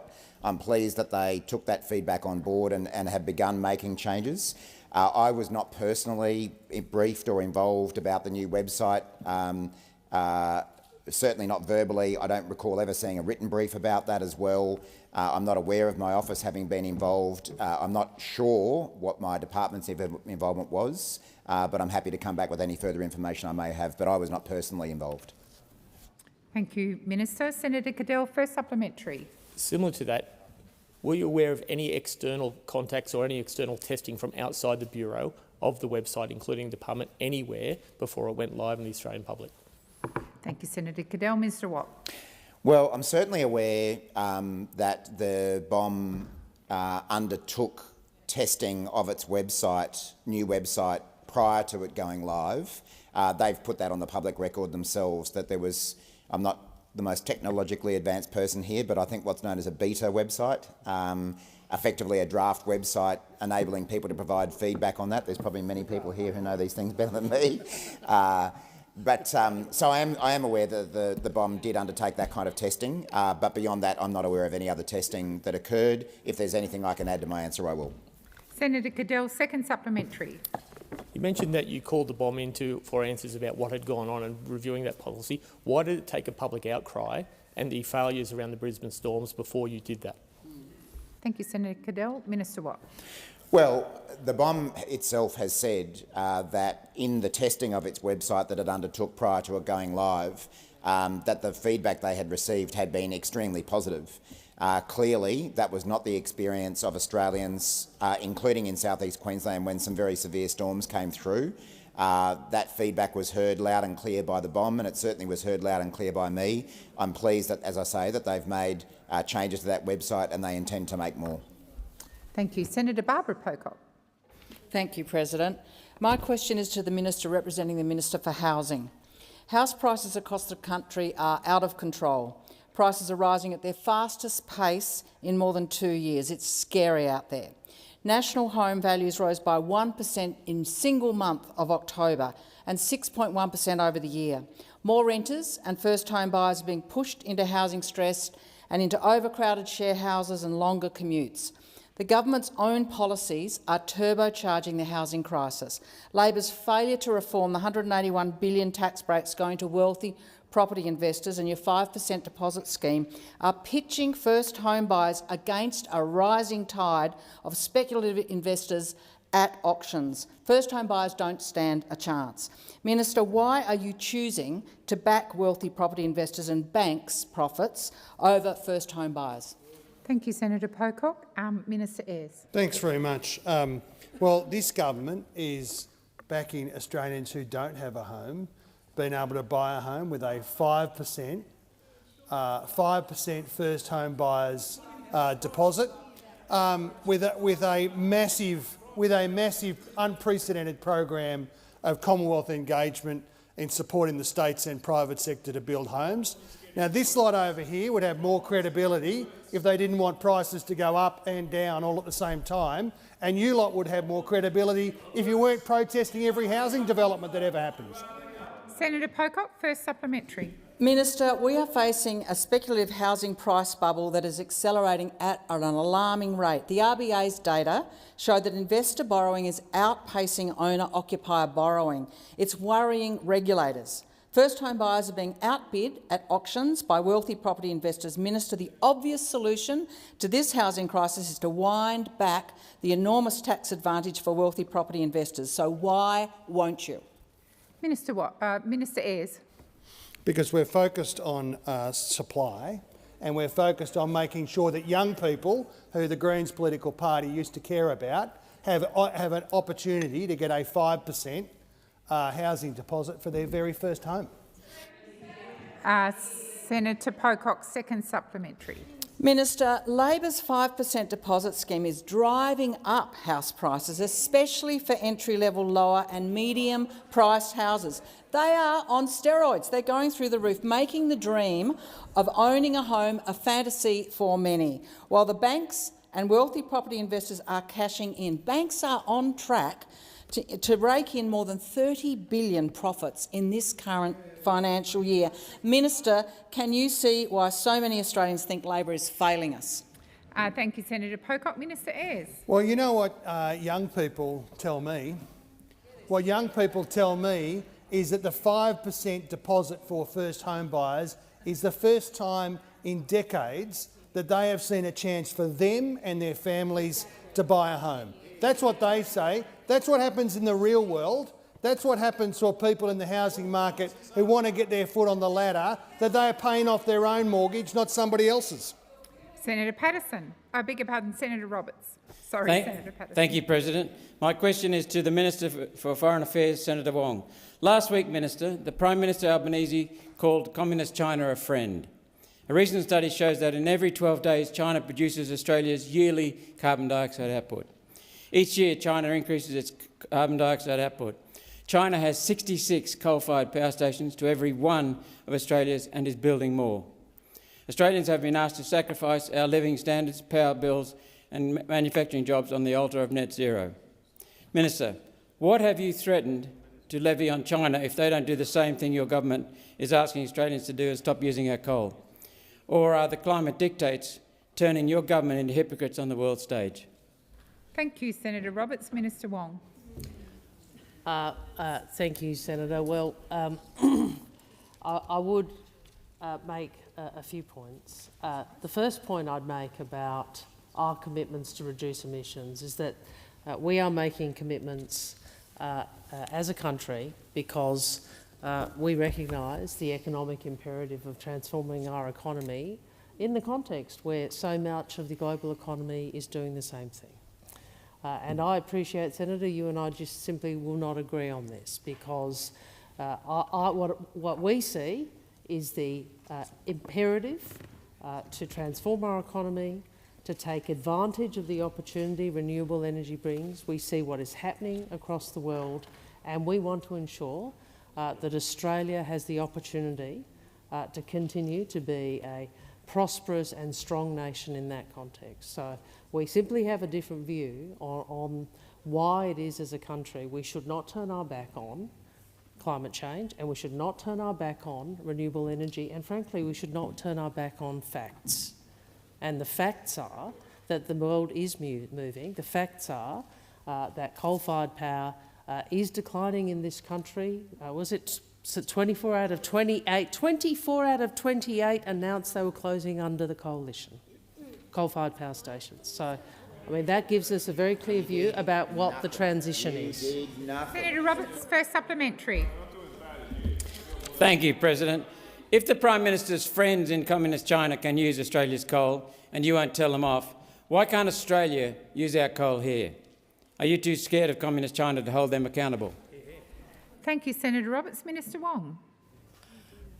Well, Senator, 24 out of 28 coal-fired power stations announced they were closing within the decade at the time under the coalition. At that time, 8 had already closed, including Hazelwood, because they were too old and at the end of their end of life. The absence of a stable policy framework meant that investors voted with their feet, or in this case the money, and didn't invest. Minister, please resume your seat. Senator Roberts. Point of order, President. Relevance. We're talking about China, not the coalition. Thank you, Senator Roberts. The minister is being relevant to your question. Well, Senator, I'm making the point. That whatever you might think, and I disagree with a great deal of what you say, but whatever you might think about why you support coal, the market is not supporting coal. The market is not supporting coal. I mean, order. I'm sorry. Well, point to the new order. Minister Wong, did you wish to continue? No. Senator, order. Come to order. Senator Roberts, second supplementary. Thank you. Your friends in Communist China, Minister, began and resumed construction of 98 gigawatts of coal power last year alone. Many of these will use Australian coal. That's 1.5 times Australia's entire national electricity market capacity in 1 year. Why is your government destroying our cheap coal generation in our country to satisfy foreign dictates from the United Nations, World Economic Forum and Paris Agreement, while Communist China does the opposite? China, not Malcolm Roberts. Thank you, Senator Roberts. Minister Wong. Well, Senator, again, I disagree with almost everything you just put to me in that question. What I would respond to specifically is the point about the why. You see, we're not doing this because other people are telling us to do this. We're doing this because we believe it is the right thing for the country. It's the right thing for future generations, but it's also the right thing for our economy. It's also the right thing for our economy. Amidst all of the interviews that were done recently by the Coalition in the last sort of 72 hours, Senator Bragg made a very important point when he was talking about net zero and the policy debate inside the Coalition. He said, what I'm saying, the debate is over. What I'm saying is, in terms of the economic debate around the world, it's over. Capital markets have made their mind up. There is a wall of money going to renewable energy. Thank you, Minister. Senator Patterson. Thank you, President. Sorry, Senator Patterson. We've moved on, Senator Whish-Wilson. Senator Patterson, please. Thank you, President. My question is to the Minister representing the Treasurer, Senator Gallagher. Moments ago, the Reserve Bank confirmed their decision to keep the cash rate unchanged at 3.6%, meaning there will be no rate relief for Australian home owners. What does the government say to millions of Australians who continue to pay higher interest rates because of inflation fuelled by this government's out-of-control spending, as Professor Richard Holden warned last week? Thank you, Senator Patterson. Minister Gallagher. Thank you. I mean, the decision was half an hour ago, President, and so it's good to see nimble opposition getting the question. Well, that's I disagree with the economist you cited, and I think I would say to households that inflation is much lower than what we inherited. Had a 6 in front of it and was rising. It's now half of that. I would say we've created 1.1 million jobs. We've got inflation down. We've got debt down. We've got real wages growing for the first time, which makes a difference, of course, to living standards, which Australians didn't receive when you were in government. Unemployment is low, and interest rates have been cut 3 times. But I certainly understand that. Senator Hume. And Ruston. Well, that's not the point I'm making, Senator Ruston. You can interject that, but that is not the point I'm making.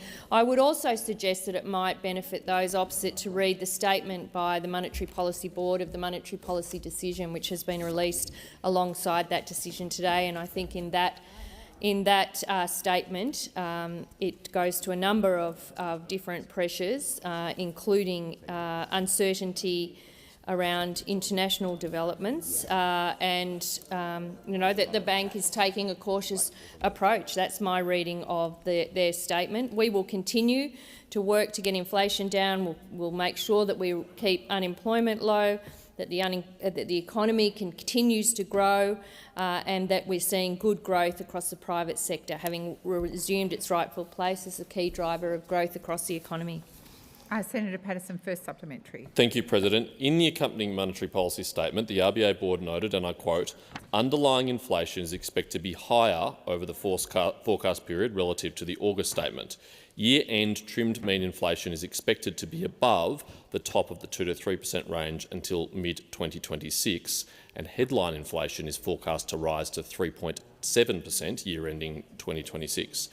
Does the government admit that its record spending has put the Australian economy at risk of continued higher inflation and higher interest rates?" Thank you, Senator Patterson. Minister Gallagher. Thank you. No, the government doesn't accept that, and nor does the statement of the Monetary Policy Board say that.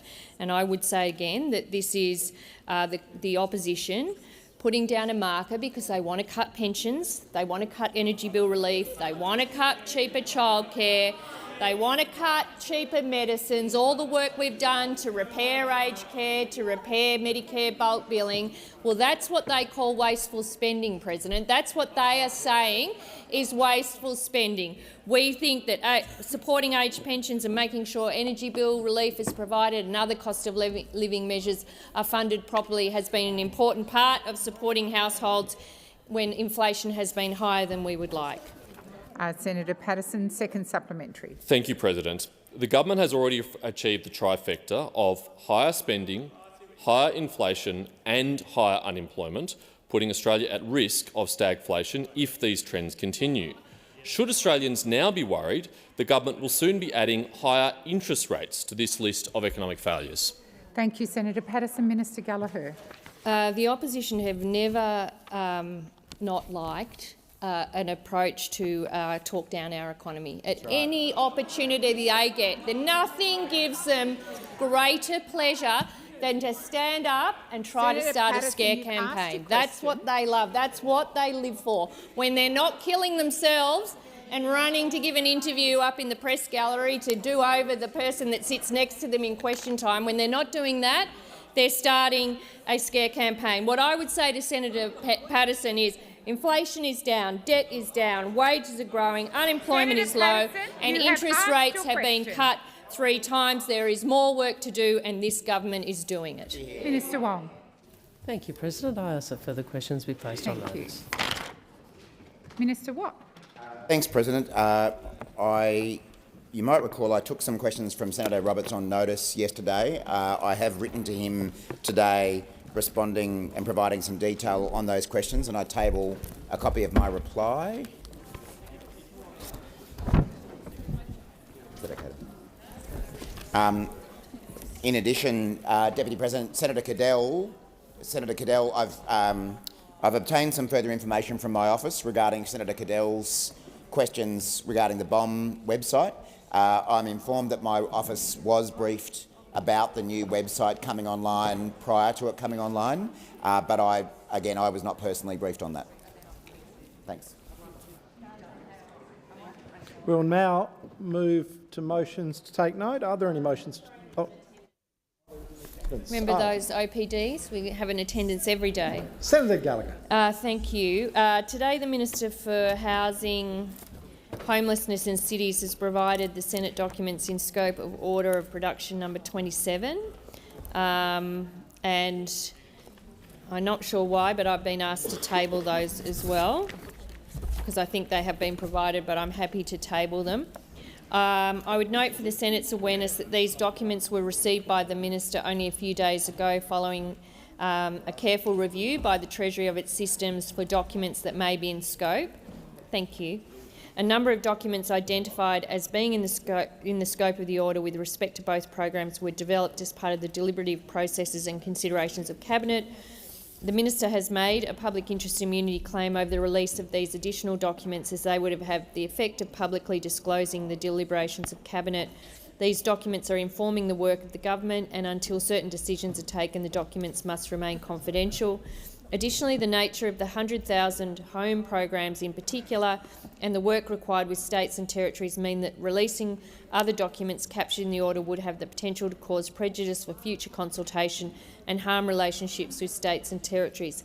It may assist the Senate and Senator Bragg to know that orders for the production of document regarding housing are best directed to the Minister representing the Minister for Housing, Minister for Homelessness and Minister for Cities rather than the Minister representing the Treasurer. Senator Bragg. Thank the Minister for that explanation. But it is an explanation... Senator Bragg, could you just move to take note, please? I move to take note of the Minister's explanation. Go ahead, Senator Bragg. Thank you very much. In taking note of this explanation, I make the point that the Senate ordered these documents back in July, and the order was quite clear that the Senate was seeking advice provided by the Treasury to the Treasurer and the Minister for Housing in relation to the government's expansion of the 5% deposit scheme.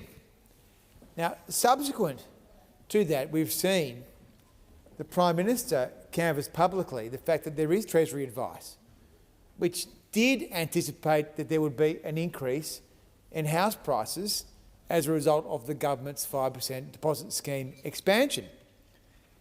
The Senate ordered the production of these documents in July. Here we are now on Melbourne Cup Day in November, and we do not have those documents. So when the government cries a river about the Senate seeking access to documents properly ordered by this chamber on behalf of the Australian people, this is yet another example of the government refusing to apply the normal norms or the normal applications that we would expect that they would comply with. Now, the point I make here is that the 5% deposit scheme, which has been deployed into a supply-constrained market without any income test, no means testing, without any place caps, has shot prices up. Now, the independent economist, Nick Gruen of Lateral Economics, predicted a 10% increase in house prices as a result of this change. That was his prediction, 10% increase. And so we now have the first month of data from 1 October through 1 November, and that bears true. Nick Gruen's prediction is coming to life because we've seen 1.2% increase in October, the biggest increase in years for entry-level first homes. Now, when you look at the complete set of data, what you see is no change to the houses of the wealthiest Australians, no change. But what you see is a big surge in prices for entry-level housing. So the policy that was apparently designed to make it easier for first home owners or prospective owners is making it harder. The prices are shooting up. I make the point that house prices are too high at the entry-level point. They're too high, they need to come down because this government has deliberately or recklessly increased the prices in that range when they knew that they had failed on supply. They knew that they inherited a housing system which was giving the country 200,000 houses a year on average, and they've crashed that down to 170,000 houses a year on average. They have crashed the supply side of the market. We have the biggest population we've ever had, and here they come along with this demand side gimmick, which shoots up house prices. And so that's why we sought this document. We sought this document because we know the briefings and modelling was done by the Treasury. The Prime Minister's confirmed it. But apparently we're not allowed to have it. The Senate's not allowed to have the documents it asked for. You have to wonder what sort of country we're living in. All we want to see is the modelling and the briefing done. I am sure the Treasury would have flagged the huge risks that the Australian people would have to bear if the government was going to uncap and open this scheme up to the children of billionaires. I am sure. Anyway, we'll play this game a bit longer. The government can keep on going, covering up and obfuscating and not giving us the documents which have been legally ordered by this chamber, but in the end we'll get the documents. Because in the end the government will have enough of extended question times and they'll have enough of the other things that we'll do with the crossbench to ensure that we get transparency. And the government can threaten to cut the paying conditions like a union bully would of the people in the House of Reps, and I don't think anyone gives a rat's ass, frankly. Senator Bragg, that language is unparliamentary. I'd ask you to withdraw. Well, I withdraw, of course. But I don't think anyone gives a rat's, frankly, that the government is threatening members of the House because we're trying to get documents which belong to the Australian people. Senator Scarr? On the attendance, if I could. Deputy President, this is a continuation of a disturbing culture of secrecy we continue to see from the Albanese Labor government. Thank you. And don't just take my word for it. The centre for Public Integrity released a report card on the Albanese Labor government's failure to be appropriately transparent. And the first point they raised in this abysmal report card of the Labor Albanese government is directly related to the document which Senator Bragg is seeking. Not for himself, but for the Australian people. And that is the government's failure to commit to transparency. And this is what the Centre for Public Integrity says. The government is, quote, leaning into a culture of secrecy, end quote. Those aren't my words. Those are the words of one of the most esteemed non-government organisations in this country with respect to the performance of the Albanese Labor government in terms of responding to orders for production of documents, in terms of responding to requests for freedom of information documents, in terms of being open and transparent with the Australian people. And when we seek these documents, when senators from all around the chamber seek these documents, we're not seeking these documents for us, we're seeking these documents for the Australian people. And Senator Bragg has given the example of the document he sought with respect to the government's 5% deposit scheme to find what advice was given to the minister, to the government, with respect to the impact of this scheme on house prices. An absolutely key issue in terms of implementation of this scheme. And Senator Bragg asked for this document in July. We're now in November. It's extraordinary, absolutely extraordinary. And we have seen that all the senators in this place, except for the government senators, so all of the senators on the crossbench, all the senators covering more than 50% of the senators in this place, more than 50% of the senators in this place have had to take the extraordinary step of taking action to try and get the government to respond to orders for production of documents. It shouldn't be like this. If the Senate requires a document for its deliberations, it should be provided, unless there's a really, really good reason. And I listened very carefully to the Leader of the Government Senator Gallagher, Leader of Government Business in the Senate, with respect to her explanation, and I did not hear a coherent, sensible reason as to why the documents could not be produced. The scheme's already in operation. As Senator Bragg said, we're already seeing the inflationary impact on prices. So what we wanted to see was the basis, the modelling that was undertaken to actually support the implementation of this policy. And the government refuses to provide it to us. And in doing so, they're refusing to provide it to the Australian people. And once again, they're underlying the report card that was issued by the Centre for Public Integrity that this is a government that is leaning into a culture of secrecy. Senator Kovacic. Oh, President? sorry, Senator Pocock. But Senator Kovacic, you have the call. Thank you, Deputy President. I also rise to speak on the same attendance motion. Sorry. There are two concerns in relation to this. One relates to transparency and one relates to the housing crisis in our country. And both are significant. My colleagues have spoken about secrecy. This Labor government is the most secretive government since the Keating administration. And that is not something that you want to aspire to be. And we need to call out the fact that this government continues to operate under a banner of secrecy.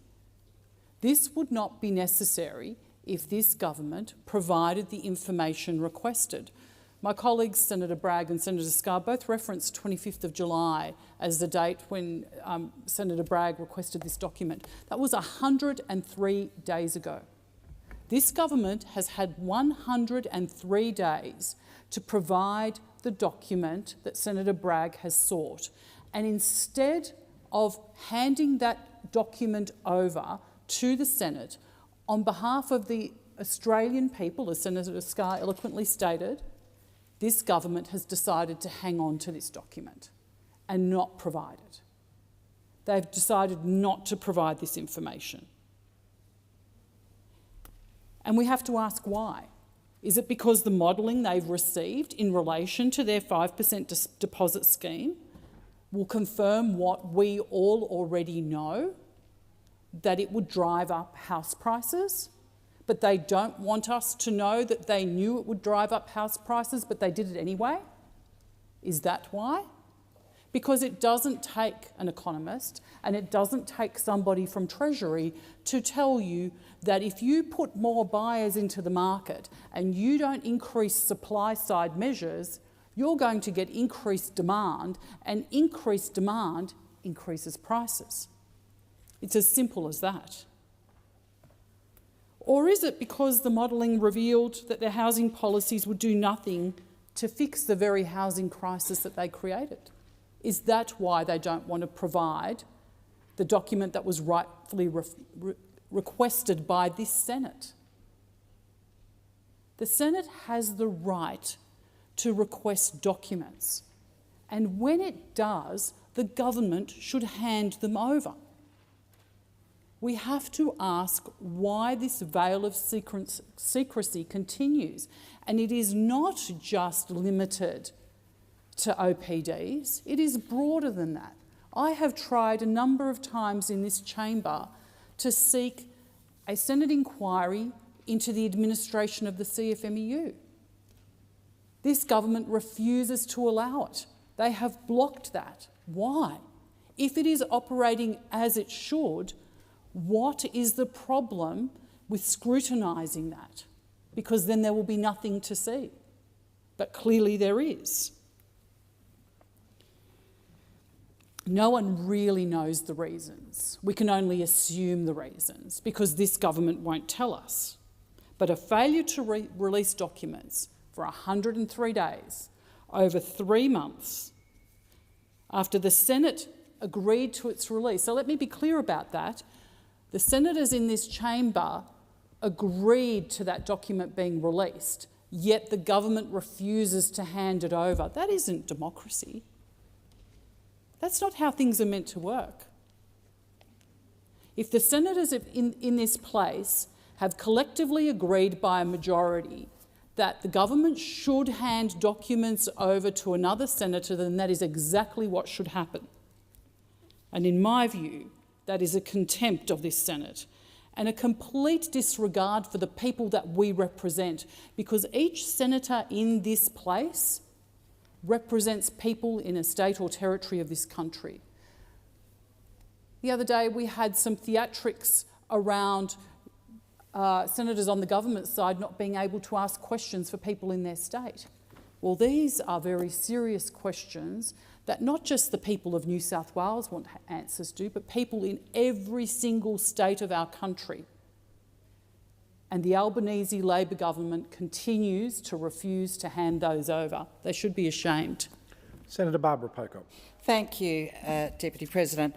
So I rise to take note of the Minister representing the Treasurer's explanation. And we've just had a question time where we've seen repetitive questions about the housing crisis. We saw repetitive questions throughout last week as well. Australians are worried about a housing crisis that is on fire. It is driving up prices, and we need information to have a proper, informed debate in this parliament.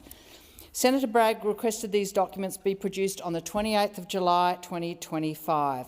But he's been fobbed off. The minister's asked for additional time. 3 months have passed without an update until today, and we need a full release of these documents.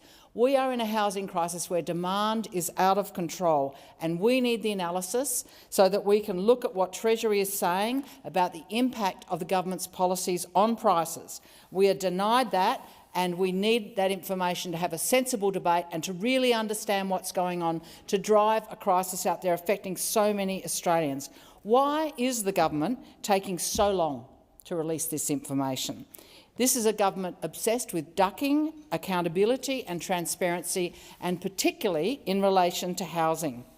The OPD compliance rate in this parliament is dismal, and I'm still waiting for an answer on my OPD from August about direct spending on public and community housing. Why is this government allergic to telling us what the data is, what the analysis is on housing? Australians deserve to see Treasury's modelling on the 5% deposit scheme. Treasury advice says that scheme would only raise prices by 0.5% nationally over 6 years. Only. Let's assume the prices will only rise by 0.5% as a result of these changes.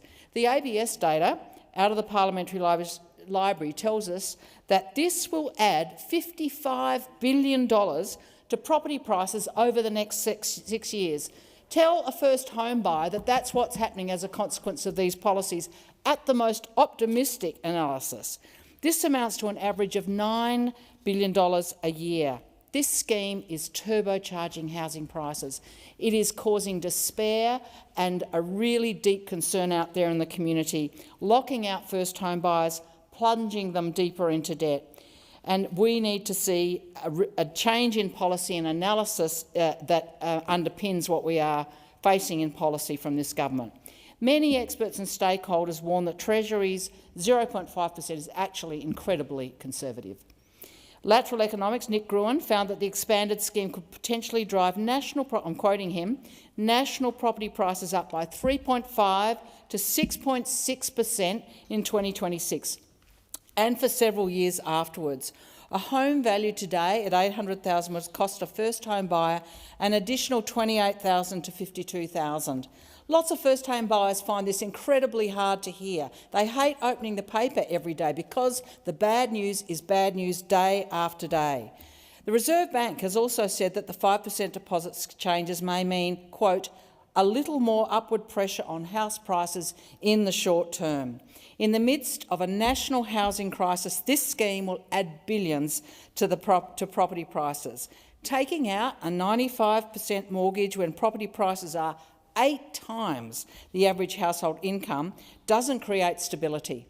It sets first-time buyers up for financial hardship while banks make super profits, and this is widening intergenerational inequality at a rapid rate. This motion also goes to Labor's policy to invest $10 billion to deliver 100,000 homes for first-home buyers. And this isn't a horrible policy, but it's an admission from the government that they can directly fund housing construction for first-home buyers, and not just for US defence personnel in relation to AUKUS in Perth, but for Australian citizens. We can build directly, we can fund directly, we can do solutions that are effective, efficient, cost-effective and timely. Everybody's Home said that while building 100,000 homes is a good step, they aren't guaranteed to be affordable. There's a missing piece of that spend. Don't build anything, build something that people can actually afford. There are a lot of unanswered questions around this policy and its implementation, and Australians deserve the detail. It's contemptuous to treat this parliament without providing us with the detail that we are expected to understand, to ask questions out of, and it is our job as a Senate to pay attention to what this analysis says. We are denied that capability by this reluctance to share information, and it is a critical question for so many Australians. Senator, I am going to give the call to Senator McKim, Senator Roberts. There was 3 coalition speakers first up, and I'm just going to even up the ledger across the chamber. There will be a few minutes left. Senator McKim.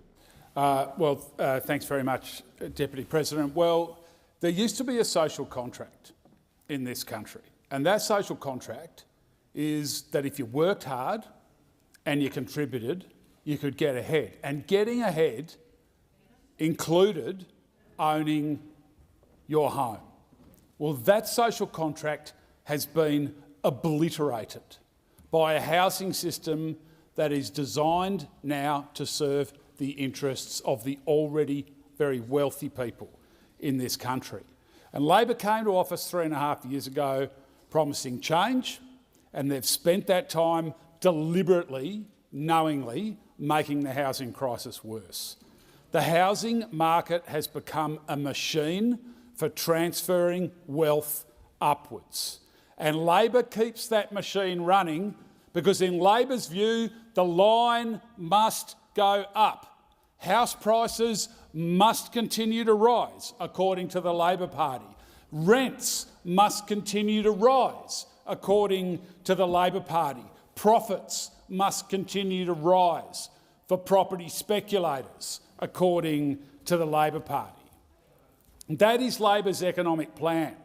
Endless growth for the wealthy built on the misery of millions who can't afford their own home and can't afford to make ends meet.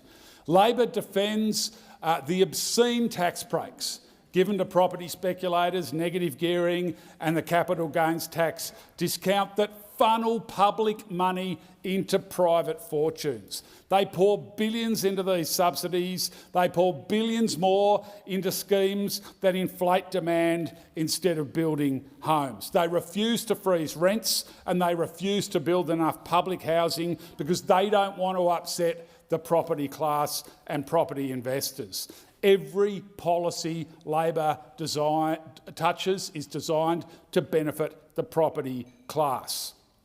Every dollar of so-called housing investment is carefully directed to keep prices high. It is not a market, it is an absolute racket.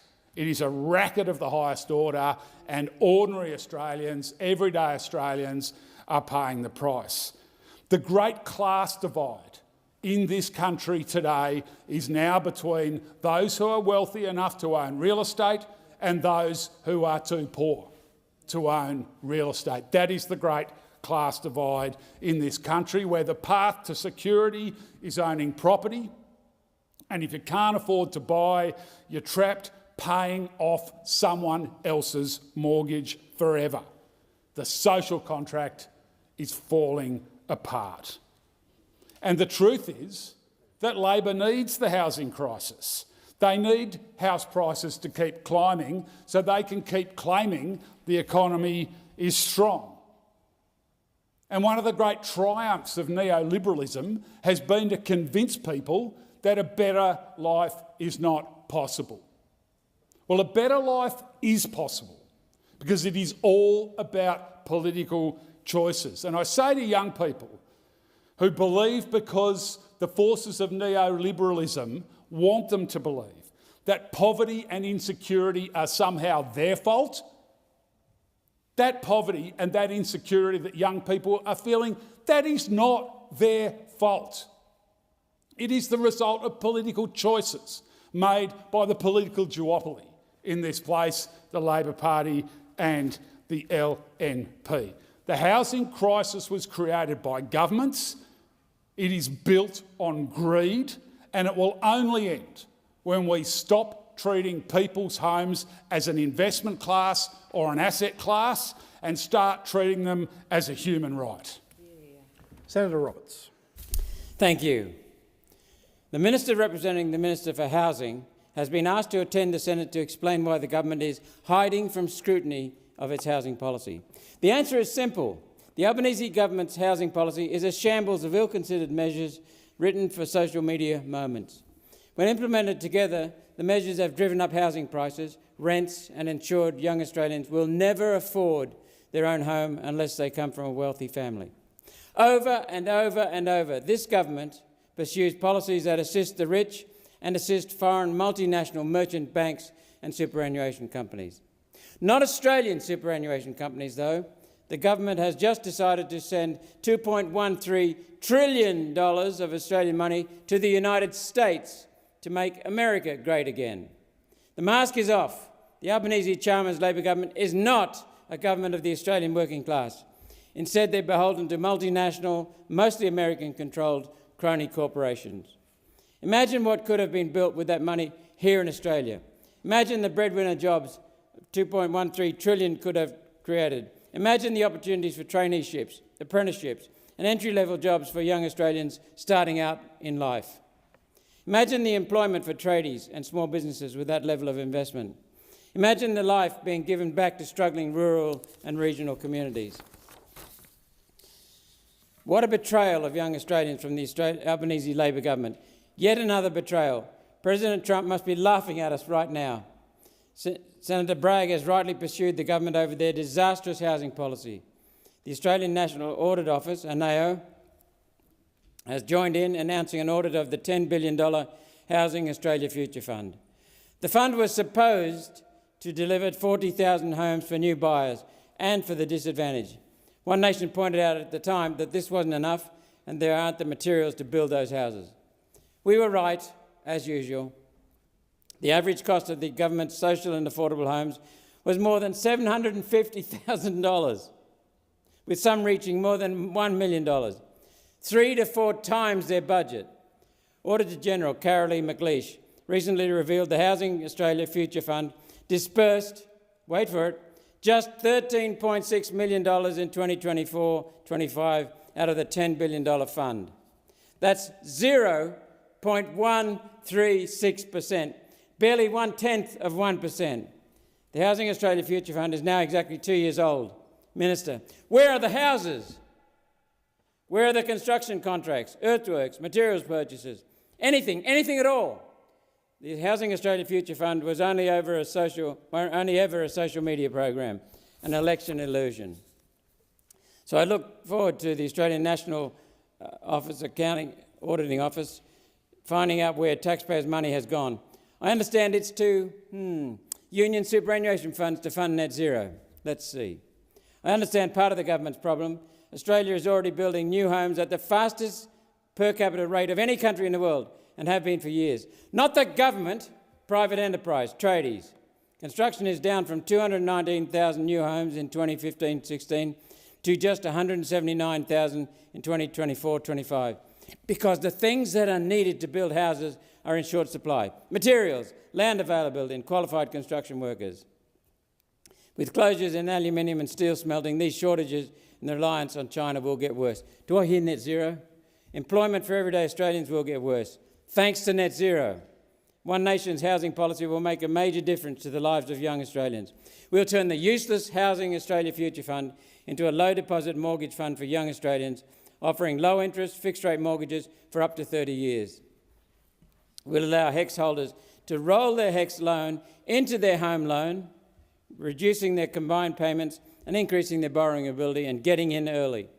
We'll overcome the deposit gap through allowing Australians to use their super account to take a share in their home. Not their super fund, their own super account, which will continue to grow as the value of the home grows. It's a great investment. We'll limit negative gearing to 2 homes.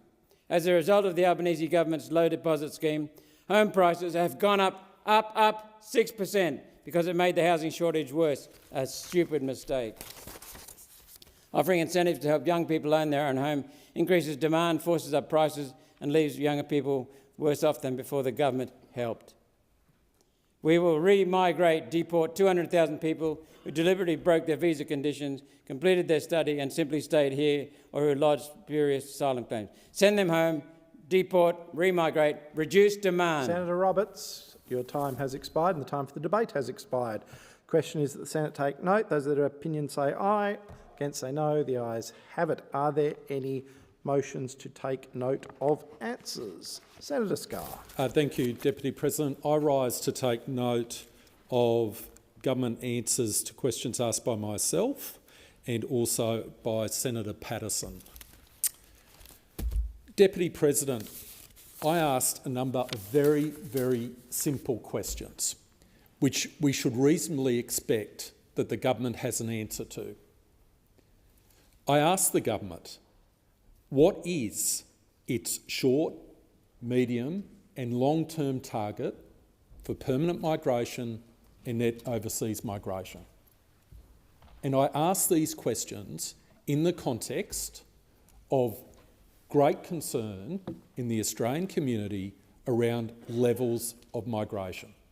There was a poll released in The Australian earlier today, and there was also a poll released by the Scanlon Foundation in its Social Cohesion Mapping Report, which it puts out every year.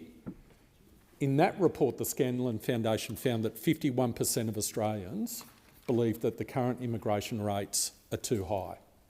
So it was in that context that I asked the Minister, representing the Minister for Immigration, to simply advise us what is the government's short-term, medium-term and long-term target or range with respect to permanent migration and net overseas migration. And what did we hear? No answer. They refuse to give an answer. They refuse to give a figure. They refuse to give a range. And I ask this question because the relevant minister, Minister Tony Burke, was on ABC's Insiders a few weeks ago, and he was asked exactly the same question by David Spears. David Spears asked him, are immigration rates too high? The minister said, well, they're coming down to appropriate levels. And then David Spears asked, well, what's an appropriate level? And Minister Tony Burke refused to give an answer, refused to give a figure, refused even to give a target range. And that is the issue. That is the issue. There is a complete lack of communication with the Australian people with respect to immigration, including immigration levels, in the context of great community concern regarding immigration levels. And it's just not good enough. It's not good enough. I then asked a supplementary question as to multi-year planning with respect to permanent migration. Now, you would think that the government would have a multi-year plan with respect to immigration levels. In fact, in the government's own immigration strategy that was released in December 2023, they say this: new commitment, plan migration over a longer-term horizon to better manage the migration intake with greater state and territory collaboration. The government will develop a principles-based multi-year planning model for permanent migration to improve collaboration with states and territories on migration settings. The multi-year planning model will extend the planning horizon of the permanent migration program beyond its current 12 months and enable a better planning effort to meet the strategic, structural and long-term challenges that we face as a nation and in our cities and regions." End quote. It makes sense. It makes sense. And this is the government's own migration strategy, released in December 2023.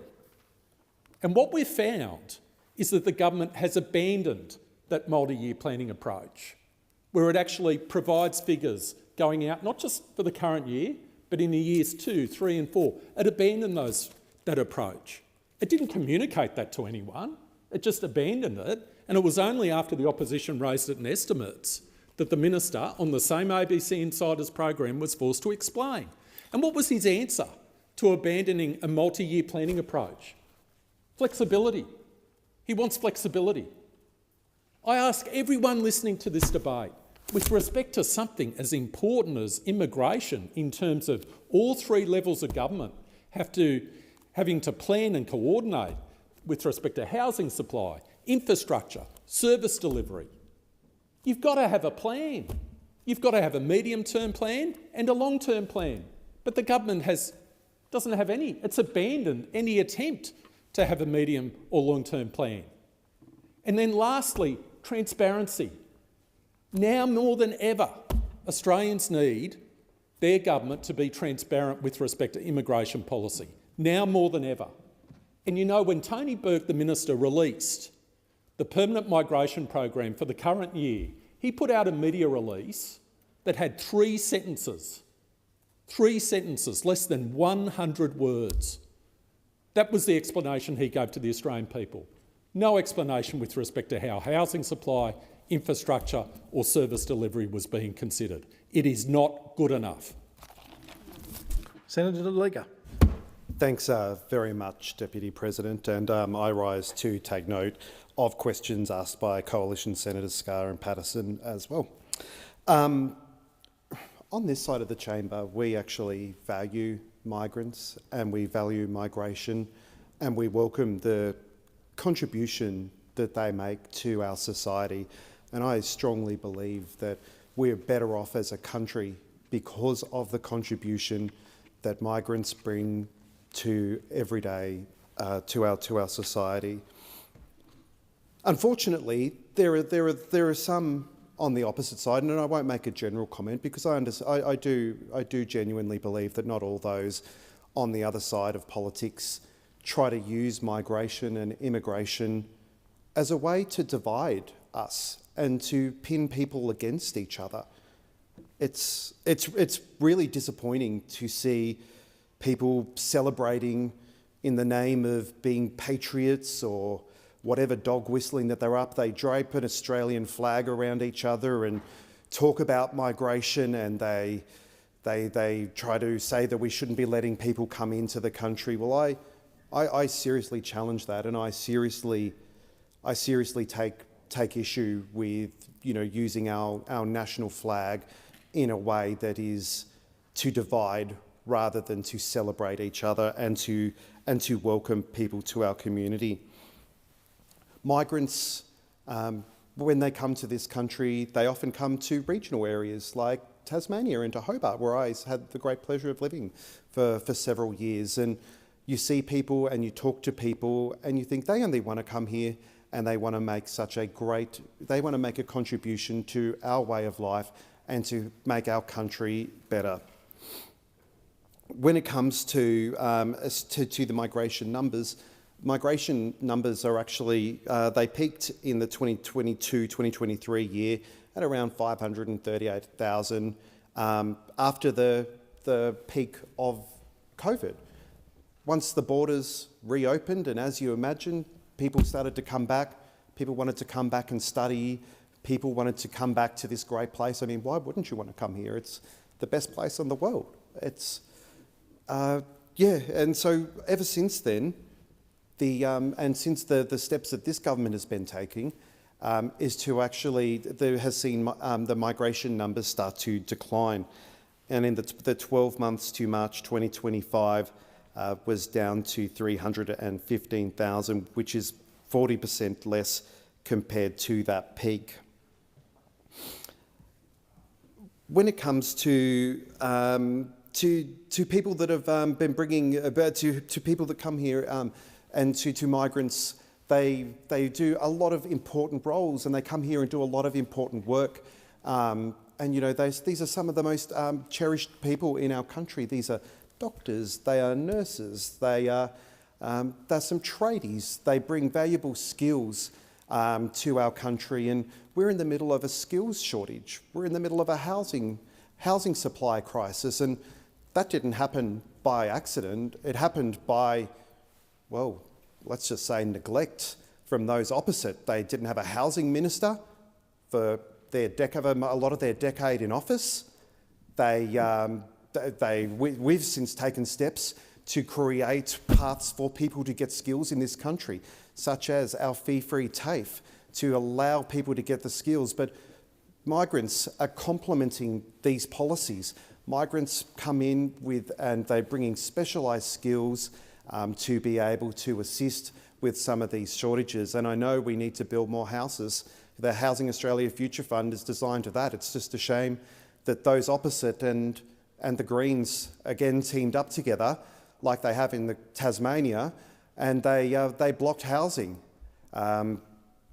Real shame, absolute shame, because we would have absolutely, without being delayed by several years or a couple of years perhaps, we would have absolutely had a lot more houses built under the Housing Future Fund.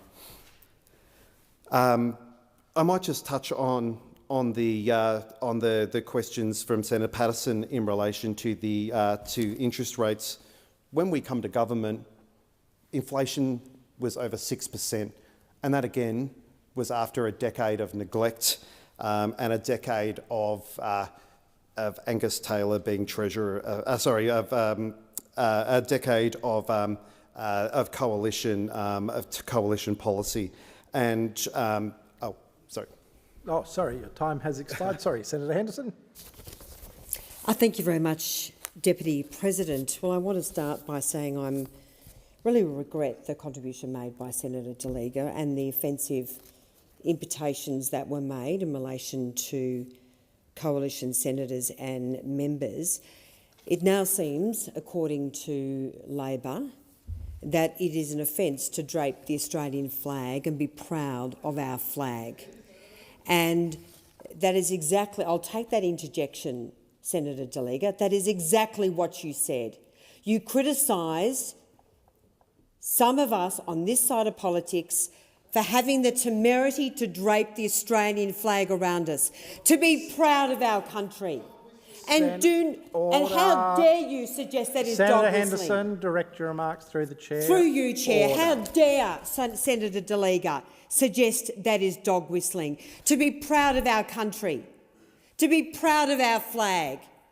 That is why so many people want to come and live in our country, because we are a great country and we have one of the most successful migration histories of any country in the world. We are a proud migrant nation.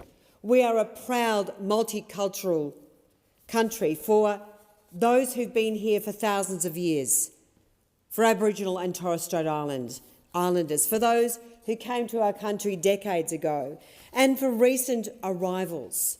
We are a hugely successful multicultural country. And Senator De Liga, I would ask you, and you're only a new senator, you're reading from Labor's talking points, but I would really ask you to reflect on the way in which you have characterised not just members and senators on this side of the chamber and this side of the political aisle, but every Australian who is proud to fly the Australian flag in their backyard or their front yard. Every local school or RSL or community organisation who is proud to fly the Australian flag. And of course to those who want to drape the Australian flag around them. And I say all power to every single Australian who flies our flag, who wears our flag with pride. But the bottom line is, and I do rise to take note in relation to the question by Senator Scarr, is that every country has a responsibility to run its migration program in the national interest. And that is not happening under this government. We have seen migration grossly mismanaged. And Senator Scarr spelled out some of the facts in relation to that mismanagement. And we know that migration is running out of control. Net oversized migration for the year ending 31st of March 2025 is still 315,900. This is approximately 100,000 or 46% above the 10-year average prior to the COVID-19 pandemic. It is 91,000 higher than Treasury's non-forecasts in the last budget for the last 3 years commencing 1 July 2026. It is 80,000 higher than the long-term average assumption of 235,000 used by the Centre for Population. So this government has a very bad record of mismanaging migration in the national interest. And what does that mean? Without knowing the short, medium and long-term migration planning, we heard crickets from the responsible minister in this place today. Labor will not fess up what those long, medium and short-term targets are. And the concern is that how can we as a nation plan for services, for infrastructure, for what our nation needs, for schools, for hospitals, if we do not have that planning in place? So I say, and particularly in my former role as the Shadow Minister for Education, we took a very strong policy to the election, capping international students at 25% at public universities, which makes us one of the most generous of all countries in the world in terms of welcoming international students. And instead we now see international students running at record levels, getting worse, with the government completely dropping the ball on managing international students, which, as we know, contributes about half of net overseas migration. So I say that is not good enough. Your time has expired. Senator Dowling. Thank you, Deputy President. Well, to follow on the immigration discussion, and Senator Henderson did quote that figure, which is accurate, that the net overseas migration for the 12 months to March 25 was $315,000, but what she didn't mention is that's down 40%, and it's trending down. It's actually fallen for 6 consecutive quarters in a row, and it's 17. Order. We'll get to that. So we've fallen 17,000 below what actually Treasury predicted as well. So nobody can dispute that the NOM is is down and continues to trend down. And of course, we've maintained permanent migration at exactly the same settings at 185,000.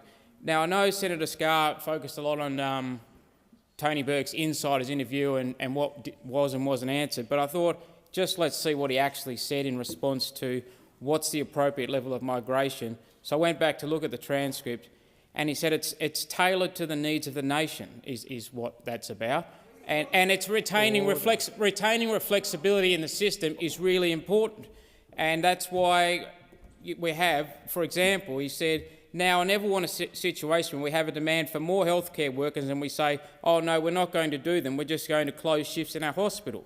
I don't want a situation. So having short-term targets is folly. We actually want to have flexibility. We need to have flexibility in our system. I don't know what central planning school you've come from where you think you can do these quarterly plans of migration where you're going to shift construction patterns across as patterns come. We live in a global economy. Migration's flexible. We need a flexible economy. I know you want to do some command and control system, but we actually believe in a flexible migration system that allows our market to respond. So that's where we have a measured, humane, pragmatic system. We're seeing the migration numbers come down. That's what the market is saying, and we have a consistent, steady. You know these things. We have a consistent, steady, permanent migration program as well. And I think we can just take the heat and the emotion out of it and just have a fact-based discussion here about what we're actually doing. And we're seeing a lot of growth in visas for construction, for example, because we do need more people in those construction trades to meet the needs of Australians, such as more housing.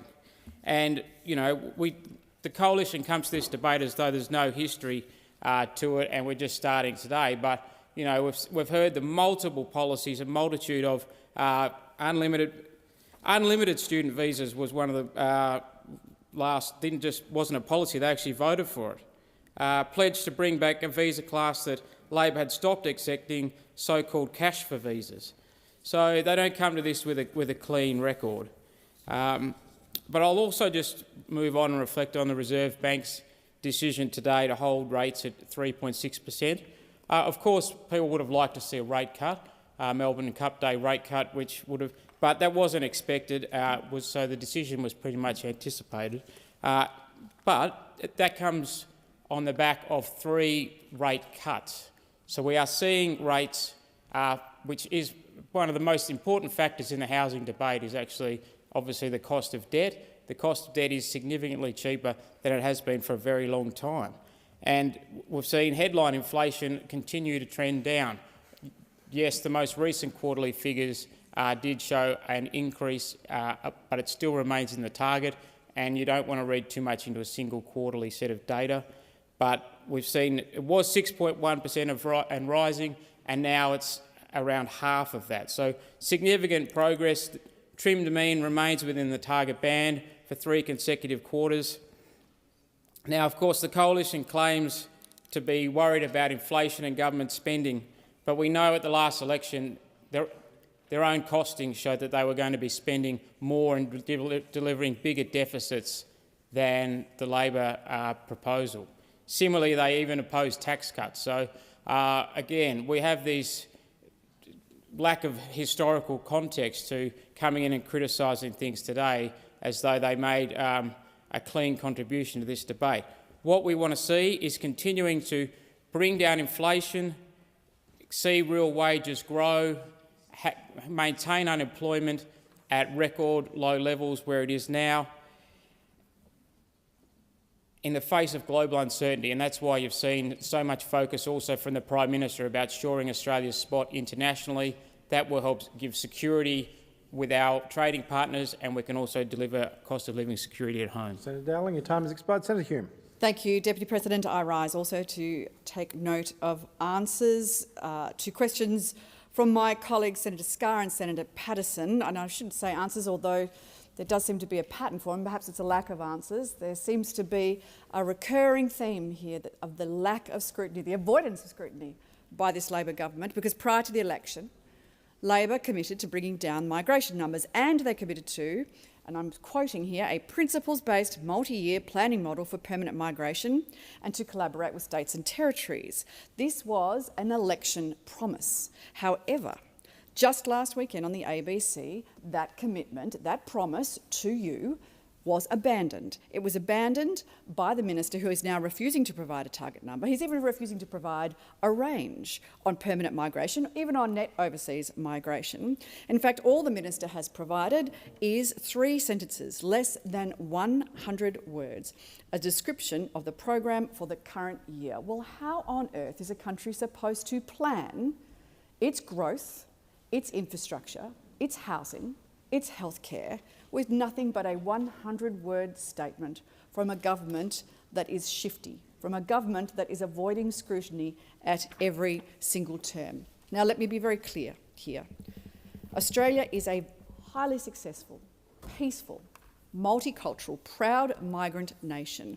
Over 1/3 of all Australians were born overseas. Over half of all Australians have a parent that was born overseas. And I reject, and in fact, I'm very, very hurt, deeply hurt and offended by Senator Delega's insinuation that somehow, if you want a well-managed migration policy, that must mean that you're anti-migrant. That must mean somehow you're some deep-seated racist. Well, nothing could be further from the truth. Nothing could be further from the truth. You'd be hard-pressed to find anybody in this chamber, anyone in this chamber, without a first or a second generation migrant within their family. But a well-managed migration program has been the keystone, the foundation stone of our successful social and economic story in this country. But there's no doubt at all, that when your population grows rapidly, as it has under Labor who brought in 1.5 million migrants in their first term of government, when your population grows rapidly and your migration program is out of control, well, then there is pressure. There is pressure on your infrastructure. There is pressure on your healthcare system. There is pressure on housing, made so much worse by the decision of the Reserve Bank of Australia today to keep interest rates on hold, even though we know that there are so many Australians out there that were hanging on every word of Michelle Bullock today. Of course that is going to get worse if your migration program is out of control. And the fact that there have been 315,000 migrants in the last 12 months, this is something that Labor are somehow crowing about. And yet, it's around 46% higher than the 10-year average. It's around 34% higher than the long-term average assumption that is being used in budget data that is forecast by Treasury. So they have massively outstripped their own targets and somehow are crowing about the success of their migration program. Well, that is an absolute nonsense. A successful migration program requires planning. It requires management. It requires sustainability. It needs to have a social licence. It needs to have the permission of the people that voted for you, and you have not got that. You have not got that. In fact, you have completely ignored the policy that you took to the last election. And most importantly, it requires transparency, which is exactly what this government promised. But unfortunately, they have reneged on that promise. A well-managed immigration policy brings in the skills that we need for the life that we want. That's pretty simple. That's pretty simple. That's been the foundation stone of our migration policy for as long as I can remember. But if Labor cannot or will not manage our migration program, the economy suffers, our services suffer, and it's Australians that end up paying the price. So not only has Labor broken an election commitment, but they have also demonstrated a profound failure in political leadership. Public support for immigration has been undermined by this government. When a government says one thing, but when they do another, well, when they avoid scrutiny and when they refuse to account for their own outcomes, well, the public notices, and the public are putting you on notice. Question is that the Senate take note. Those of that opinion say aye. Against say no. The ayes have it. Are there any further motions to take note of answers? Senator Faruqi. Thank you, Acting Deputy President. I rise to take note of the government's non-answers to questions by Greens senators. Defence officials have quietly told Australian defence manufacturers that they can no longer export directly to Israel. The Greens have been calling out Labour's complicity in Israel's genocide for 2 long years. While Israel has rained devastation upon Gaza, has murdered Palestinians in their thousands, this government has proudly proclaimed their friendship with Israel and continued on with the two-way arms trade.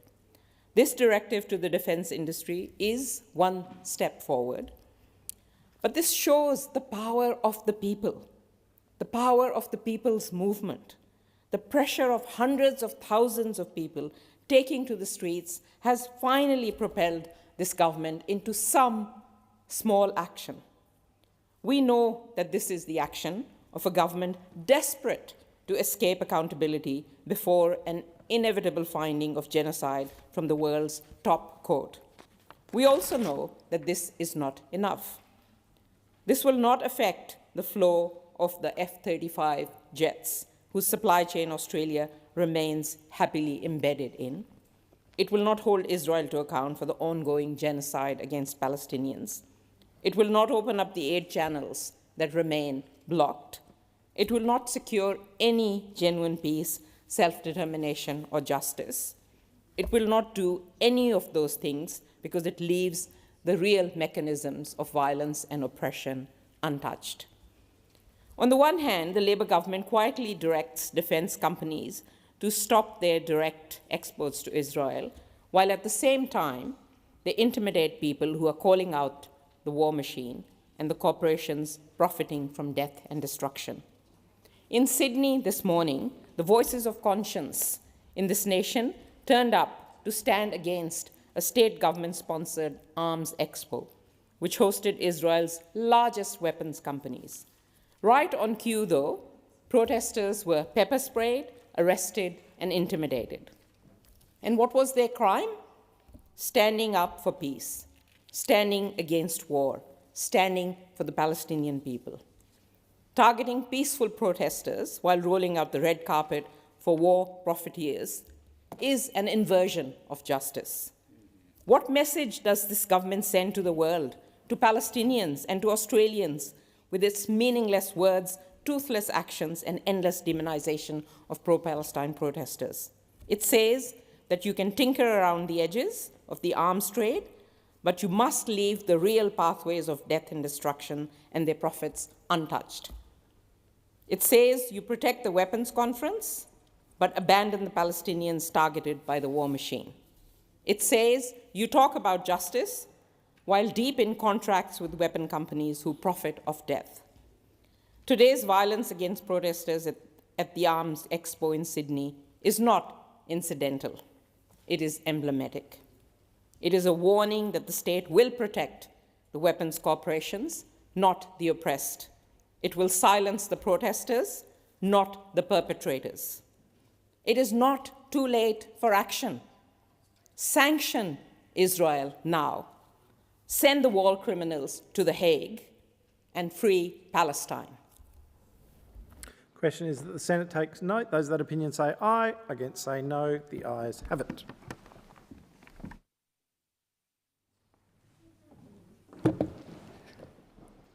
Are there any notices of motion to be given for another day? Clerk, you don't have anything? Okay. I shall now proceed to the placing of business. Is it desired to postpone or rearrange the business? Senator Darmingham. On behalf of the Joint Standing Committee on Foreign Affairs, Defence and Trade, I seek leave to move a motion to enable the committee to meet during the sitting of the Senate today. Is leave granted? Leave is granted, Senator Darmingham. I move that the Joint Standing Committee on Foreign Affairs, Defence and Trade be authorised to hold a public meeting during the sitting of the Senate today from 5:30 p.m. to take evidence for the committee's inquiry into the Department of Defence Annual Report 2023. So the question is, the motion is moved by the Senator be agreed to. Those of that opinion say aye. Against, I believe the ayes have it. I call the clerk. President, postponement notifications have been lodged in respect of business of the Senate notices numbers 1 and 2 for today, postponed till the next day of sitting, and in respect of general business notices numbers 206 and 236, postponed to the next day of sitting. Also note that a committee has lodged an extension notification as shown at item 11 of today's order of business. Thank you. If there is no objection, the business is postponed. I'll now proceed to the discovery of formal business, and I'll go to business of the Senate number 4, standing in the name of Senators Whish-Wilson and Lambie. Thank you, President. I ask that business notice of motion number 4 be taken as a formal motion. Is there any objection to this motion being taken as formal? There being none, I'll call Senator Whish-Wilson. I move the motion. So the question is that business of Senate number 4, standing in the name of Senators Whish-Wilson and Lambie, be agreed to. Those of that opinion say aye. Against? I believe the ayes have it. I'll now go to general business notice of motion number 5, standing in the name of Senator Ormond-Payne. Is that Senator Ormond-Payne? Thanks, President. I ask that business of the Senate notice of motion number 5 be taken as a formal motion. Is there any objection to this motion being taken as formal? There being none, I call Senator Ormond-Payne. Thank you, President. I move the motion. Thank you. Senator Ormond-Payne, are you in your correct seat? Yes, I am. Okay, I think the info I have in front of me is incorrect. So the question is that the motion is moved by Senator Ormond-Payne be agreed to. Those of that opinion say aye. Against? I believe the ayes have it. I'll now go to general business notice of motion number 6, standing in the name of Senator Ormond-Payne.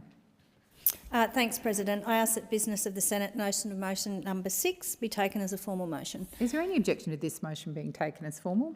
There being none, I'll call Senator Ormond-Payne. Thank you, President. I move the motion. So the question is that general business notice of motion number 6, beg your pardon, I said general business of the Senate number 6, standing in the name of Senator Ormond-Payne, be agreed to. Those of that opinion say aye. Against? I believe the ayes have it.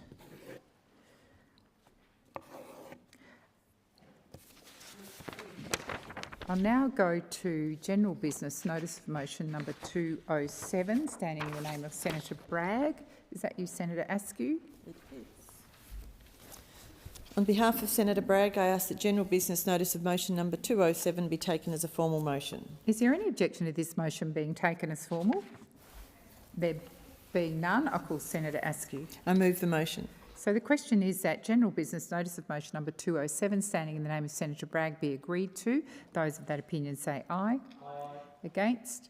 I believe the ayes have it. I'll now go to general business notice of motion number 211, standing in the name of Senator Bragg. Senator Askew. On behalf of Senator Bragg, I ask that general business notice of motion number 211 be taken as a formal motion. Is there any objection to this motion being taken as formal? There being none, I call Senator Askew. I move the motion. So the question is that general business notice of motion number 211, standing in the name of Senator Bragg, be agreed to. Those of that opinion say aye. Against? I believe the ayes have it. I'll now go to general business notice of motion number 213, standing in the name of Senator Bragg. Senator Askew. On behalf of Senator Bragg, I ask that general business notice of motion number 213 be taken as a formal motion. Is there any objection to this motion being taken as formal? There being none, I call Senator Askew. I move the motion. So the question is that general business notice of motion number 213, standing in the name of Senator Bragg, be agreed to. Those of that opinion say aye. Aye. Against? I believe the ayes have it. I'll now go to general business notice of motion number 222, standing in the name of Senator Payman. Thank you, President. I ask that general business notice of motion number 222 be taken as a formal motion. Is there any objection to this motion being taken as formal? There being none, I call Senator Payman. I move the motion. So the question is that general business notice of motion number 222, standing in the name of Senator Payman, be agreed to. Those of that opinion say aye. Aye. Against? I believe the ayes have it. I'll now go to general business notice of motion number 223, standing in the name of Senator Payman. Thank you, President. I ask that general business notice of motion number 223 be taken as a formal motion. Is there any objection to this motion being taken as formal? There being none, I call Senator Payman. I move the motion. So the question is that general business notice of motion number 223, standing in the name of Senator Payman, be agreed to. Those of that opinion say aye. Aye. Against? I believe the ayes have it. I'll now go to general business notice of motion number 224, standing in the name of Senator Payman. Thank you, President. I ask that general business notice of motion number 224 be taken as a formal motion. Is there any objection to this motion being taken as formal? There being none, I call Senator Payman. I move the motion. So the question is that general business notice of motion number 224, standing in the name of Senator Payman, be agreed to. Those of that opinion say aye. Against? I believe the ayes have it. I'll now go to general business notice of motion number 226, standing in the name of Senator Hume. Senator Askew. 226. On behalf of Senator Hume, I ask that general business notice of motion number 226 be taken as a formal motion. Is there any objection to this motion being taken as formal? There being none, I call Senator Askew. I move the motion. So the question is that general business notice of motion number 226, standing in the name of Senator Hume and moved by Senator Askew, be agreed to. Those of that opinion say aye. Against? I believe the ayes have it. I'll now move to general business notice of motion number 227, standing in the name of Senator Daniel. Senator Askew. On behalf of Senator Duniam, I ask that general business notice of motion number 227 be taken as a formal motion. Is there any objection to this motion being taken as formal? There being none, I call Senator Askew. I move the motion. So the question is that general business notice of motion number 227, standing in the name of Senator Duniam and moved by Senator Askew, be agreed to. Those of that opinion say aye. Against? I believe the ayes have it. A division required? Ring the bells for 4 minutes.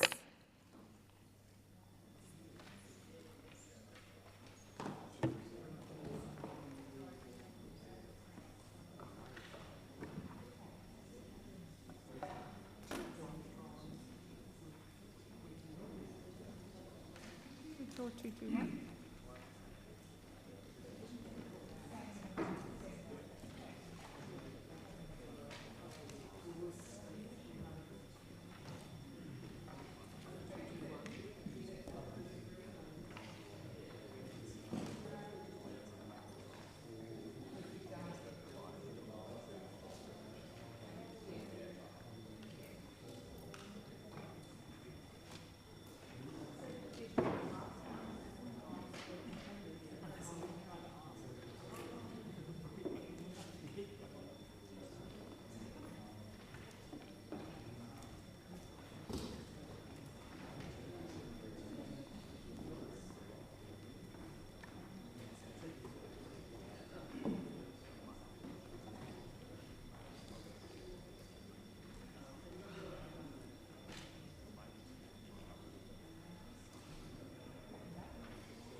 Lock the doors. So the question is that general business notice of motion number 227 be agreed to. The ayes shall move to the right of the chair, the noes to the left. I appoint Senator Askew as teller for the ayes and Senator Darmanin as teller for the noes.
Order. There being 27 ayes and 34 noes, the matter is resolved in the negative. Senators, I advise there may be future divisions.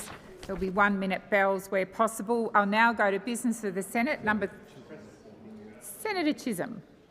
I just ask in relation to motion 224 if it could be recommitted.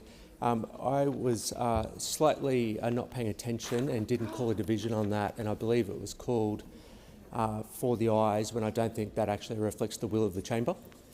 Certainly, Senator Chisholm.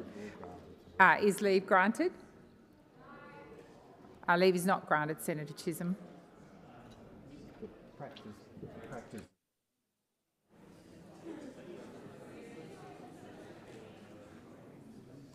I am going to explain to the Senate when we recommit matters or when matters are put up for recommitting and leave is sought, the general practice is that if an explanation has been given, which it has been, that the matter is recommitted because it needs to be a vote which reflects the Senate. So I am going to put that again. So I'm going to ask again. So is leave granted? Leave is granted, Senator Chisholm. So the question is that general business notice of motion number 224, standing in the name of Senator Payman, be agreed to. Those of that opinion say aye. Against? I believe the noes have it. Division required. Ring the bells for 1 minute.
Lock the doors.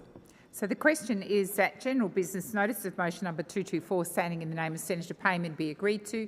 The ayes shall move to the right of the chair, the noes to the left. I appoint Senator Askew as teller for the ayes and Senator Darmanin as teller for the noes.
Order. There being 28 ayes and 33 noes, the matter is resolved in the negative.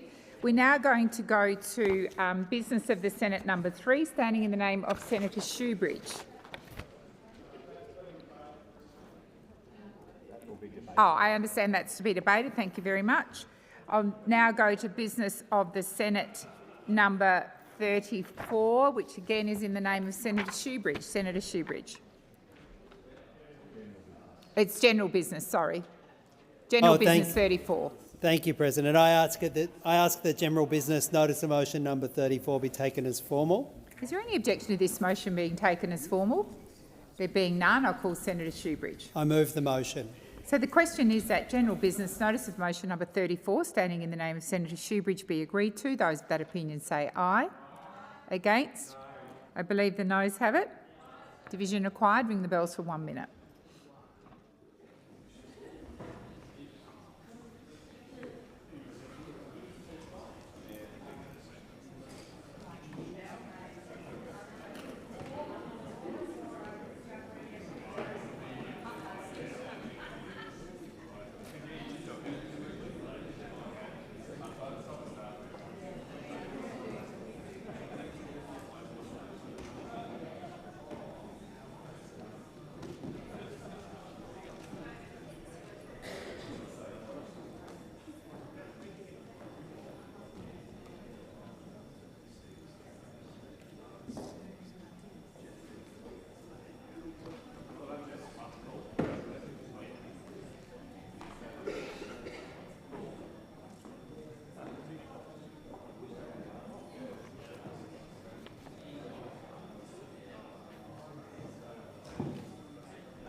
Lock the doors. So the question is that general business number 34, standing in the name of Senator Shoebridge, be agreed to. The ayes shall move to the right of the chair, the noes to the left. I appoint Senator McKim as teller for the ayes and Senator Askew as teller for the noes.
Order. There being 14 ayes and 27 noes, the matter is resolved in the negative.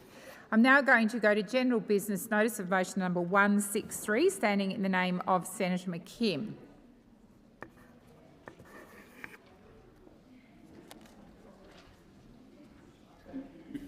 Thank you, President. I seek leave to amend general business notice of motion number 163 before asking it be taken as formal. Is leave granted? Leave is granted, Senator McKim. Thanks, President. I amend the motion in the terms circulated in the chamber and I ask that it be taken as formal. Is there any objection to the amended motion being taken as formal? There being none, I call Senator McKim. Thank you, President. I move the motion as amended. So the question is that general business 163, as amended by Senator McKim, be agreed to. Those of that opinion say aye. Against? The noes have it. Division required. Ring the bells for 1 minute.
Lock the doors. So the question is that general business notice of motion number 163, standing in the name of Senator McKim, be agreed to. The ayes shall move to the right of the chair, the noes to the left. I call Senator McKim as... are you teller? It's Senator McKim, so I'm calling Senator McKim as teller for the ayes and Senator Darmanin as teller for the noes.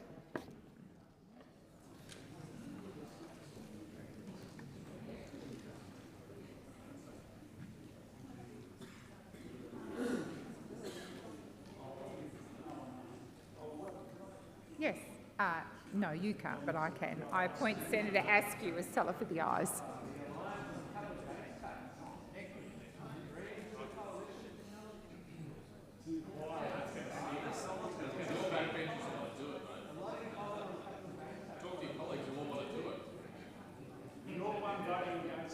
Order. Order.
Order. There being 35 ayes and 23 noes, the matter is resolved in the affirmative.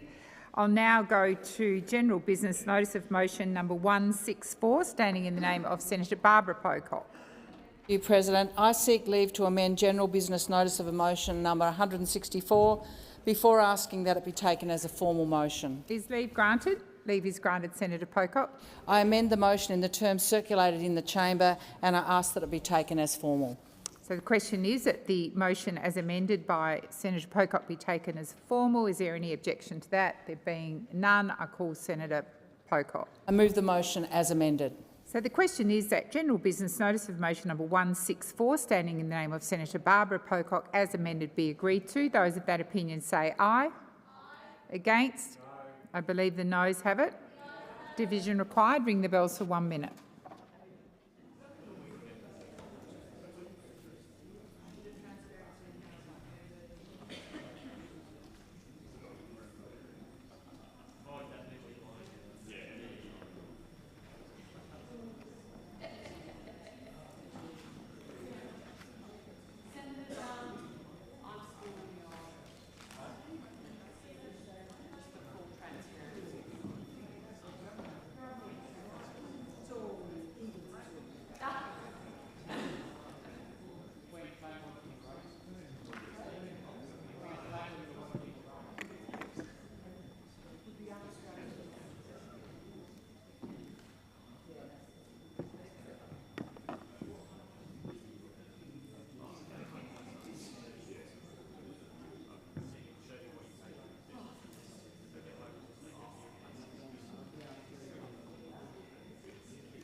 Lock the doors. So the question is that general business notice of motion number 164, standing in the name of Senator Barbara Pocock, be agreed to. The ayes shall move to the right of the chair, the noes to the left. I appoint Senator Askew as teller for the ayes and Senator Darmanin as teller for the noes.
Order. There being 37 ayes and 23 noes, the matter is resolved in the affirmative. Senator Hanson-Young, was your 221 going to be withdrawn?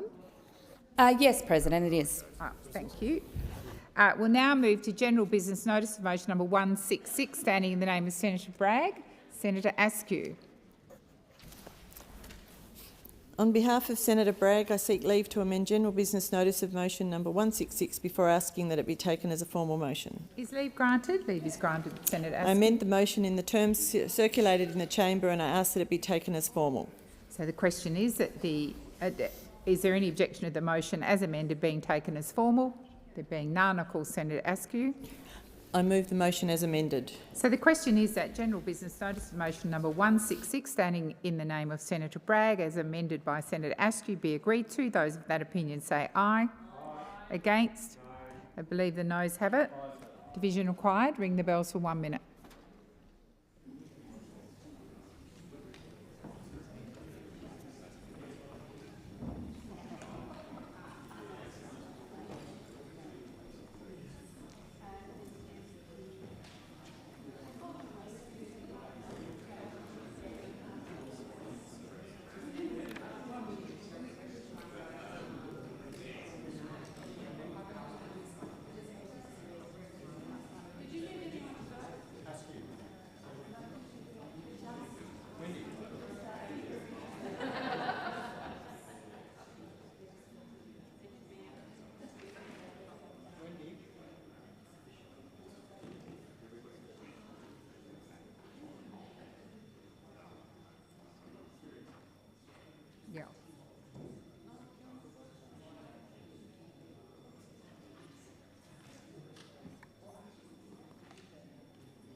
Lock the doors. So the question is that general business notice of motion number 166, standing in the name of Senator Bragg, be agreed to. The ayes shall move to the right of the chair, the noes to the left. I appoint Senator Askew as teller for the ayes and Senator Darmanin as teller for the noes.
Order. There being 37 ayes and 23 noes, the matter is resolved in the affirmative.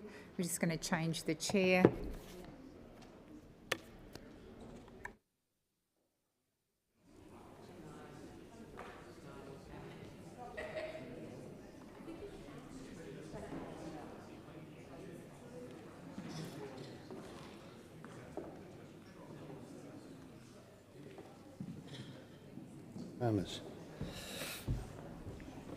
Senator Shoebridge. 225. 225. Thank you, Acting Deputy. I ask that general business notice of motion number 225 be taken as a formal motion. Is there any objection to the motion being taken as formal? There is none. Senator Shoebridge. I move the motion. Senator Scarr. Thank you, Acting Deputy President. I seek leave to move an amendment to the motion in the terms circulated in the chamber. Is leave granted? No, leave is granted. No.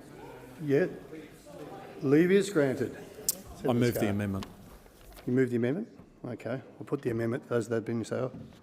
I'll put the question to Senator Shoebridge that the motion 225, moved by Senator Shoebridge, with amendments from Senator Scarr, be agreed to. Those of that opinion say aye. Against, no. The noes have it.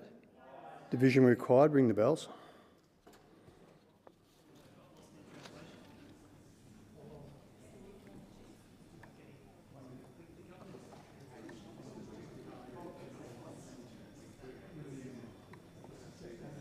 Yeah, the amendment. Okay, so you don't want a motion? The motion's cancelled. It's on the voices. Passed on the voices. I've got to put the question. So the question is that the motion number 225 as amended moved by Senator Shoebridge be agreed to. Those of that opinion say aye.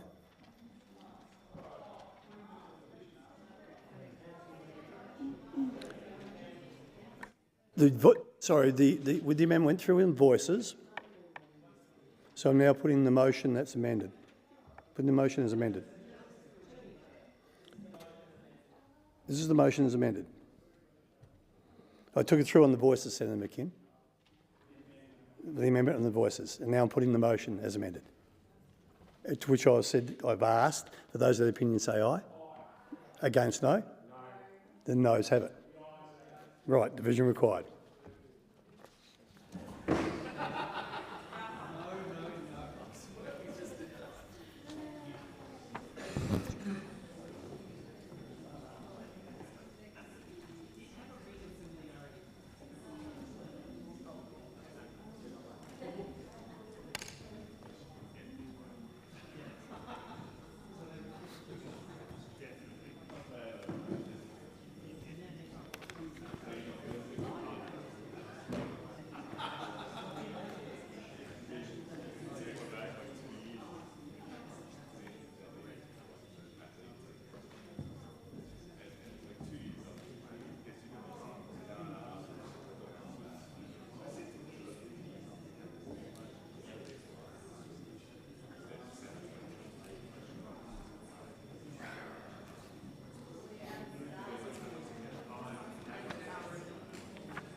Lock the doors. Lock the doors. The question is that motion number 225, moved by Senators Shoebridge and amended, be agreed to. Those are the opinion. Sorry, the ayes shall pass to the right, the noes to the left. I appoint Senator Askew to tell it for the ayes, Senator Darmanin to tell it for the noes.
Done. Order. The result of the division is ayes 38, noes 22. The question is resolved in the affirmative. I'll now go to Senator Dunian. 228 to 231. Senator Askew, sorry. Okay. I'll give you a chance to get there. Senator Askew. On behalf of Senator Duniam, I ask that general business notices of motion numbers 228 to 231 be taken as formal motions. The question is that motions 228 to 231 be taken as formal. Are there any objections? There are no objections. Senator Askew. I move the motions. The question is that the motion be moved. Those of the opinion say aye. Against no. The noes have it. Division required. Ring the bells. 1 minute.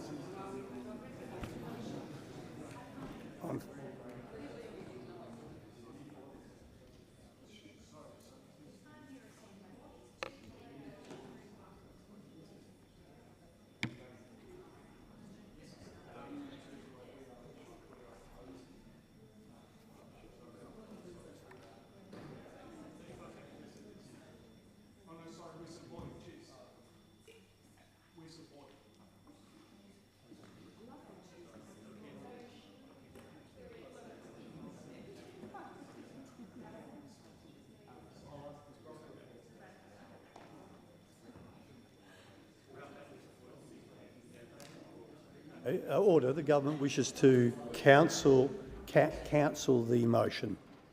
Cancel the vote, sorry. Cancel the vote. Okay. All right. Thank you for that. We shall now move to Senator Marielle Smith. Senator Smith. So I ask that general business notice of motion number 232 relating to the attendance of senators during question time be taken as formal. Is there any objection to motion 232 moved by Senator Marielle Smith be taken as formal? None? Do you move the motion, Senator? Thank you. All those opinions say aye. Oh, sorry, Senator Scarr.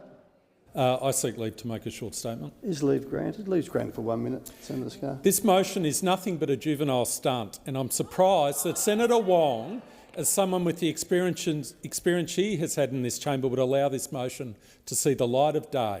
Senators are constitutionally required to attend sittings, but they should not be attendance orders in the same way as members of the executive or witnesses. Further, the Senator's disciplinary powers over its own members are exercised through various methods such as suspension, censure motions or privileges proceedings, not by ordering attendance.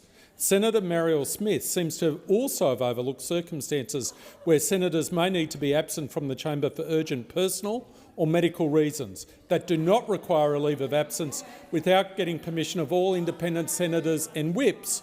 The motion is embarrassing. The attendance of non-executive senators is governed by the Constitution, not by coercive orders of the Senate, and the Coalition strongly opposes it.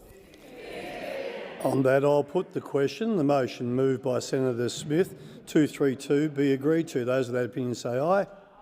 Against, no. The ayes have it. Division required. Ring the bells, 1 minute.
Lock the doors. Lock the doors.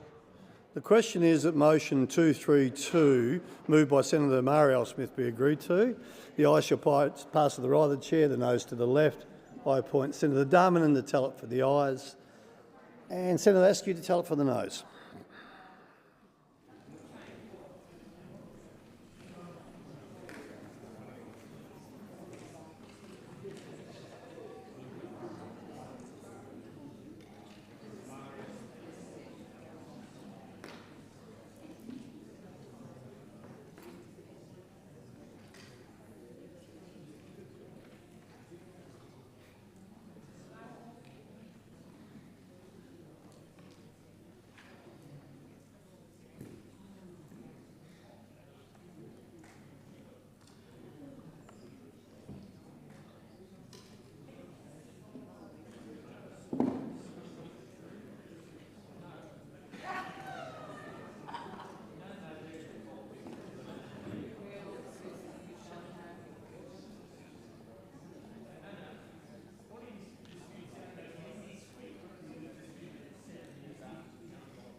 Order.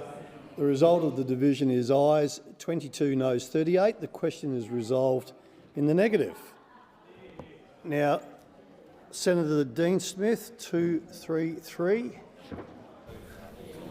Thank you very much. I ask that general business notice of motion number 233 be taken as a formal motion. Is there any objection to motion 233 being moved by Senator Dean Smith be taken as formal?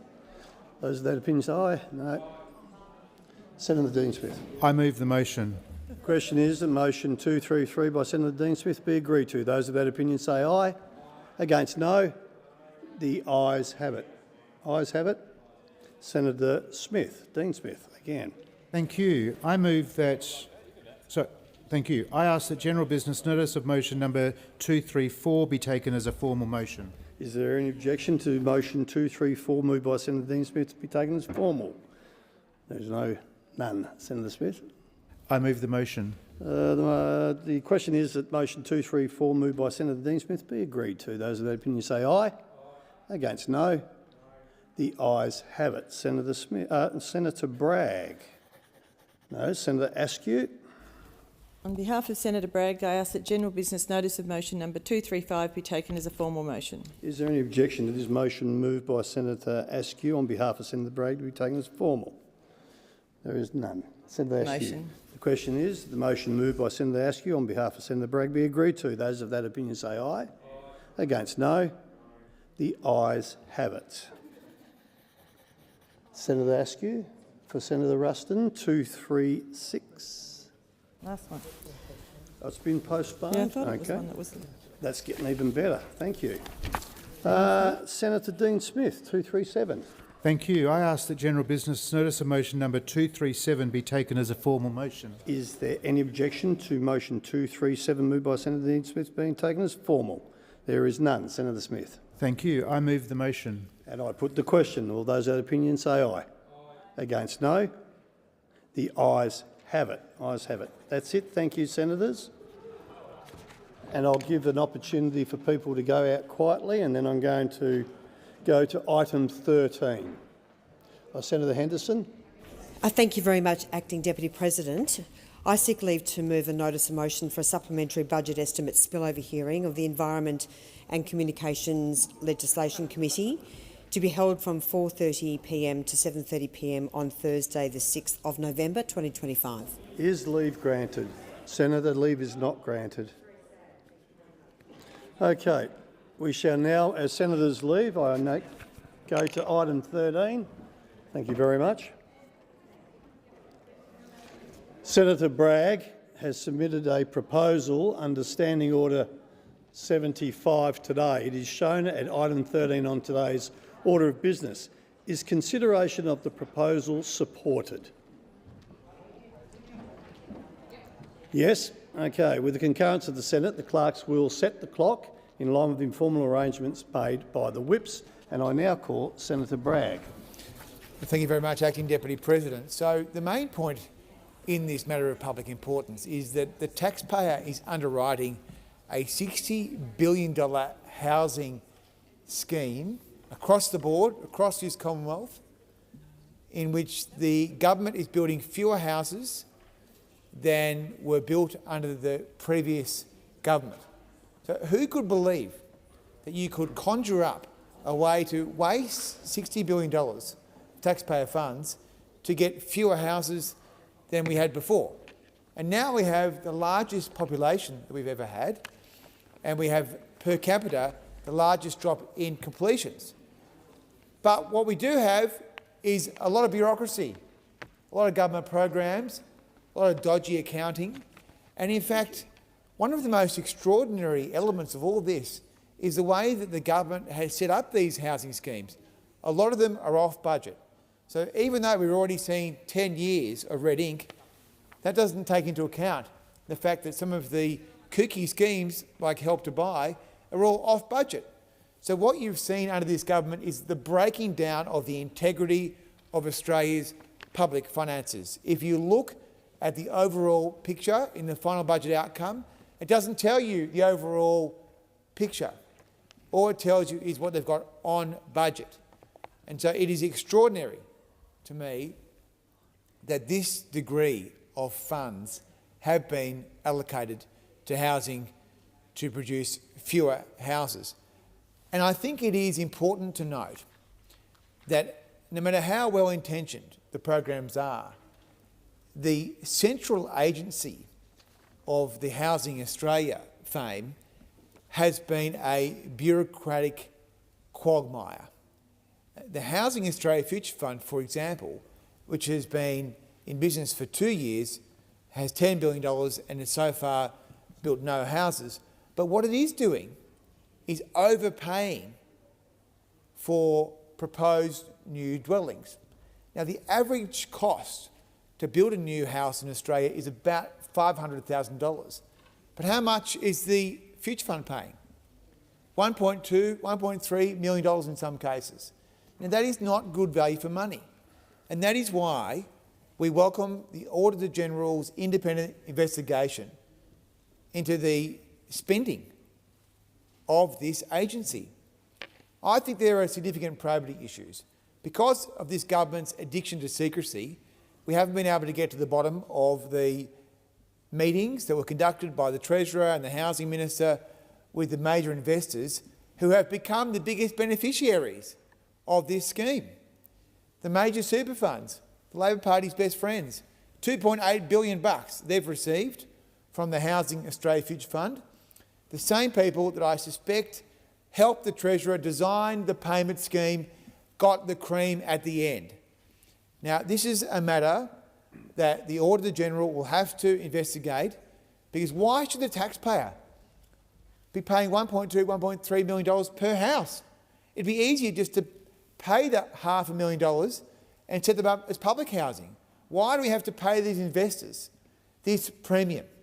And so that is why we will seriously consider making a referral to the Anti-Corruption Commission, because this is a matter of great integrity. We want public finances to be well managed. We want conflicts of interest to be disclosed and properly managed. And because the government redacts all the FOIs and doesn't provide the documents that were ordered by the Senate, we can't get to the bottom of things. So maybe it is the case that the government has totally emasculated this Senate. Maybe it is the case that we'll never see the Briggs Review. Maybe it is the case that we'll never see the documents ordered in relation to the Home Guarantee Scheme. Maybe that is the case. Maybe we have seen the emasculation of this chamber. Maybe there's no point coming here anymore. The Australian people would say, surely we send you people to go to Canberra to get good value for us. Surely, if the majority of this chamber has ordered the production of a document, the Australian people should be able to review that document. It's a pretty basic standard. The government's failed it. They've wasted $60 billion on housing to build fewer houses. It's been a disaster, and I regret that very much. Senator Whittaker. Thank you, Acting Deputy President. And here we are again. Another day, another housing motion from Senator Bragg. Well, to Senator Bragg and to those opposite, only Labor has a plan to build more homes, only Labor has a plan to get renters a better deal, and only Labor has a plan to get more Australians into home ownership. What has become clear time and time again, day after day, we come in this place and we hear Senator Bragg and those opposite talk about housing. What they don't say, but what we know to be true, is that they don't want more Australians into their first home. They don't want us to build more houses. They have stood in the way. They have blocked every single effort that this government has made to get more Australians into their own home. They have blocked and stood in the way of every attempt that we have made to build more homes. They have blocked and stood in the way of every attempt that we have made to get more young people into their very first home. So while the coalition is here to play politics and to continue their long record of doing absolutely nothing on housing, Labor is getting on with the job. We know that housing is a life-defining challenge for so many Australians. And when we came to government, what was clear is that people were working hard, doing everything right, but still not able to get into their own home. Too many people across this country couldn't afford a place of their own. We hear it out and about. I certainly hear it in my home state of Western Australia. Families who can't get into a house big enough for their kids. Young people who fear they will never be able to buy their own home. We know it is tough.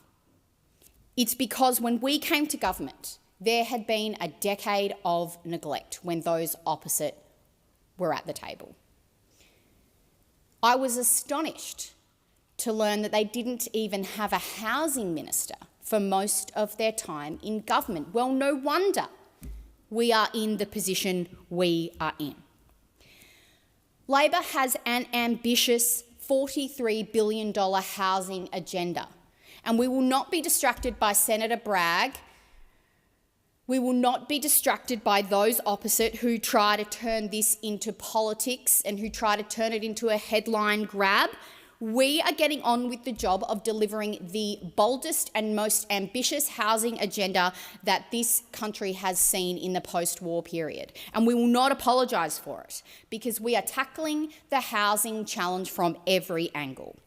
Our Housing Australia Future Fund is a $10 billion investment to build 55,000 social and affordable homes in the next 5 years. It is the largest national investment in housing in a generation. And Senator Bragg and his colleagues on the other side of this chamber continue to tear it down and to try and stand in our way.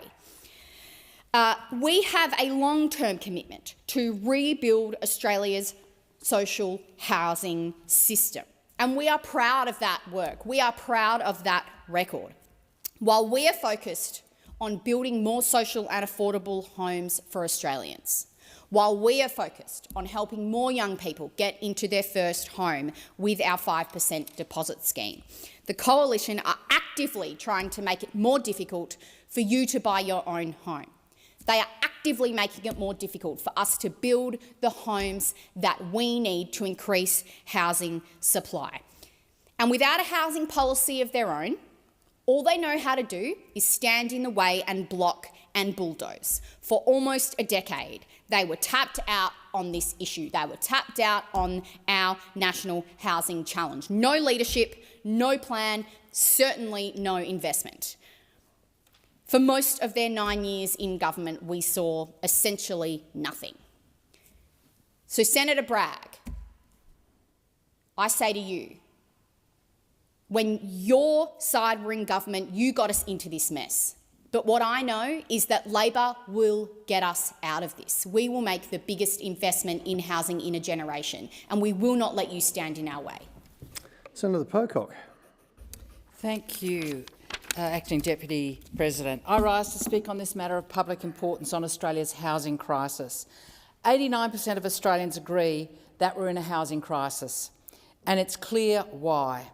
The deliberate political choices of successive Labor and coalition governments have brought us here. Labor's policies are turbocharging house prices, with national housing prices increasing by more than 1% in a single month in October, up by 6% in the last year. Labor needs to take accountability for house prices exploding on their watch. And the solutions are clear. I've just come from the launch of an incredibly important book by Hal Paulson, Dr Viv Milligan and Judith Yates, Housing Policy in Australia, where the minister said the housing system in Australia, and I'm quoting her, is broken. Is broken. She went on to say it's incredibly complex in finding solutions. Yes, it takes courage. Yes, it takes political capital. Yes, it takes vision, but we will not fix the housing crisis by making it more complex through things like the HAF, which make it more costly, more slow and sluggish, and much more expensive to fix. So we need real action by the minister, which includes a national housing and homelessness plan, and we need to double federal funding to states and territories for housing support for the homeless and for public and community housing. The two major parties also don't have a single policy to assist renters, not one, to deal with rising rents and uncapped rent increases throughout our country towns and our cities. We need to stop unlimited rent increases and establish a national renters protection authority to enforce renters' rights. These are all things the government could do. They're not that complex, but they require resolve. But they want you to think that everything's too hard, too complex, and that better is not possible. Well, it is possible. We've done it before. We did it in the post-war period. We built a lot of houses and we looked after renters, and we need accountability from our government and its departments for their role in this mess. What we're seeing out of Housing Australia and the HAF is of deep concern. Last estimates, this government put Treasury in the midnight slot, and we had only 48 minutes to ask crucial questions that go to the heart of our country's housing crisis. For one of the most critical issues of our time that shapes life chances for our kids and our families, we had less than an hour with a relevant department. Luckily, we get another go this Thursday night for a spillover with Treasury and Housing Australia, and I'm looking forward to hopefully getting some real answers to deal with a very real crisis. Senator Nampin Jimpa Price.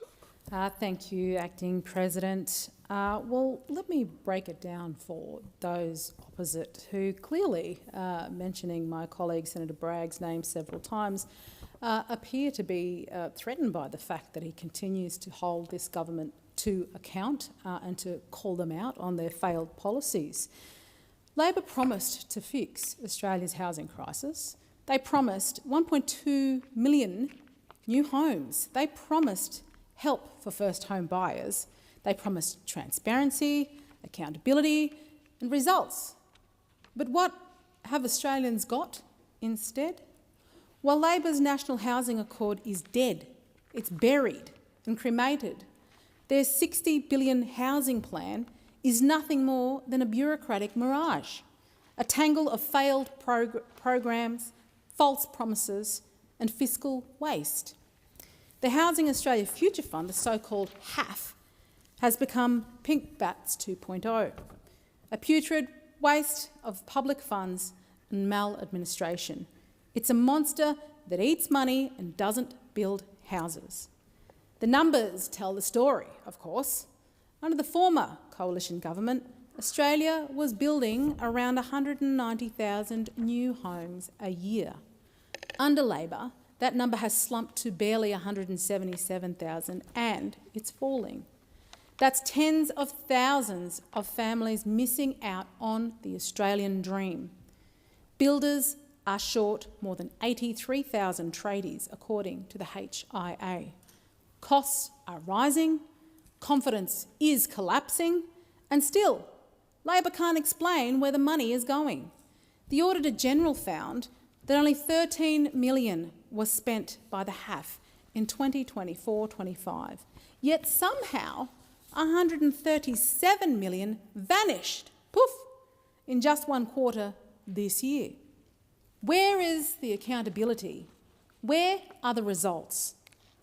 Labor's housing boondoggles are costing taxpayers billions, yet they're delivering fewer homes than ever before. They're building bureaucracy, not communities, and the human cost is real. Young Australians are locked out of the property market. Couples are delaying having children or giving up on the dream of a family home altogether. The family unit itself is being weakened. The coalition is and always has been the party of home ownership. We believe every Australian, especially younger Australians, deserve the chance to realise the great dream of owning a home, not to be shut out by bad policy and rising costs. And in the Northern Territory, my constituent story is even worse. Labor's so-called help for first home buyers is locking Territorians out, not lifting them up. Labor's distortion of the home guarantee scheme won't make housing more affordable, it will do the opposite. Their reckless design will dump a $60 billion liability onto taxpayers and push house prices up by as much as 10%, pricing even more Australians out of the market. Under the Labor's first home guarantee scheme, Darwin is lumped in with regional Tasmania and Norfolk Island with a $600,000 price cap. Yet the median house price in Darwin is now over $660,000, with the highest growth rate of any capital city. The NT Treasurer, the Property Council and the building industry have all called for that cap to be lifted to at least $850,000. But Prime Minister Albanese isn't listening. This is what happens when one-size-fits-all policy comes from a government that doesn't understand the territory. Territorians who've worked hard, saved up and done the right thing are being told they don't qualify for the help they were promised. That's not fairness, that's failure. And it is failure at a national scale. We need homes Australians can actually afford. We need policies that empower families, not bureaucracies. We need to build townhouses, not tower blocks. We need Australians to own a little piece of this country and not rent forever. Labor promised solutions. They've delivered a shambles. It's time to end the housing chaos. It's time this government lived up to its own standards. It's time to put Australians first and the Australian dream of home ownership first. Senator Brown. Thank you, Acting Deputy President. Senator Bragg has come in here today supported by the Liberal opposition and has brought this MPI about housing. Well, it's about time we put some facts into this MPI, and in my contribution and in the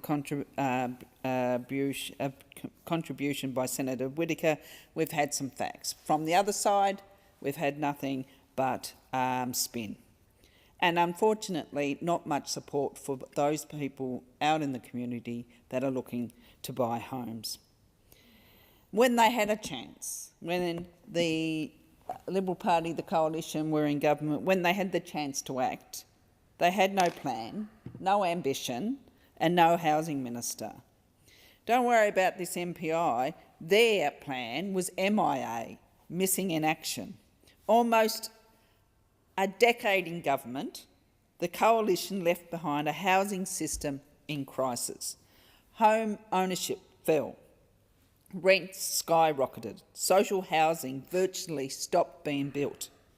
When they left office, Australia was building fewer homes than at almost any time in the previous decade. They went years without even having a housing minister. And their one big housing idea at the 2022 election was letting young people raid their superannuation to buy a home, a policy that would have pushed prices up and left people worse off at retirement. That is not a plan. That is desperation dressed up as policy. By contrast, the Albanese Labor government has a long-term plan to make it easier to buy, better to rent and to build more homes. Our Homes for Australia plan is the most ambitious housing agenda in generations, and it is working. ABS data shows building approvals rising, a sign that Labor's reforms are taking effect. We have a shared national target to build 1.2 million new homes over 5 years, and the most ever built in any 5-year period in our history. We have established the $10 billion Housing Australia Future Fund, delivering tens of thousands of new social and affordable homes. Those opposite fought it every step of the way. They teamed up with the Greens to delay it for 14 months, denying real help to people who need it most. And what are they doing now?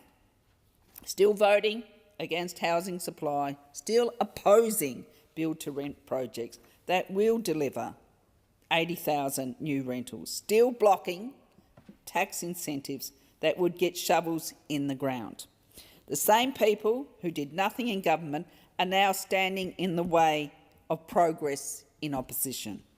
This government has increased Commonwealth rent assistance by almost 50% for more than 1 million households. We have increased rent assistance, cut red tape, supported builders to get on site sooner and help first home buyers with the Home Guarantee Scheme. That is practical, real support, the kind of support that changes lives. Those opposite like to say, and we've heard it here in this debate this afternoon. They like to say it will not work. They said that about the Future Fund, about our target, about rent assistance, about every single thing we have done. But the data tells a different story. Around 500,000 homes have been completed nationwide since Labor came to government. For the first time in decades, the Commonwealth is back at the centre of housing policy, building homes, not excuses. That is what happens when you have a government that treats housing as a national priority and not an afterthought. And I want to remind the chamber, the Liberals voted against every single one of these measures, against 1.2 million homes, against the Housing Australia Future Fund, against build to rent, against help for first home buyers. Every time they've had a chance to help solve the housing crisis, they have chosen politics over people, and they continue to do so. Senator Payman. Thank you. I thank Senator Bragg for bringing this motion before the Senate, which deals with a policy area in urgent need of reform. The Minister for Housing has said, and I quote, "We're not trying to bring down house prices." And she's doing a great job in that regard. In the last 50 years, the price of housing relative to the average income has nearly quadrupled. Both sides of politics have failed to address the systemic issues driving our housing crisis. Now, instead of addressing the rorts that have turned housing from a place to live into an investment like capital gains tax discount and negative gearing, the government is adding fuel to fire. As this motion mentions, the Home Guarantee Scheme encourages Australians to take out as large a mortgage as possible. This demand-side measures only pushes prices higher by increasing competition for a limited number of homes without boosting supply. Doesn't take a genius to figure that out. Yesterday, the Senate agreed to my motion ordering the government to table modelling on how this scheme will impact house prices. That data will show just how much this policy inflates house prices. While people are fighting over the few houses that are up for sale, supply continues to falter. Now, this morning it was reported in my hometown, in my home state of Western Australia, housing approvals dropped 2.5% in the 3 months to September. Now, Senator Carol Brown just said that approvals have increased. Well, nationally, they've risen by 7.9%, but the drop in WA shows that the government's policies are just not working for West Australians. The only path to housing affordability is bold structural reform, and if the government's serious, they'll do that. Senator Kavasic. Thank you, Acting Deputy President. I'm going to repeat something that Senator Whittaker said. Young Australians who fear they will never be able to own their own home. I didn't just memorise those words now, they're my words. I've been saying them over and over and over again in this chamber for 2 years, and I'm very happy to see the government has now adopted my lines. So what we would like them to actually do is something about this housing crisis. Where are the houses? I'm going to say again, where are the houses? Thank you very much for the 5% deposit guarantee. Where are the houses that these young Australians are going to buy? Not only do they have to battle out there in this cost of living crisis with skyrocketing rents, skyrocketing groceries, skyrocketing electricity, everything else going through the roof, they now have to compete with the federal government, who is also buying those houses. Because it's been very, very clear that they're not building them. No one actually really knows. At the recent Senate estimates, Housing Australia confirmed the HAF had completed just 567 homes. 567 homes. This flagship $10 billion fund of taxpayers' money, not government money, taxpayer money, has so far completed 567 homes. We don't know if that's renovated, whether that's modified. We're not quite sure, because last year in Senate estimates, Finance Minister Kayleigh Gallagher revealed that the HAF had built no homes, 0 homes, zip, 0, none whatsoever, and they had acquired 340. Well, that's 340 homes that Australian first home buyers couldn't buy because the Australian government bought them instead. This is shameful. I sat on a Senate inquiry on the rental and housing crisis, and it is abundantly clear from that and everything that we have seen since that supply is a problem, and this government has been an impediment to that supply. All we ever hear from the government is why the opposition or the Greens or the crossbench are a problem to them. I have a news flash. You are the government. It's not your first day. You're in your 4th year, and you are still blaming those opposite for your inability to do your job. It is unbelievable. And you say that we are the ones that are constantly undermining what you are trying to do. Well, can I tell you, it's not just us. Things are so bad with the HAF that the Auditor General has confirmed that a performance audit into its design and delivery has commenced. Is that our fault too? Did we have something to do with that? Are we responsible for that as well? Or will the Albanese Labor government put their hand up and actually take ownership of that problem? I can't not mention the other issue here in our construction industry that is hampering the supply of housing in our country, which is the problems, the endemic problems of the corrupt and criminal conduct of the CFMEU. And I just want to be clear, I'm not talking about rank and file members who work hard and expect their leadership to deliver on the dues that they pay to them. I'm talking about the people at the top of this organisation who are protected by the Albanese Labor government. We are seeking a Senate inquiry into the CFMEU and its impacts, or the impacts of the administration on stopping that corruption and criminal conduct, which has an impact on housing supply in this country. And yet they refuse. They're pretending that there's nothing to see here. If there were nothing to see here, then why won't you allow the Senate inquiry? Because there is plenty to see here. We know that there is a 30% CFMEU tax on the construction of apartments in our country.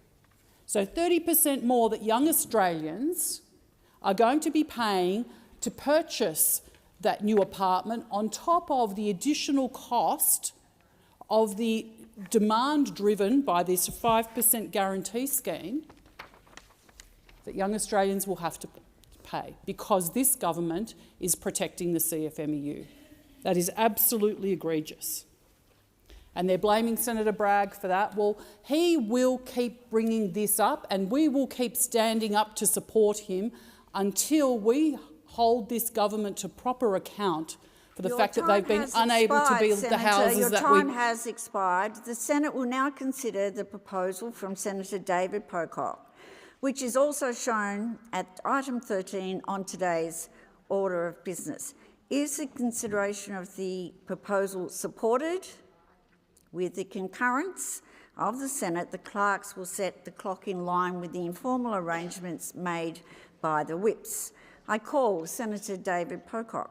Thank you. To move the motion. Acting Deputy President, I move the motion. You have the call. Fellow colleagues, representatives of states and territories in this great country, this urgency to motion today is truly urgent. When we look at electricity prices, when we look at Australian manufacturers and businesses doing it tough, when we look at smelters announcing that they are no longer viable. We hear many talk about a gas supply problem here in this country, but there is no such thing. We do not have a gas supply problem. We have a gas export problem in Australia. We are one of the biggest gas exporters in the world. We just happen to have a system that doesn't recognise that Australian gas actually belongs to Australians in the first instance, and are happy to give away half of our gas for free royalty-free. And we have a situation where, as one of the biggest gas exporters in the world, we have $1 trillion of national debt, yet you look at Norway, who has taken a different approach, where they believe that natural resources belong to Norwegians and future Norwegians. And they are sitting on a $3 trillion sovereign wealth fund. Two very different approaches. But that is not the focus of the urgency today. The urgency today is about pulling a lever that we have as a parliament when it comes to ensuring that Australian gas benefits Australian people, that Australian gas benefits Australian manufacturers, businesses and households.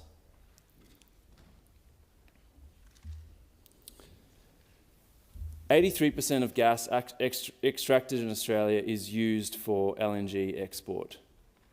We export more than 4 times as much gas as is used domestically. And despite this, wholesale gas prices in Australia are more than 3 times higher, than in the USA and 7 times higher than Qatar and Canada. Again, we don't have a gas supply problem, we have a gas export problem. And according to the June 2025 interim report of the ACCC gas inquiry, there was 122 petajoules of uncontracted gas in 2024, and 79% of that was exported. That is more than double the projected shortfall of 49 petajoules for next year. We should be saying uncontracted gas has to go to Australian manufacturers, businesses and households. This is a solution that is on the table now. There is no sovereign risk. This is uncontracted gas that belongs to all Australians. And I urge the government to actually do this. This is something that you could do tomorrow, and I believe you would have the support of the vast, vast majority of Australians, and you'd certainly have the support of the smelters and many other manufacturers who are really feeling the pain when it comes to gas prices. We'll potentially hear from the coalition saying that the answer is actually just more supply. We need more supply, we need more projects, we need Narrabri, we need all sorts of things. Everyone knows that those things take a very long time to develop. And again, we do not have a supply problem. We have more than enough supply. We just choose politically to not actually say Australian gas needs to benefit Australians.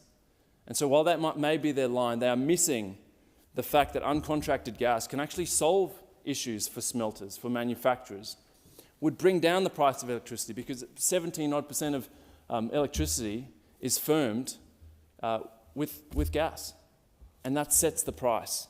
Here is an opportunity. The government will likely say, well, we've got all sorts of reviews on foot. We've done a lot. We've got a $12 per gigajoule cap, which I'm hearing is more of a floor at the moment. No need to hurry us. We've got time. At the same time, we're spending billions of dollars of Australian taxpayer money bailing out smelters and heavy industry when we could just ensure that they had Australian gas to run on. This is nuts. This is nuts, and here is a solution. Here's a solution that has broad backing from industry and from Australians, and I urge the government to get on with this. Thank you, Senator. Senator McDonald.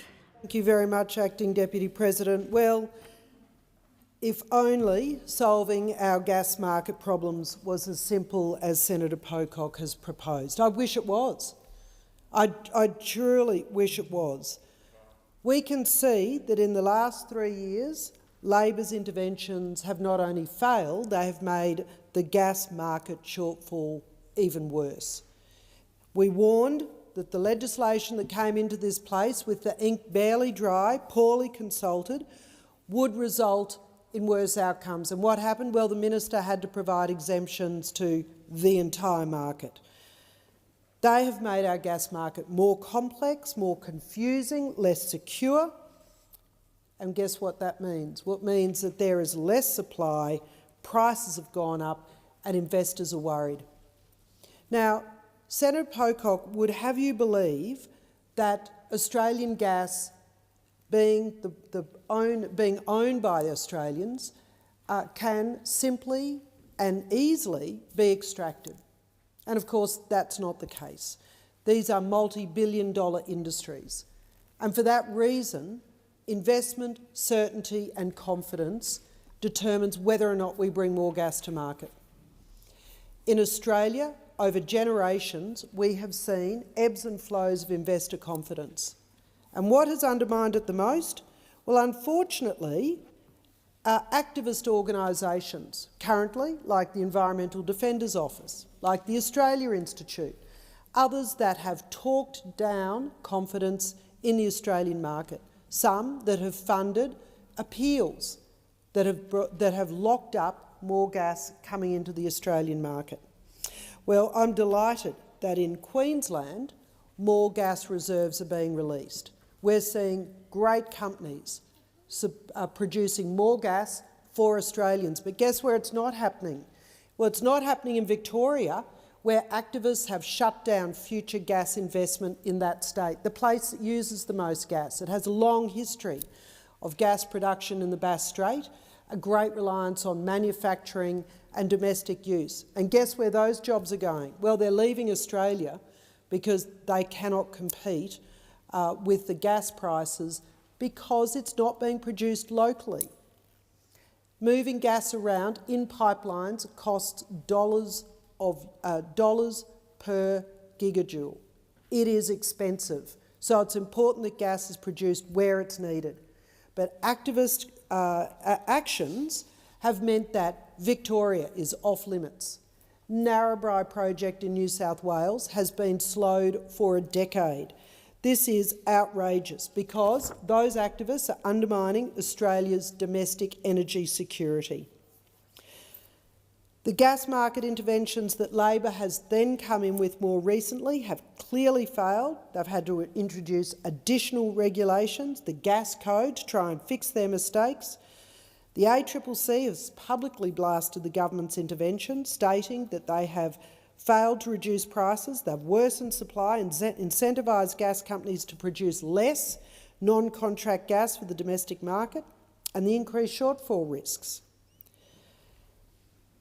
We know that repeated interventions will not drive down prices or secure supply. They will only worsen it. The best example I can think of is Argentina in the 1980s. They followed exactly the advice that Senator Pocock and his advisers are providing. And what did that do?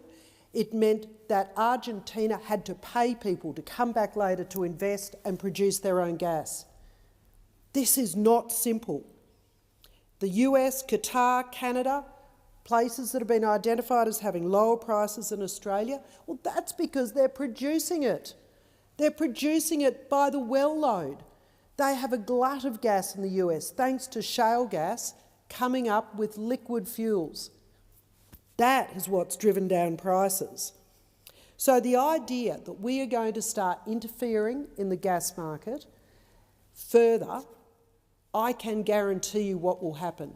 We will see additional Australian companies invest offshore. Gas will get increasingly expensive here. What we are much better off doing is the Labor government getting out of the way. Stop funding the EDO. Stop encouraging activists to slow down investment and let the gas run, because that's what's in the best interests of Australians. Thank you, Senator. Senator Ghosh. There's been a change. No, I look as young as Senator Ghosh. Well, Thank you, Acting Deputy President. Senator Sterle, I will give you the call because you're a gentleman.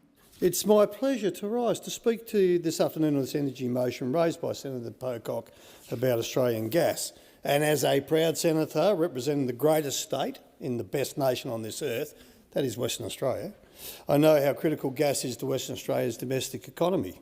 Gas powers 60% of WA's electricity, providing energy for many businesses and homes. And while the Greens continue to criticise gas, I'd like to read a couple of figures into the Hansard for their benefit. Australia's oil and gas industry contributes approximately $105 billion a year to the national economy and supports 215,000 jobs around Australia, including many in regional and remote communities and many in my state and Senator Ghosh's. Last week, in fact, I had the pleasure of meeting some of these workers who were here with a delegation of gas industry leaders and local community representatives who met with parliamentarians to share their positive experiences working in and with Australia's natural gas industry. To those workers who I met, thank you for your time and I wish you well in your careers. Now, unlike those opposite, the Albanese government is committed to fixing the gas market mess left by none other than the former government, that mob.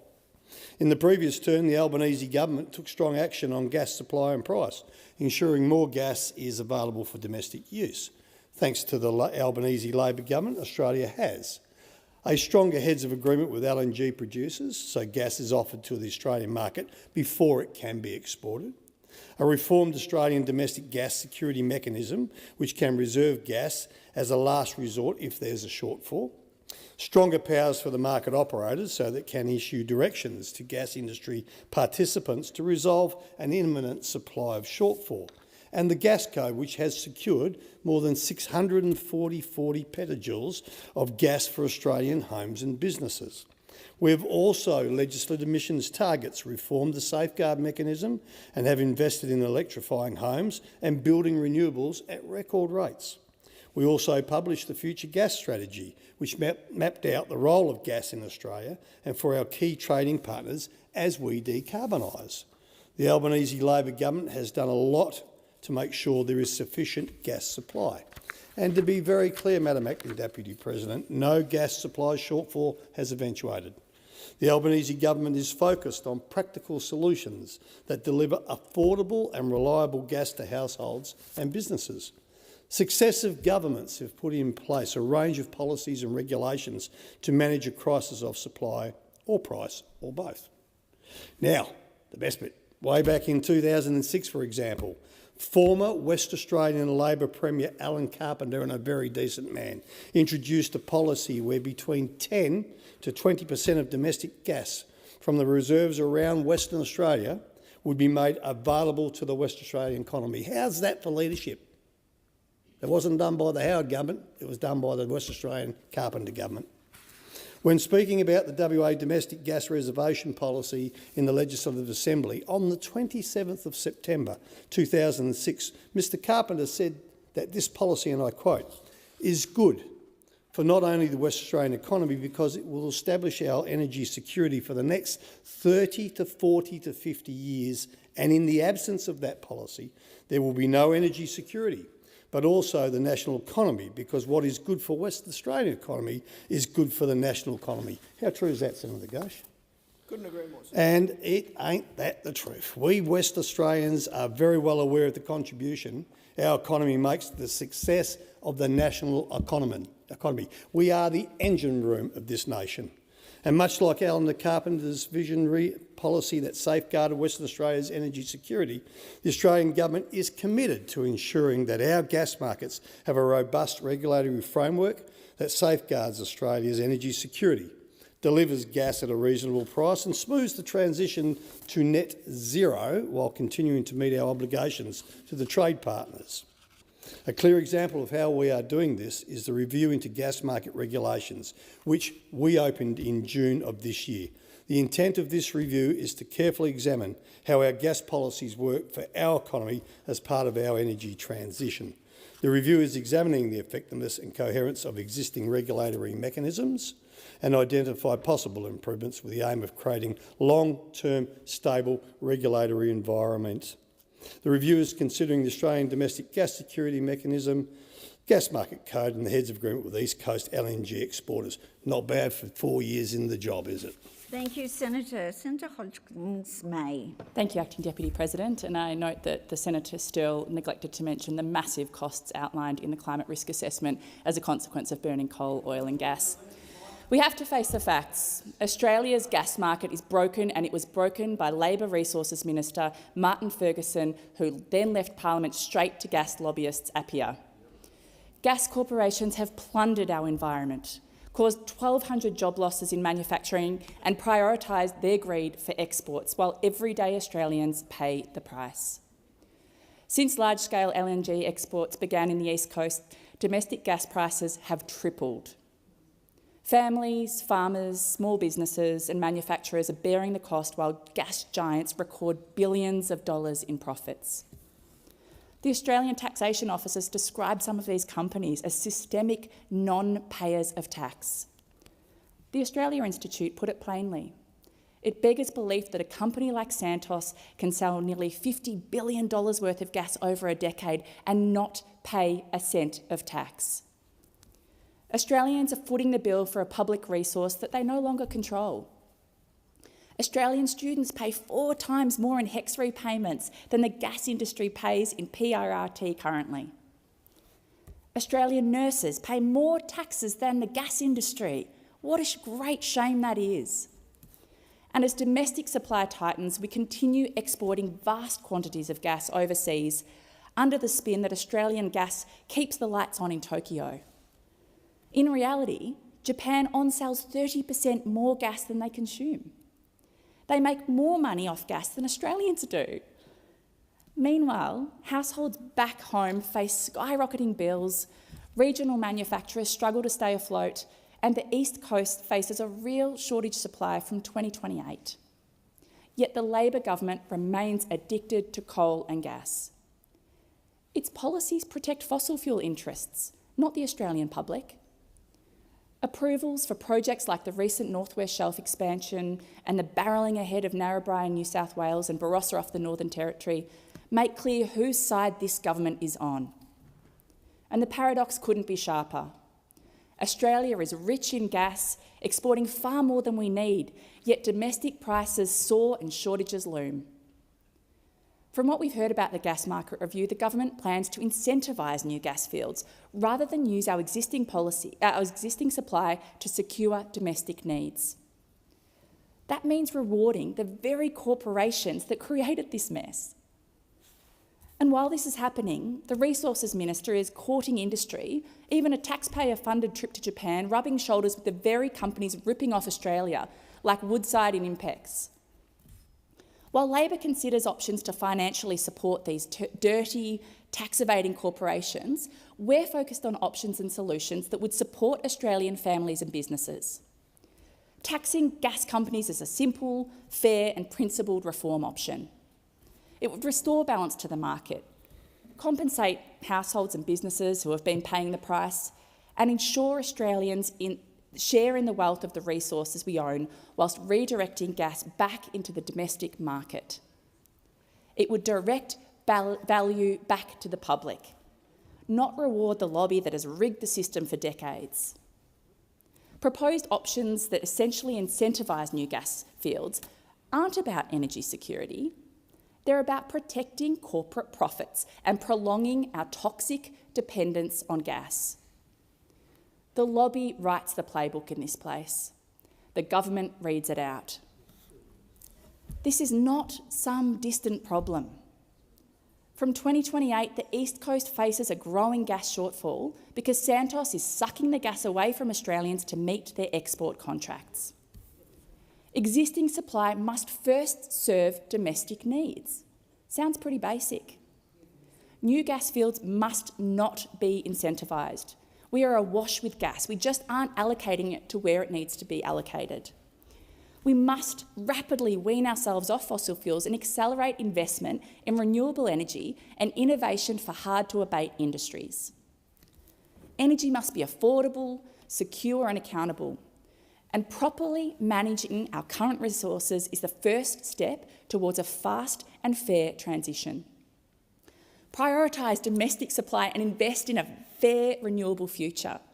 Phase out fossil fuels. Protect households and industry. Secure our energy future without locking in decades more dependence on toxic gas. Senator, your time's expired. Senator Canavan. Thank you, Madam Acting Deputy President. Well, I welcome this motion because finally, the Greens and Senator Pocock, who's moved this, recognise that we need fossil fuels. We actually do. We need gas. At least this motion is all about seeking to increase the supply and demand for gas in Australia. Now, I've sat through many lectures from that end of the chamber saying they wanted to shut down the gas industry, that we need to move away from fossil fuels, but now we have a motion saying, oh, no, we actually want to increase the supply of gas in this country. So I recognise the belated arrival of the Greens and Senator Pocock to the land of common sense, that we actually do need energy and a supply of energy to maintain industry in this country, to keep our jobs, to keep down prices. So at least they're in, maybe I shouldn't have said the land of common sense, they're in the universe of common sense now, on the outer orbits of that universe perhaps, but at least somewhat in the vicinity of getting close to the right idea. But they're still a fair way to go, I think, from providing a real solution to the energy crisis in this country. We just heard then another lecture saying that somehow it was these terrible, evil companies that have caused this crisis. Well, if it weren't for those companies that invested in LNG in my state, that built the LNG trains in Gladstone, we would be in real strife right now. Real strife, because we wouldn't have this gas. And may I remind the Senate, through you, Madam Acting Deputy President, that the Greens opposed all these projects. They opposed the building of the LNG facilities that now employ thousands of people in central Queensland. They opposed the development of the gas fields of Western Queensland that are now effectively providing the gas needs of Eastern Australia. They've opposed all of it. And now, having opposed their origin, they want to keep the proceeds for themselves. It's so hypocritical, and if only we could just capture that hypocrisy and turn it into electricity, we'd never have a shortage again. We'd never have a blackout again. We would have a surplus of electricity if we could charge ourselves from the hypocrisy that comes from the Greens political movement. But now they blame these companies for causing it, and they want it all to stay here. They blame this export industry now for causing this energy crisis. Nowhere have I heard how they tackle the inconvenient truth that actually the largest exporter now of liquefied natural gas in the world is the United States. The United States is the largest. They've just overtaken us in the last couple of years. We were the largest exporter. The US now is the largest. The United States have the cheapest gas prices, certainly in the developed world, one of the cheapest prices in the world, and is supercharging their industry. And this is not a Donald Trump thing, for those who might be angry with him. In 2024, the US produced more oil than any country in any year ever under Joe Biden, under President Joe Biden. They've had a massive renaissance in oil and gas development alongside the development of a very strong, indeed the world's strongest, export industry of liquefied natural gas. So it's not LNG alone that's doing the issue here, it's causing the problem. Because if it were, why isn't the same impact being felt in the United States? The problem is not the geography of our exports of gas, it's the geology of the oil and gas under our feet.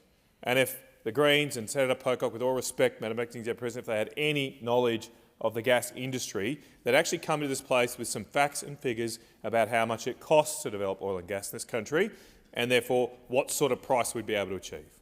And the fundamental problem we have is that our coal seam gas fields in Western Queensland, as great as they have been in keeping us somewhat full of gas, they unfortunately do not produce oil, they only produce methane, and the average costs of their production are higher than those, particularly in the United States, but also in other countries as well. So whatever we do, and I'm not against some form of reservation policy. I was the minister when we first established the Australian Domestic Security Gas Mechanism that I know this government has built upon, but the reality is we will not force the price of gas below the cost of production. If we tried to, it would just stop, the production would stop. What we need to do is develop new gas fields, particularly in states like Senator Hodgins Bay.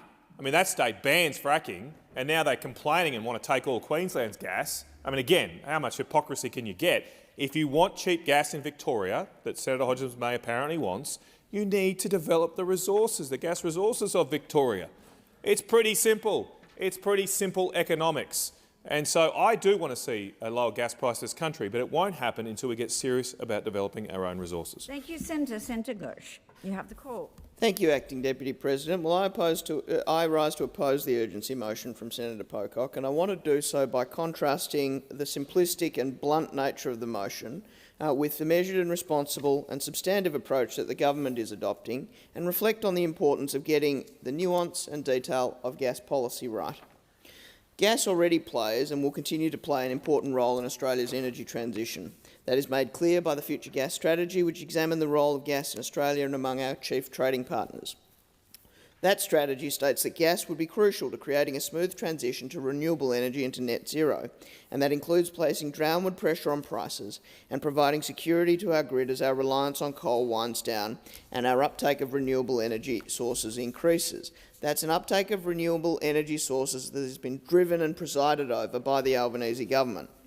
Unlike coal or nuclear, gas is a flexible form of power, and that's what makes it so essential in this transition. It can be turned on and turned off quickly and suits the needs of a modern energy grid, like the one being built by this government.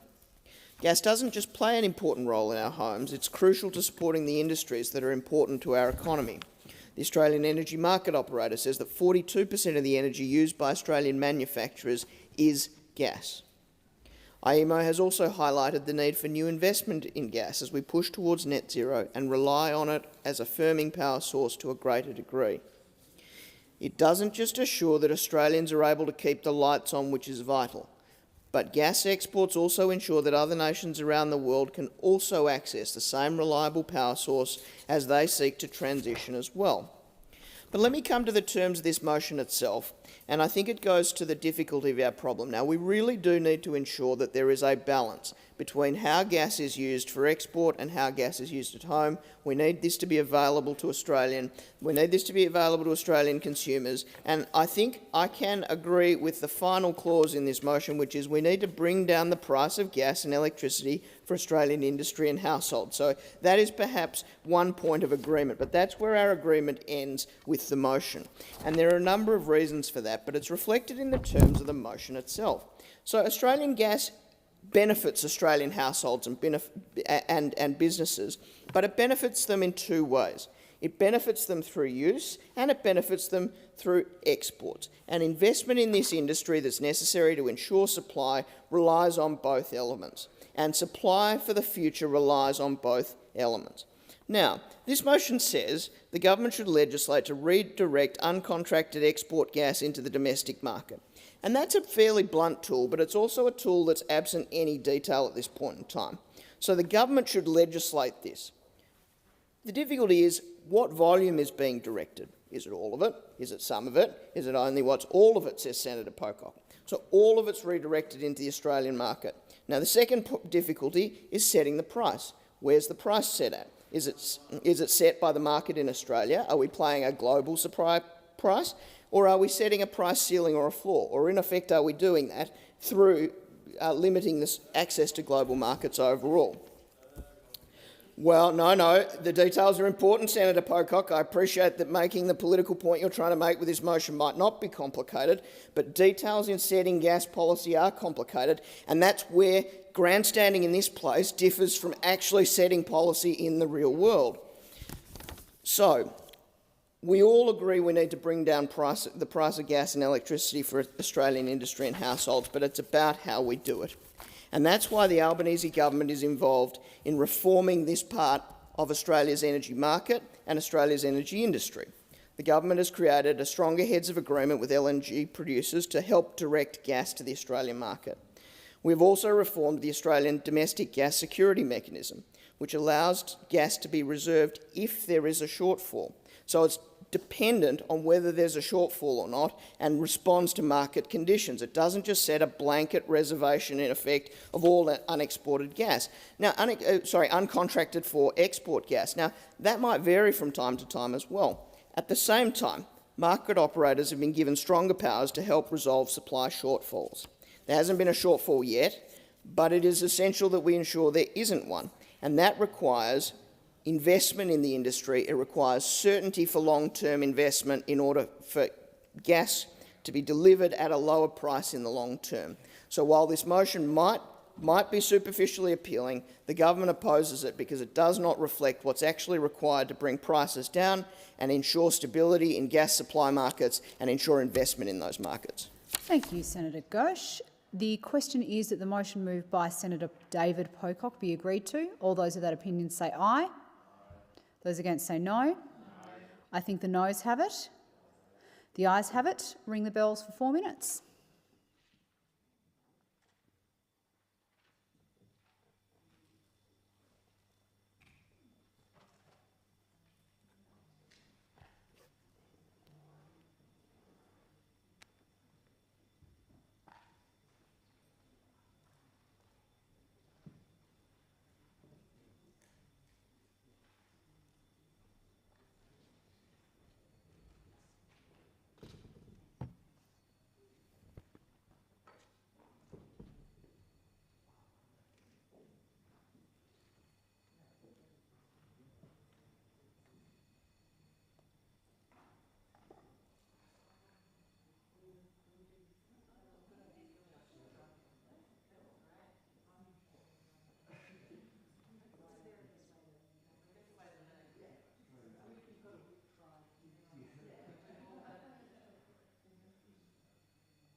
Lock the doors.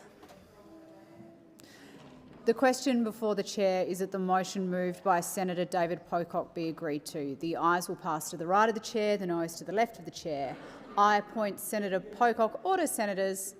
I appoint Senator Pocock, teller for the ayes, and Senator Delegar, teller for the noes.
Order. Senators, the result of the division is ayes 18, noes 29. The question is resolved in the negative. I'll give senators a moment to leave the chamber if they're not taking part in our next items of business. If they could leave quietly, that would be appreciated.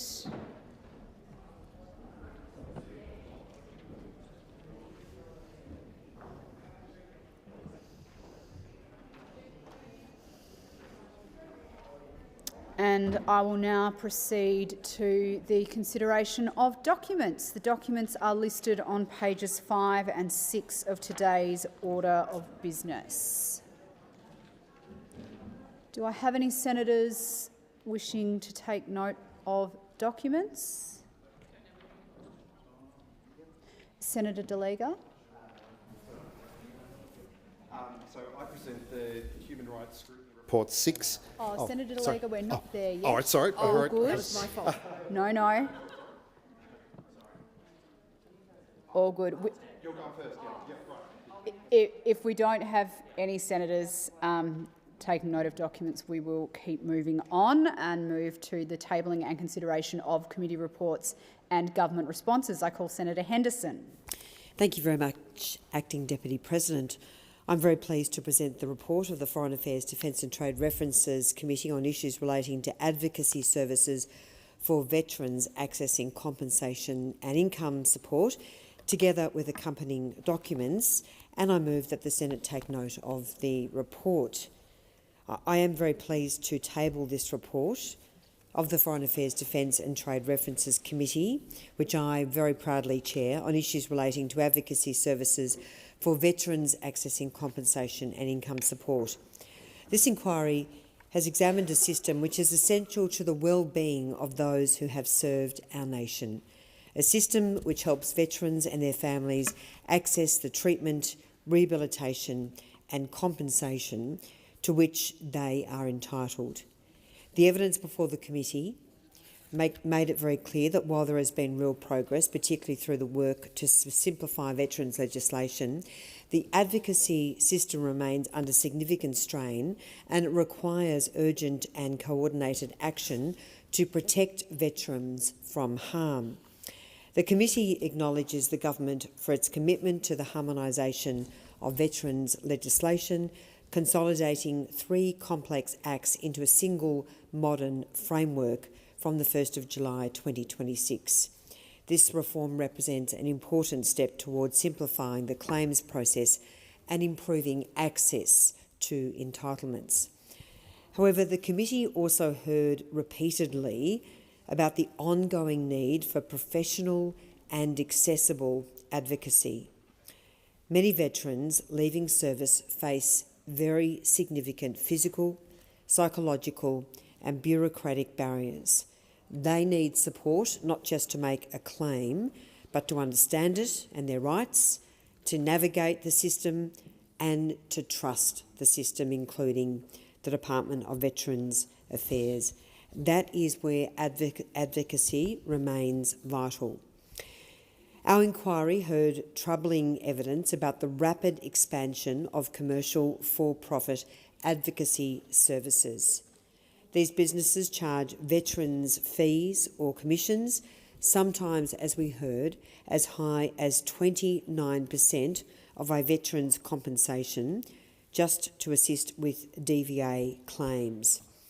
While the committee recognises that paid advocacy can have a legitimate role where it is transparent, ethical and conducted in the veteran's best interest, we heard far too often that many veterans were encumbered with a system without proper safeguards.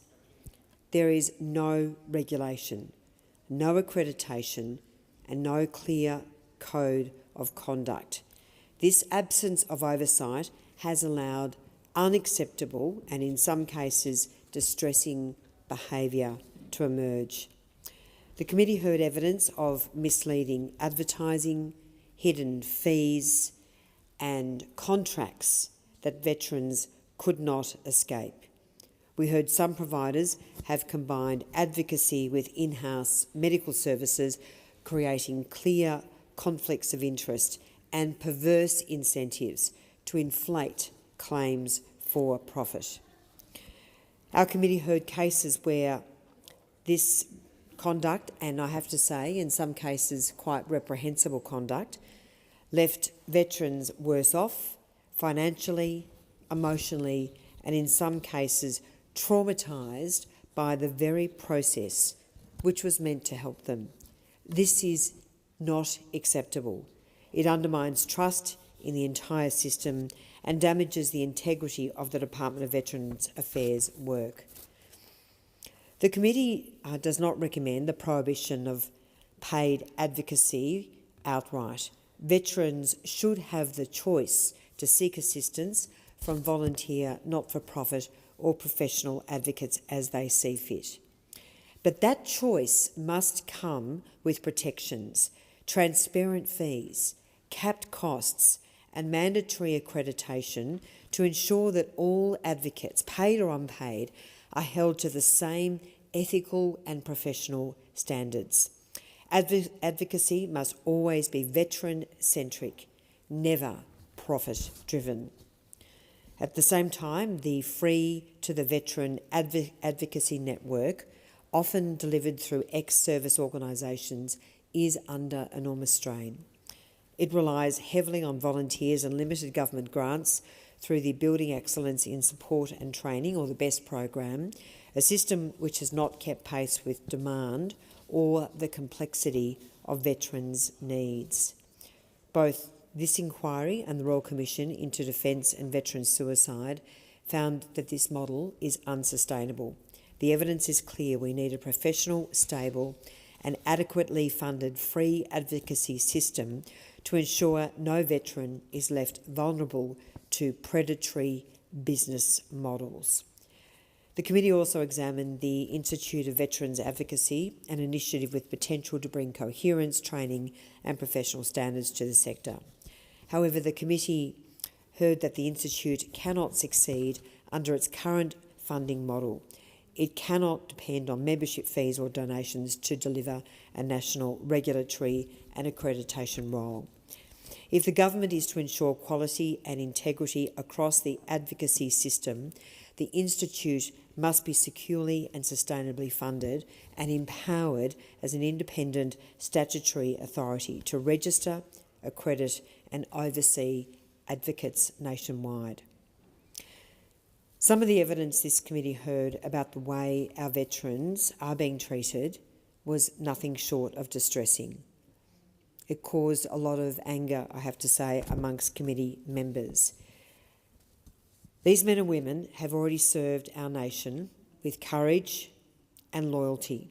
They should not have to fight again for the support which is rightfully theirs.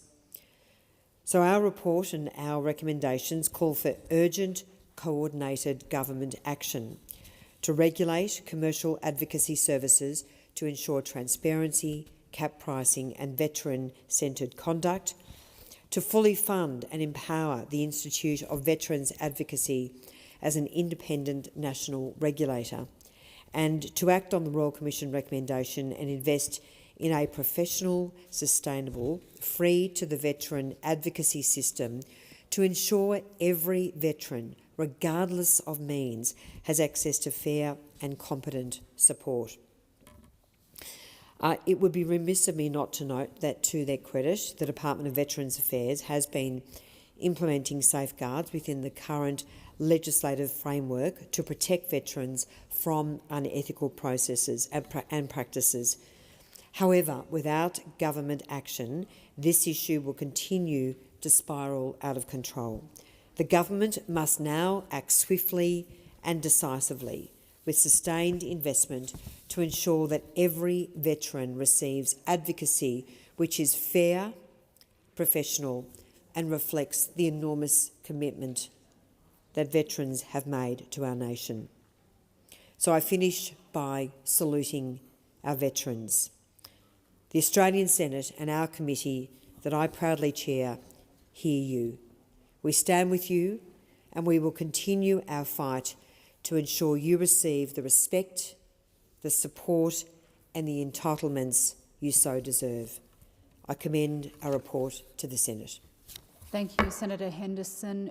Do you seek leave to continue your remarks, Senator Henderson? Thank you very much. Thank you, Senator Henderson. Senator Collins, is this on the same report? I'll give Senator Collins the call so we can continue this debate. Senator Collins. Thank you, Acting Deputy President.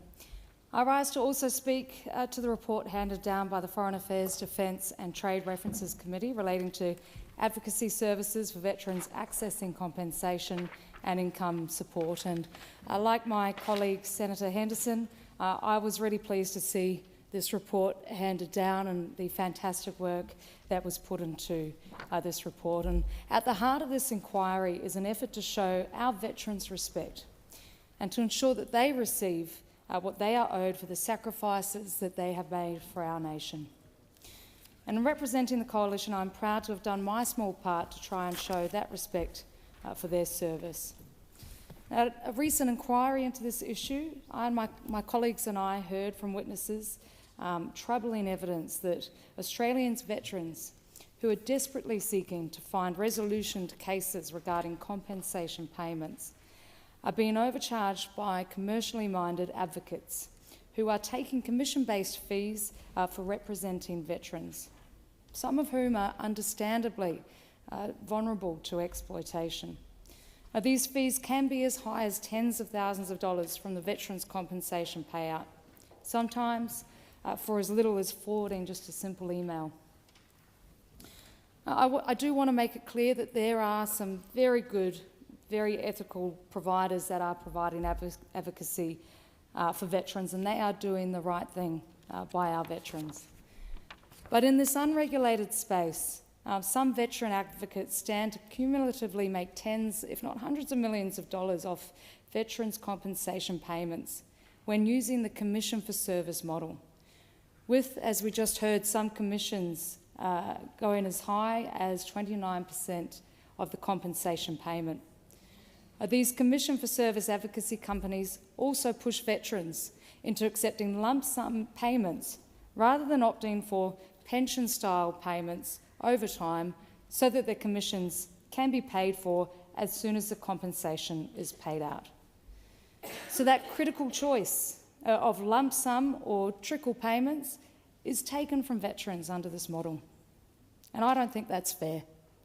These veterans paying high prices are people who have served to defend our freedom, earned their compensation, and are suffering from the effects of service. Every effort should be expended by this Senate to protect those who have protected us. And now they need our protection from unscrupulous advocacy providers chasing the money. Free and fairly priced structured advocacy services already exist. And let's be clear, there are decent advocates that are being fair about their price structure, where veterans don't get ripped off. Veterans pay for what they get, which is good advice and adequate support, commensurate with the fees that they pay. And they are taking the pressure off the free services already provided to veterans too, which is a good thing. But because this is an unregulated space, vulnerable veterans bombarded by constant advertising on social media platforms means, in the end, they see no other choice than to sign away their compensation advocacy to commission-based services.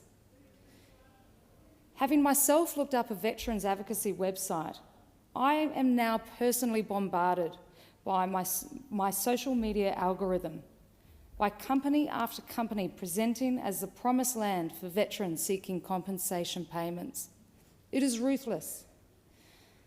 And in this inquiry, submitters raised concerns with the fee-for-service model. They raised concerns about ethics, about troubling behaviours, and business practices taking over the sector. Others from the for-profit advocacy businesses argued strongly that there were valid needs and legitimate roles for fee-for-service providers. Why? Because the system of compensation is not working for veterans. It's very complex, sometimes overly cumbersome, and sometimes too much of a headache for veterans who need help with navigating the bureaucratic process. So the proliferation of these commercial entities is a result of the limitations of the Department of Veterans that can impact on veterans and can impact on their well-being. Make no mistake, this proliferating cowboy industry is also the result of this Labor government paying out money into an unregulated system without consideration of the unintended consequences and without urgently needed regulation.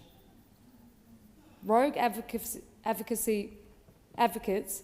those not there for the compensation but the money, are following the money. More evidence showed that professional oversight of work standards and conduct is severely limited. This lack of oversight and lacking recourse options reduce the quality of advocacy services, leading to unacceptable advocate behaviours and poor veteran outcomes. Let me be clear again. The fact that this industry exists at all is an indictment on our current system.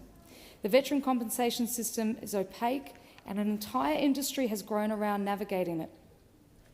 And the fact that fringe cowboy commercial ventures are the controversial part shows you how much the Overton window has shifted. The integrity of the DVA entitlement system is at risk. And it's not the fault of DVA, but more the lack of oversight on this problem. As senators in this place, we must never forget those who committed themselves and their families to defend this nation. They deserve access to equitable, ethical, and effective advocacy. They have rights to compensation and support entitlements. And if we turn our backs to the rogue advocacy commercial entities that are in it for the profit, we are turning our backs on our veterans. Thank you. Senator Collins, would you like to seek leave to continue your remarks? I seek leave to continue the remarks. Thank you. Thank you, Senator Collins. Senator De Liga. I present Human Rights Scrutiny Report 6 of 2025 of the Parliamentary Joint Committee on Human Rights. Thank you very much. Senator Ciccone. Thanks a lot, Acting Deputy President. Deputy President, I present the report of the Parliamentary Joint Committee on Intelligence and Security on strengthening oversight of the National Intelligence Community Bill 2025, and I move that the Senate now take note of that report. Thank you. Deputy President, I rise today to present the report on behalf of the Parliamentary Joint Committee on Intelligence and Security for its review of the strengthening oversight of the National Intelligence Community Bill 2025, also known as the Sonic Bill. Our nation is confronted with a complex and challenging security environment. The threats that we face are increasingly varied, dynamic and unpredictable. They are diverse in origin, ranging from individuals to state-sponsored actors. In response, the Australian Parliament has a responsibility to equip our intelligence and security agencies with the powers needed to keep Australians safe. Those agencies are fully empowered to detect, disrupt and respond to threats to our national security. By necessity, these powers may be covert and go beyond those normally entrusted to government. In exercising those powers, our intelligence agencies must always operate in a way that is transparent, proportionate and accountable. Strengthening oversight of these powers is essential to preserving the trust and confidence of the Australian people, while ensuring our agencies can continue to protect Australians from those who seek to do us harm. Effective and holistic oversight of these agencies is therefore critical to maintaining public trust and confidence in the National Intelligence Community, commonly referred to as the NIC. This oversight is achieved through the important work of the Inspector General of Intelligence and Security and the Independent National Security Legislation Monitor and the committee, the PJCIS. The Sonic Bill represents the most significant reform to oversight of Australia's intelligence community since the 1980s.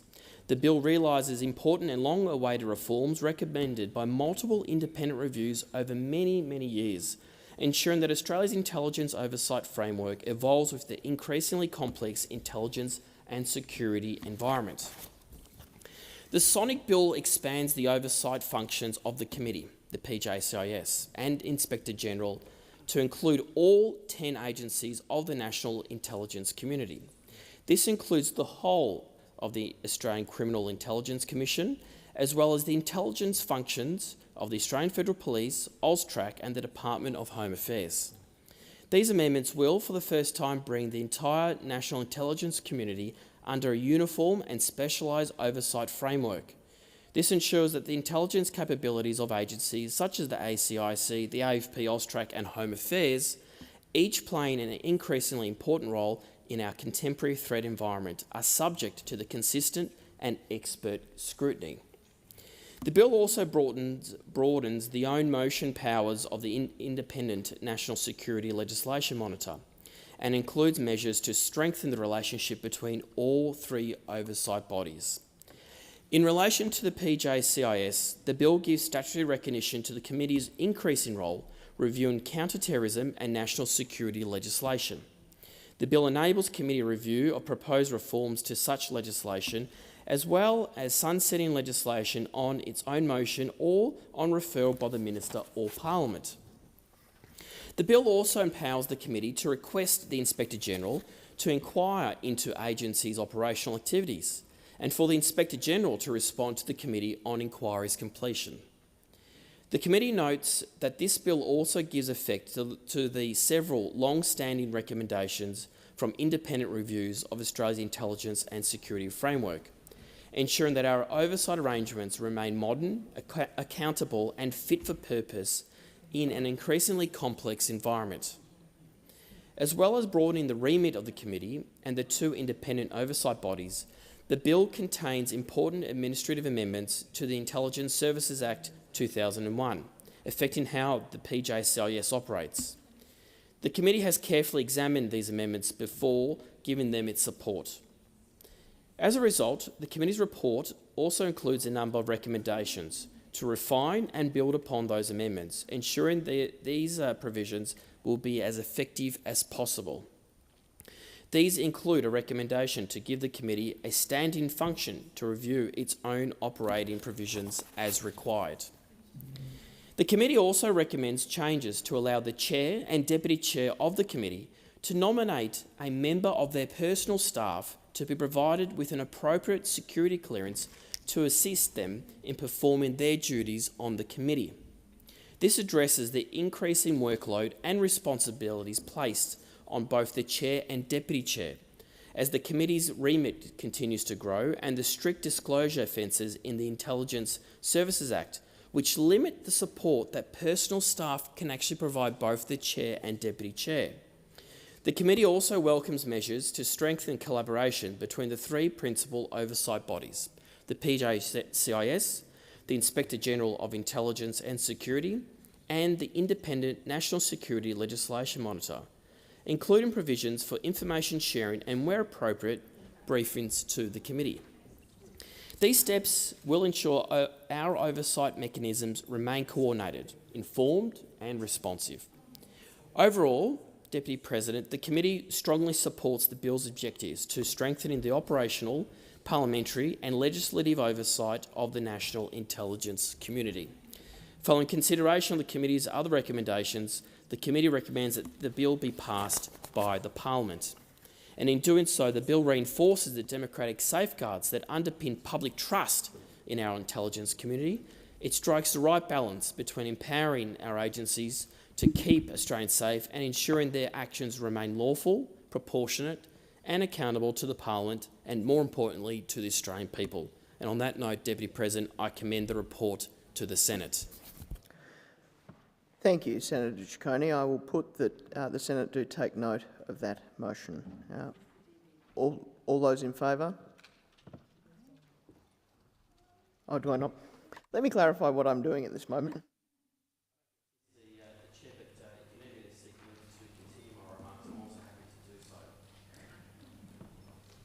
Moment, Senator Ciccone. I'll just take advice.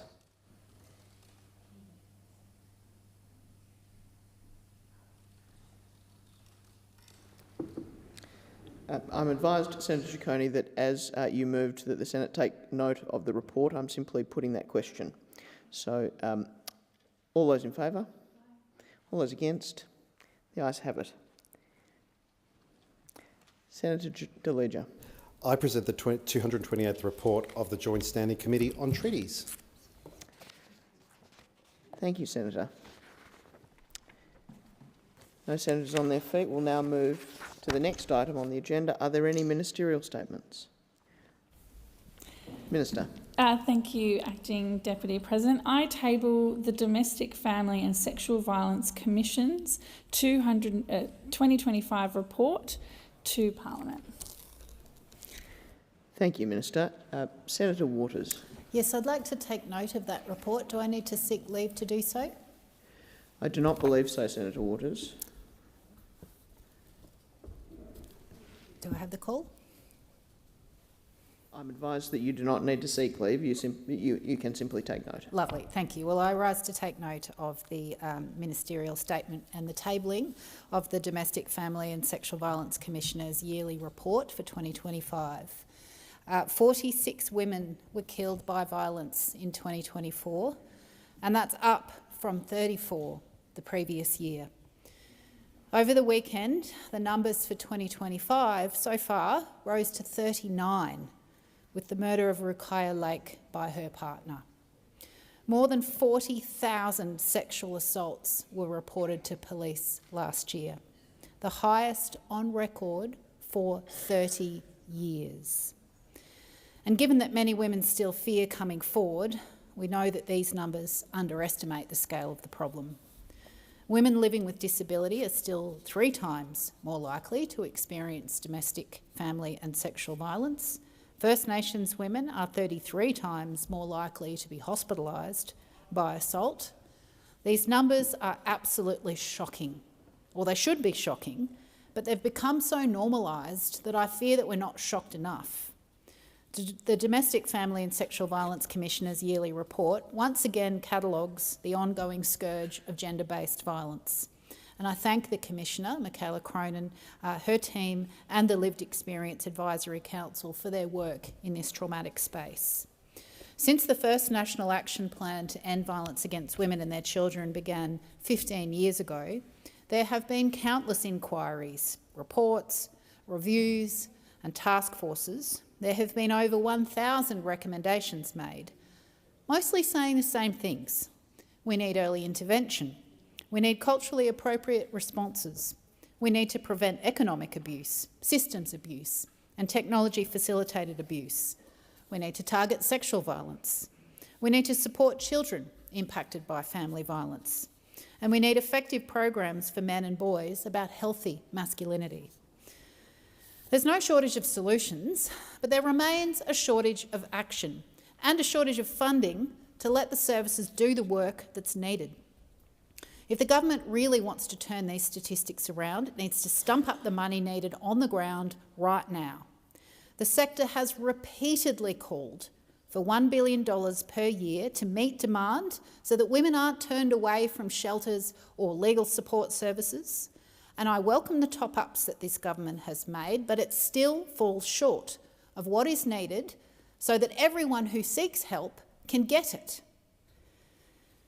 Nationally, women's legal services are turning away 52,000 people a year because they don't have the funding they need to keep up with demand. And we must have more data on unmet need to guide funding decisions. I have been asking for more than 8 years now, this government, how unmet need is measured. The pace has been absolutely glacial, and I acknowledge that the current pilot data collection framework exists and that the Commission's planned work on a national funding map exists, but it is unbelievable that after 15 years of national plans, we don't already have a clear picture of the funding gaps and then for those gaps to be fixed. The Commissioner's report is scathing about the fragmentation in funding and service delivery. Solutions are not delivered at scale or with the urgency needed to tackle the problem. We also need an investment in workforce development across specialist services. The National Plan cannot succeed unless we support the sector, those folk on the front line doing the work. We need to make sure that they can attract and support and fairly pay expert staff, provide culturally appropriate environments and engage safely with perpetrators. We need to involve young people, people with lived experience of violence, people with disabilities LGBTIQ+ people to ensure that services meet their varying needs. We need a standalone First Nations national plan. This is overdue. It needs to be implemented urgently with secure funding to Aboriginal organisations to deliver outcomes. We need to engage with men and boys in all communities about violence prevention strategies, about healthy masculinity and consent and respect, and to build skills for better communication and healthy relationships. But I cannot stress enough that involving more voices only helps if you actually listen. The government cannot keep asking the same questions while not acting on the answers. Some progress is being made, and we are fortunate to have a sector that is deeply committed to working across prevention, response and recovery to end gender-based violence. And I really deeply thank everyone who does this vital work. But thanks isn't enough. They need funding. And to avoid next year's report being yet another catalogue of unmet need, the government must take the Commission's recommendations seriously, listen to the sector and the survivors that they support, and take action.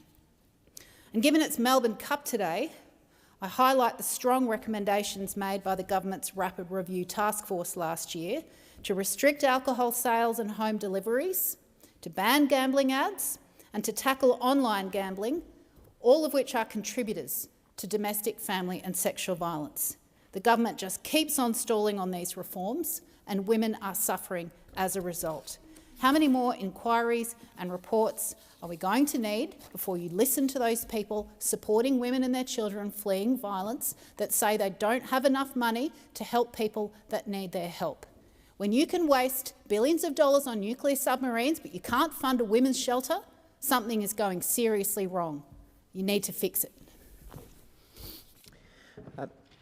Thank you. Before I call you, are you rising to speak on the same?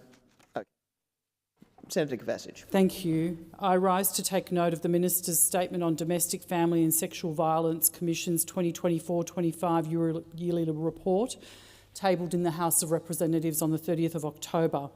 I begin by acknowledging the victims and survivors of domestic, family and sexual violence and the families and communities who continue to live with the consequences. Their experiences remind us that it is not a private tragedy, but a national failure that requires our collective responsibility. I also thank the frontline workers who confront the reality of domestic violence every single day. Their work saves lives and provides the humanity and compassion that too many government systems have failed to deliver. The evidence in the Commission's report is deeply troubling. The Australian Institute of Criminology recorded a 35% increase in women killed by intimate partners in 2023-24, after a 31% increase the year before. In the same year, police charged more than 90,000 Australians with family violence offences. 1 in 6 women have experienced physical or sexual violence from a partner since the age of 15. These are not marginal statistics. They describe a national emergency that persists despite decades of inquiry, countless announcements and record investment. The problem is no longer a lack of inquiry, report or recommendation. It is clearly in the delivery. This government has invested billions in efforts to end domestic violence and sexual violence, but unfortunately the outcomes have not improved. This is not a question of compassion or intent. It is about systems that seem to fail to guarantee action. Funding is announced but often delayed. Programs are launched but not always evaluated. Agencies work in silos, each responsible for the part of the system, while no one really bears responsibility for all of the outcomes. The lack of accountability has real human consequences. Community legal centres turn away around 1,000 people a day. Crisis payments for women fleeing violence take 3 times longer to process than those for prisoners leaving jail. These failures reflect a system that is failing to meet its purpose and failing to protect our women and children. Coordinated, accountable and agile delivery must be the baseline for a nation that claims to take this issue seriously. Nowhere is the failure of delivery clearer than in housing. When women and children flee violence, the first question is not about programs or policies. It is about where they will sleep that night. Without safe and secure housing, survivors are forced to choose between homelessness and returning to danger. A national plan to end family and domestic violence must therefore include a credible plan to build homes. Safety cannot exist without shelter, and progress cannot occur while the government's housing ambitions are unrealised.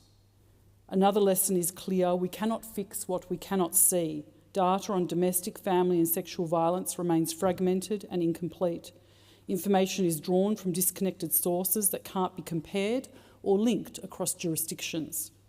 Aboriginal and Torres Strait Islander women, people with disability, LGBTIQA+ Australians, and those in regional and remote areas remain underrepresented in the national data picture.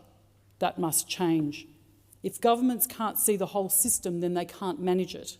A coherent national data framework is not a technical exercise. It is an act of accountability. Real-time visibility of outcomes is essential to understanding what is working, what is failing, and where change is most urgently needed. The failure of data, delivery and housing converge most tragically in their impact on children. The report highlights that prevention must begin in childhood. Children spend significant time in early education, health, sporting and faith-based settings, places where adults hold positions of authority and trust. These environments must have strong child-safe standards, informed workforces and clear referral pathways to identify and prevent grooming and abuse. That finding is echoed in the concerns that have emerged in recent months about safety within early childhood and education care.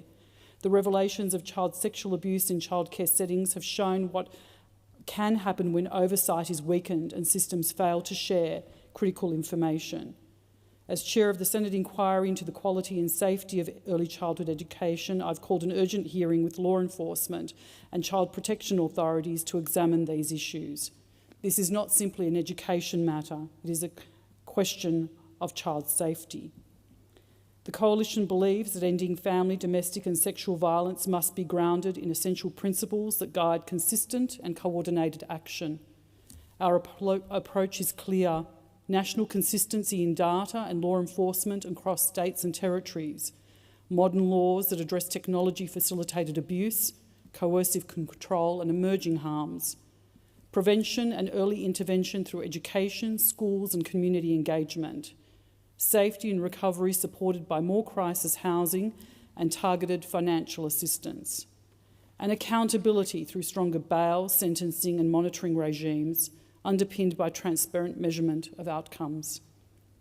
Prevention must be central to any government strategy to end this crisis. This means policies that engage men and boys as part of the solution, to challenge attitudes before they become embedded behaviours. As the Leader of the Opposition has said, men's health policy is women's safety policy. Strong prevention starts with how men look after themselves and those around them, how they manage anger, stress and relationships, and how they model respect in their homes, workplaces and communities. Fathers in particular play a powerful role in shaping how their children learn to treat others and understand respect, equality and care throughout their lives. When men demonstrate that strength and respect go hand in hand, they can build a culture where violence has no place and where responsibility is shared. That is the work of prevention, sustained, deliberate and led by example, supported by policies that make this everybody's business, not just women's business. Across Parliament, there is a bipartisan commitment to addressing family, domestic and sexual violence. Ending it requires ambition equal to the scale of this problem. It demands systems that work, data that tells us the truth, housing that provides refuge and leadership that is accountable for outcomes, not announcements. The Coalition will continue to hold the government to that standard and advocate for practical reform built on evidence, coordination and urgency. We have that knowledge and we have the evidence. What is needed now is the courage to move beyond talk, beyond review and beyond complacency and into immediate action. Thank you. I will put the question moved by Senator Waters that the Senate do take note. All those in favour say aye. All those against? The ayes have it. Minister. Thank you, Acting Deputy President. I seek leave to make a statement relating to international environmental leadership. Is leave granted? Minister. Thank you to the chamber. Thank you for the opportunity to present my first statement to Parliament as the Minister for the Environment and Water on Australia's international environmental leadership. Delivering this annual ministerial statement was a 2022 election commitment from the Australian Labor Party. After 10 years of coalition government, who, by the way, still can't decide if climate change is real and want to take a sledgehammer to Australia's climate action, Labor promised a fresh approach to leadership and the environment. We said that we would do things differently, and we have. Transforming Australia from a global pariah on environmental matters to a respected international partner. We lead by example, practising what we preach. Being a continent of incredible diversity, Australia has many natural and cultural assets that strengthen relationships beyond our borders and must be protected. Our remarkable sites, from the ancient rock art of Kakadu and Murujuga to the world-renowned Great Barrier Reef, tell the story of who we are, showcasing the things that make Australia unique and special. As the home to species not seen anywhere else in the world, we have a crucial responsibility to protect and restore them. And domestically, it doesn't matter if you live in the city or the bush, if you're 8 or 80, rich or poor, the environment matters. It matters for every living creature, the air that you breathe, the food that you eat, the water that you drink. We're also talking about an issue at the heart of economic policy, health policy, housing policy, and even national security. That's why, for more than 3 years, the Albanese government has made protecting and repairing nature a national priority, safeguarding nature where it still thrives and restoring what's been damaged. And we're working with countries around the world who are doing the same. This is the third report card on the Albanese government's ambitious agenda to protect nature and fix what is broken in our environmental system at the international level. It's also the first of these statements that's been delivered in the Senate. I'm proud to say this report demonstrates our continuing commitment to lead by example when it comes to protecting the environment. We are committed to working collaboratively with state and territory governments who hold many of the environmental levers in Australia, and equally, we are committed to being a loud and active voice on the international stage, pushing for positive global environmental outcomes. My first opportunity to represent Australia's environmental interests internationally was at the United Nations Oceans Conference in June. Right now, pressures on oceans around the world are intense and growing. Climate change, illegal, unregulated and unreported fishing, plastic pollution and more.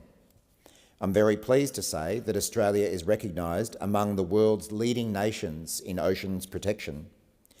More than half of our ocean is now protected in marine parks. That includes about a quarter of our ocean, 1.3 million square kilometres in highly protected areas. At UNOC, Australia went further, committing to work towards lifting that to 30% by the year 2030. We were among the first countries to sign the High Seas Biodiversity Treaty, which we'll ratify in coming months after the passage of legislation.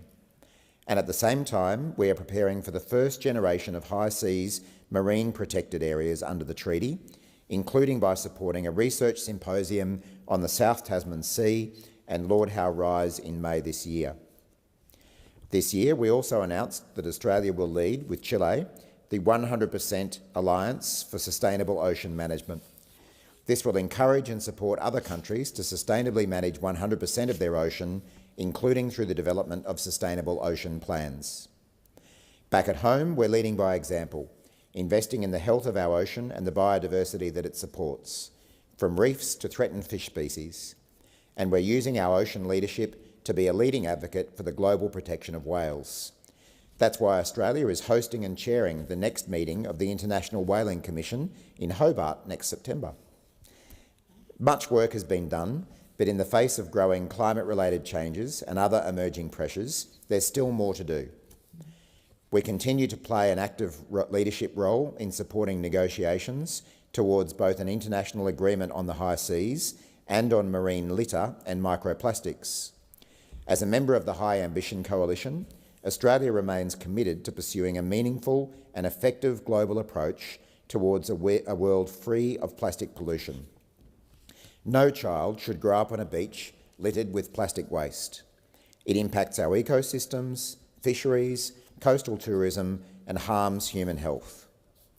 Together with over 180 countries, Australia is a leading voice in the negotiations for an international treaty. Australia seeks for the treaty to tackle global plastic pollution across the entire life cycle of plastics, from design and production to end of life, and promotes a safe circular economy.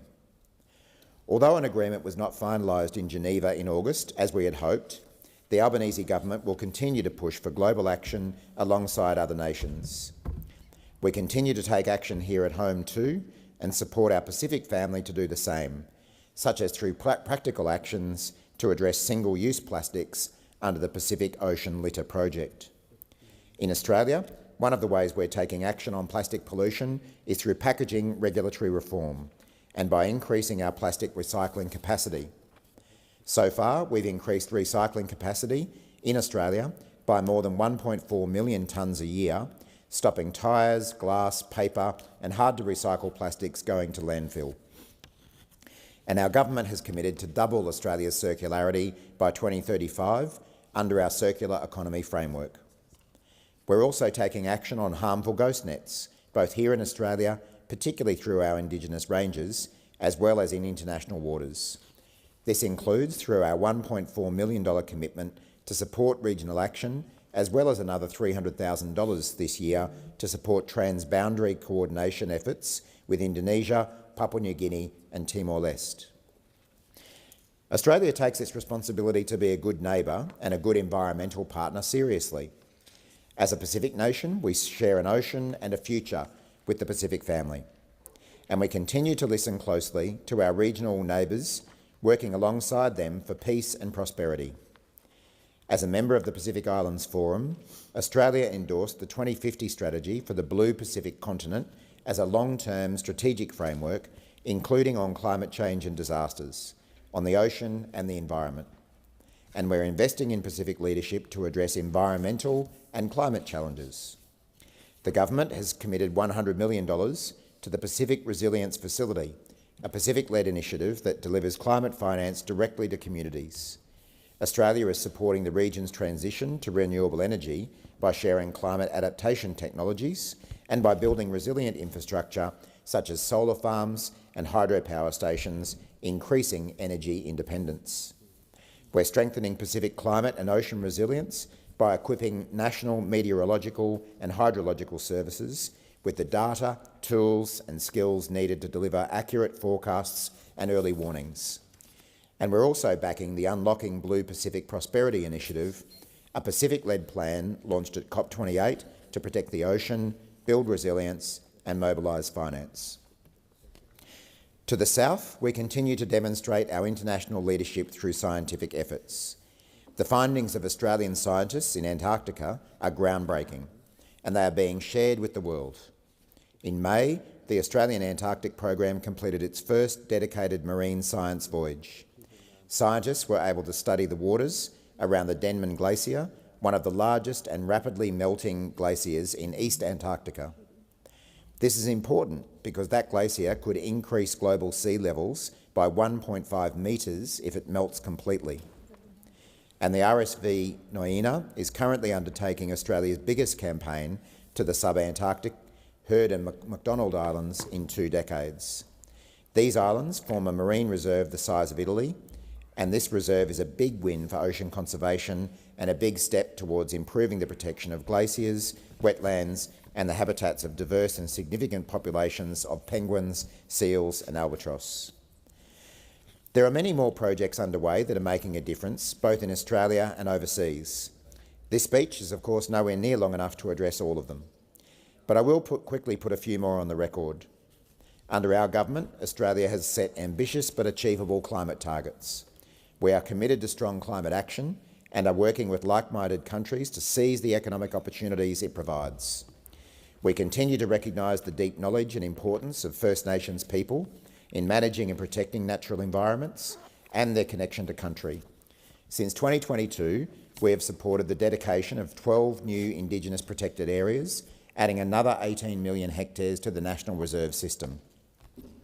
We're working hard to ensure First Nations voices are heard and respected in decisions which impact their rights and interests.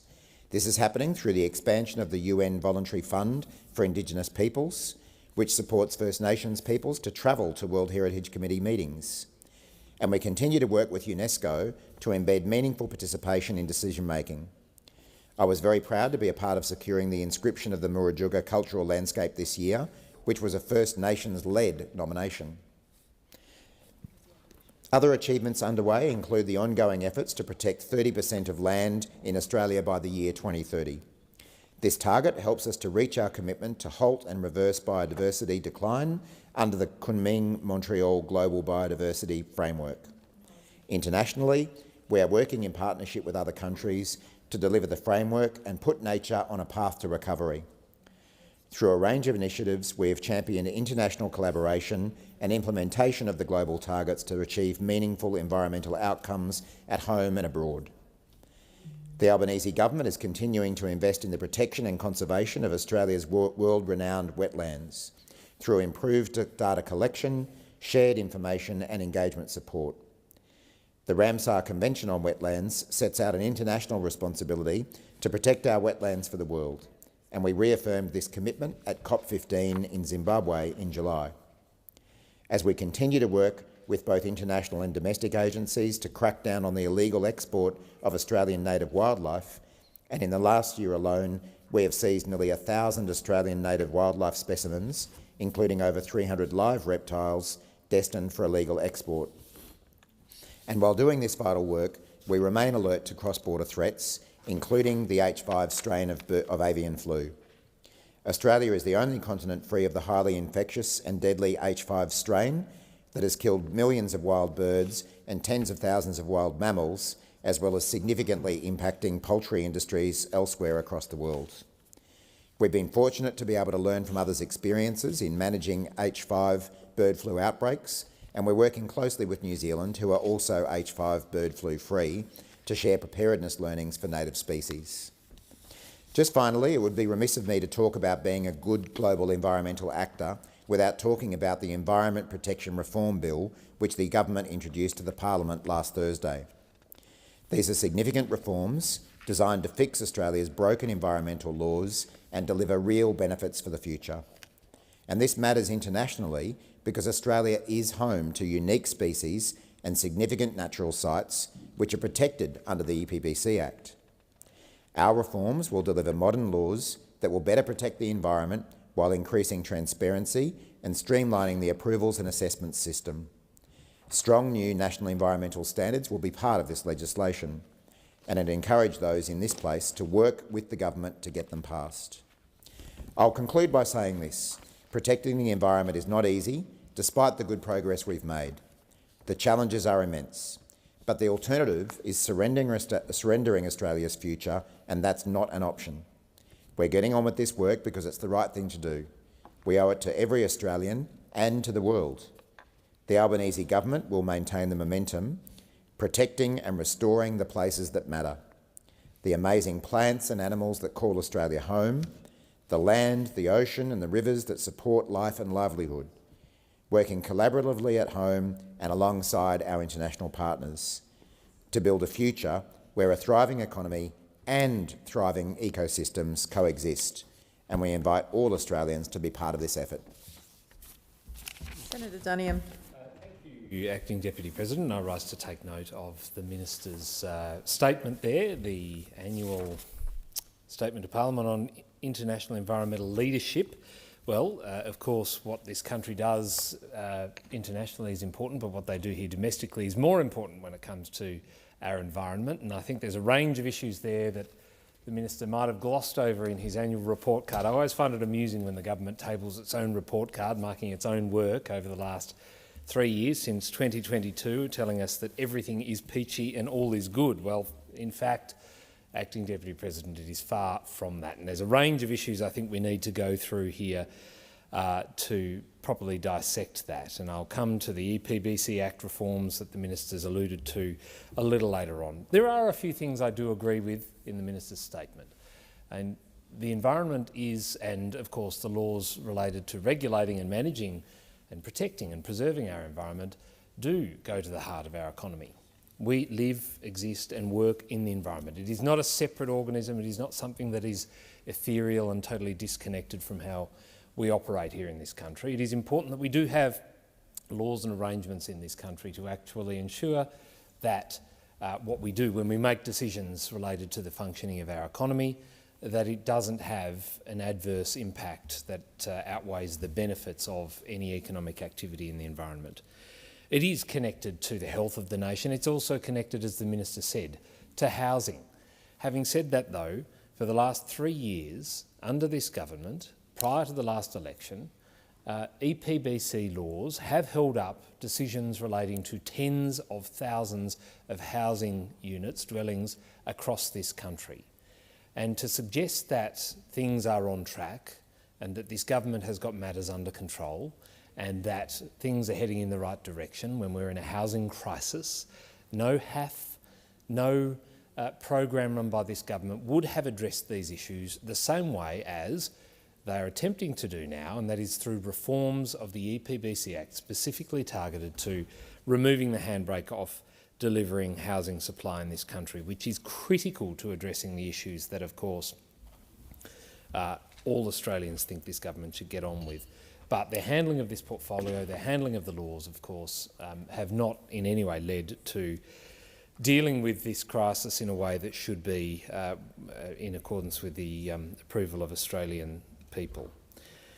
I think to try and pretend, as the Minister has in his statement, that this government has had its hand on the tiller of law reform in this country, and that what it is doing as a good environmental actor, as the Minister said this country is regarded as, I think is something worth scrutinising a little more than these debates ordinarily allow us to. It has been 3.5 years since this government was elected to power, and 5 years since the Samuel Review was handed down, recommending changes to the EPBC Act. For the first year, of course, the last government attempted to get reform through this parliament, but was blocked in doing so by the now government, the then opposition. So that takes us down to 4 years. So it was a year of activity, but blocked by the opposition, the Labor Party. Then there was a change of government. For 3 years, the entirety of the last term, Acting Deputy President, nothing happened in this place because the government decided behind closed doors to hide away from the world their plans to reform the laws that govern that public good, the environment. With stakeholders of all sorts who had to sign non-disclosure agreements. They were sequestered away in various rooms, either here in Parliament House or down in the offices of the Department of Climate Change, Energy, Environment and Water, trying to nut out a plan that they could bring into this Parliament and foist through here as quickly as possible. But 3 years under former Minister Ms Plibersek, nothing happened. We didn't get laws for a new EPA. We didn't get reforms to how we'd manage major projects and how they might impact on the environment. We didn't get faster approval times. We didn't get added environmental protections. We didn't get any of that. It was 3 years completely squandered. Now, I'm heartened by the progress that has been made by the new Minister, Minister Watt, and I do commend the government for bringing these reforms to the Parliament. I don't commend the government for saying, well, now's the time to pass it, it's now or never, having tabled just a few days ago 750 pages of legislation and roughly the same amount in explanatory memorandum. It takes a bit of time to get through, and of course this government has had the benefit of the last 3 years of work to try and pull it together. But to get this right, to ensure we do get it right, is going to require proper scrutiny, and I'm pleased that this Senate ordered that the Environment and Communications Committee will interrogate this legislation properly until the end of next March. That is important. So all of those facts are important to put on the record. There are many redeeming features of the proposal that has been put forward by the government, and I'm hopeful that we do see some further changes that make this bill entirely acceptable and something that will gain passage. One other area, of course, that I think is missing from the Minister's report card on the government's activity is something that's important to a number of people, and that is reforms to laws as they govern Indigenous cultural heritage in this country. Last term, we were promised we would have laws in the Parliament that would reform the Artsipa Act, the very outdated legislation governing Indigenous cultural heritage. I think it dates back to 1984, Acting Deputy President. That is legislation that is truly out of date. And again, it was a promise in the last term that we would have reformed laws in here in the wake of Juukan Gorge, the terrible disaster there, that would protect Indigenous cultural heritage, would give certainty to Indigenous communities and, of course, also those who work in and around Indigenous cultural heritage about what to expect. But 3 years again passed. 3 years that's been covered by the Labor government's report card on its own work, glossed over in this and other statements, and we still have not a skerrick of legislation that would reform an act that is now 41 years old, almost as old as me. And I think that is a terrible indictment. It was urgent to deal with at the time, and I agree with the government. It was urgent in the last term to deal with. So why are we here in another term? And we asked about it at Senate estimates, but I'm yet to see any evidence that this government is taking that issue seriously and is progressing what is an important piece of legislation, important to many, not just here in this place, but out there in the wider community, that needs to be dealt with as a matter of priority. And the Minister says in his statement, and I accept there are some good things that have happened, particularly on the international stage, but what happens here domestically is equally important as what happens out there around the rest of the world and how we interact with other nation states. But to say that this is a national priority when over the last 3 years or more nothing has been done on key priorities, promises that were made by the government in the lead up to the 2022 election, big fails when it comes to law reform, reforms that would protect the environment, reforms that would enhance economic activity and put us as a world leader when it comes to environmental regulation in the world, I think is a crying shame. So it's important to have a bit of honest reflection about some of these things. I always enjoy reading people's own marks on their own homework, but I think there's a few red marks against some of the government's activities over the last 12 months. Senator Shoebridge. Thank you, Acting Deputy.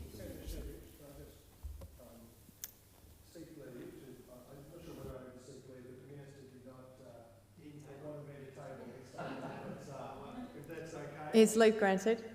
Leave is granted. Thank you, Senator Ayres. Minister. Senator Shoebridge, you have the call. Thank you, Acting Deputy. All the more reason for me I raise to take note, but as I haven't seen the tabled document, I seek leave to continue my remarks. Is leave granted? Leave is granted. Thank you. Thank you, Senator Shoebridge. The question before the chair is that the Senate take note of the ministerial statement provided by Minister Watt. Those that opinion say aye. No? Sorry, were you seeking the call? It's still in continuance and we'll go over to tomorrow. Sorry, can you start again? I missed the start of that. Well, leave hadn't been granted for me to continue my remarks. I think the matter rolls over till tomorrow and I don't think the question gets put, but perhaps. Clarifying that, Clerk. We're moving to committee membership.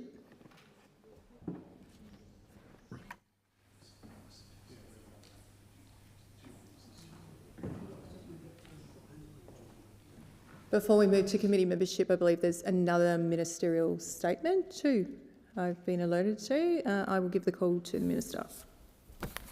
This is where I do it. Okay, thank you. I table documents relating to orders for the production of documents concerning e-Safety Commissioner meetings, estimates briefings prepared by the Attorney-General's portfolio and industrial facilities. Thank you.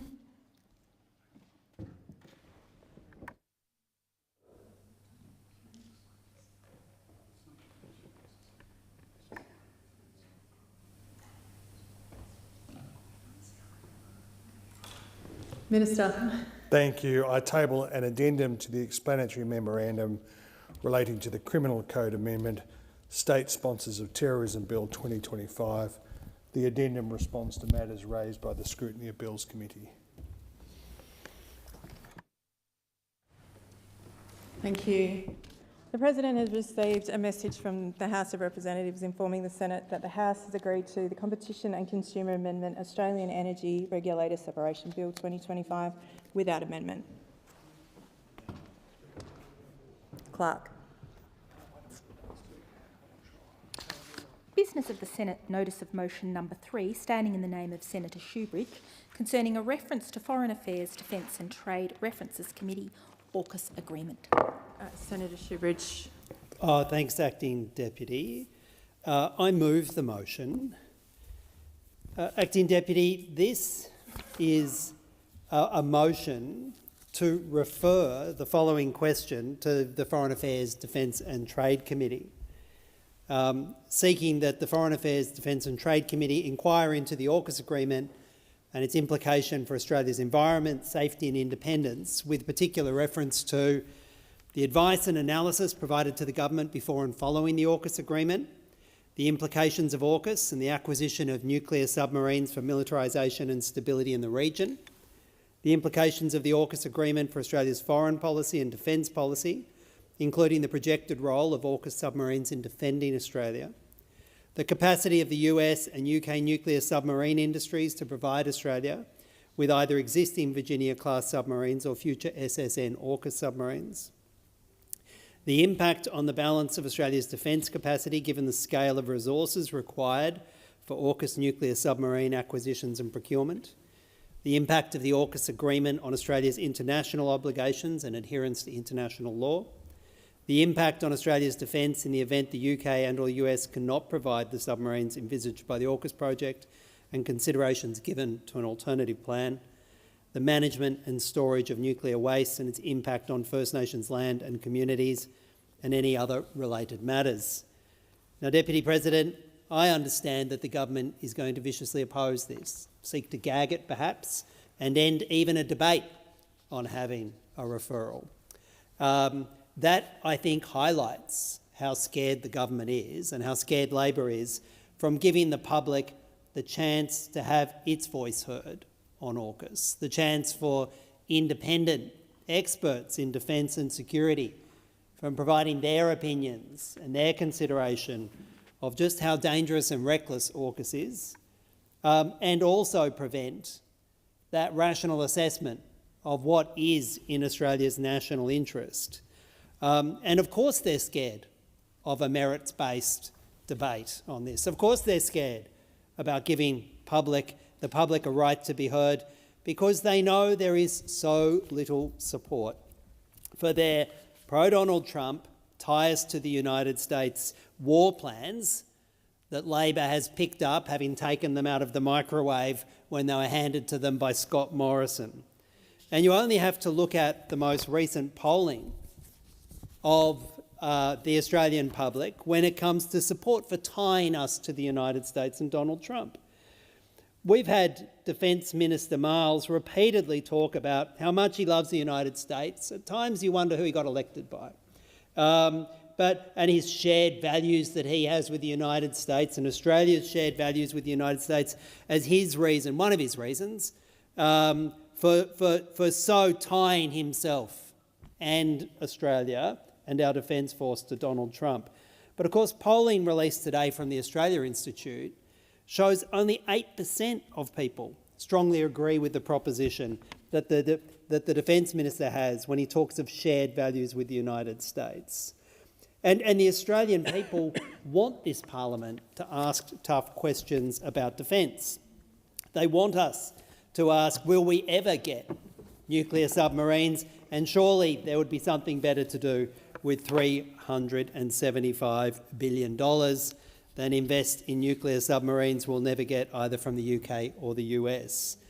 But instead of listening to the public, hearing those calls for transparency, we have a Labor government that is going down the war path. And indeed, we've got a Labor government that seems to be so taken up with its love of weapons, with its love of war plans, that we have statements, including from the Defence Minister, that surely must trouble even some Labor backbenchers.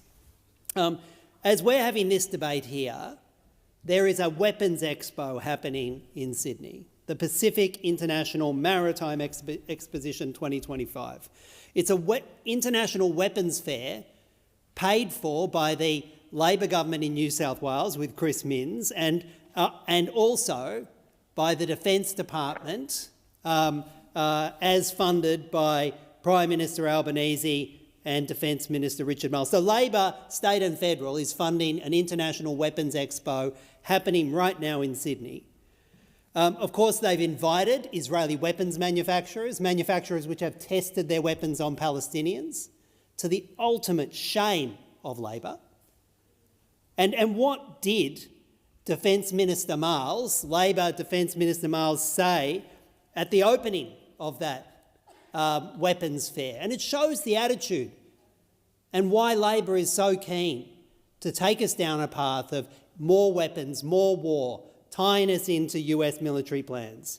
Because he kicked it off by saying this. I know that Admiral Hammond has been literally salivating. This is Defence Minister Marles' word.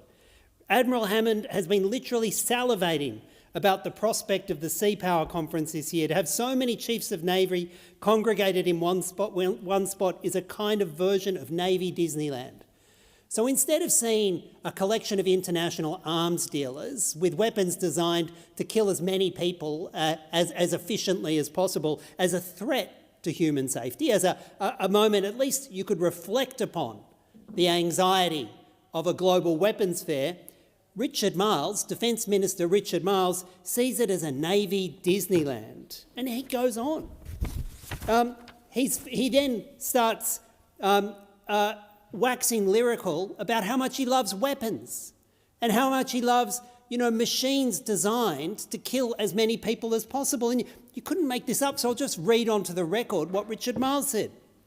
He said this. Senator Shoebridge, just a reminder to refer to those from the other place on their correct title. Well, a very good reminder. I will read onto the record what Labor's Defence Minister Richard Marles said this morning at an international arms fair. He said this, and here on the expo side of it, we will be seeing an incredible display of what our industry can produce: awesome power, ingenious autonomous systems and craft of all shapes and sizes which span the breadth of the beautiful, the menacing and the extremely cool. That's the Defence Minister talking about robotic weapons. That's the Defence Minister talking about missiles. That's the Defence Minister talking about artillery pieces. That's the Defence Minister talking about machines whose only purpose is to kill people. And he defines them as beautiful and extremely cool. What is wrong with Minister Marles? What is going on in his head that he describes weapons of death in a weapons fair as extremely cool and beautiful? Does this reflect some kind of Labor values that have been hidden and are now coming to the surface, where Labor celebrates, they salivate at a Disneyland of beautiful and cool weapons? That's what Labor's been doing today. And is it any wonder that thousands of young people and others gathered outside that and opposed Labor's festival of death, festival of cool killing? Is it any wonder? I want to put on the credit my gratitude to everybody who came out and peacefully opposed that weapons fair, who came out and said our governments should not be investing in death and war. And I want to thank my Greens colleagues in the New South Wales Parliament for challenging Chris Minns when he steps up and says that he wants the defence industries, as he did today, to be a massive part of the future plan of New South Wales. Well, the Greens have a different view, not investing in weapons and killing and death, sending weapons into a genocide, promoting lethal autonomous weapons as, to quote Defence Minister Marles, extremely cool. We think that the global weapons industry is a threat to our collective survival. And we can see far better things to do with $375 billion than give those kinds of fantasy moments to Defence Minister Miles in his dystopian, disturbing and indeed incredibly skewed world view. And of course, AUKUS isn't just designed to give Defence Minister Miles his Disneyland death moments. AUKUS is also designed to take Australia into the next US war with China, and we should be clear about that. And apart from climate change, Labor's plans to take us into a US war with China is probably the most serious security issue facing Australia. And saying that plainly, that the Albanese Labor government is actively making plans to take Australia into a future US war with China shows what a risk this is, because that's what the Labor is doing right now. And of course, war with China would be disastrous for Australia, disastrous for China, disastrous for our region, and disastrous for the world. And rather than lean into it, as Labor is doing, and seek to join the US in that war, tied to the hip with the US under AUKUS, the Greens reject that analysis, and we reject Labor's theory that war is inevitable. Because while war is far from inevitable, the Albanese government's boots and all commitment to AUKUS and its surrender to Trump's war-making plans does risk fuelling a foolish and dangerous self-fulfilling prophecy to drag Australia into war. And under the guise of AUKUS, Labor has been inviting a major US military build-up on our shores. And far from keeping us safe, that escalates regional tensions. It leads in turn to more US military build-up, and that non-virtuous military spiral is where Australia's security is indeed the biggest losers. Multiple war games have shown that the war Labor's making plans for will most likely produce one of two outcomes. Either the US loses or everyone loses due to catastrophic civilian, military and economic losses.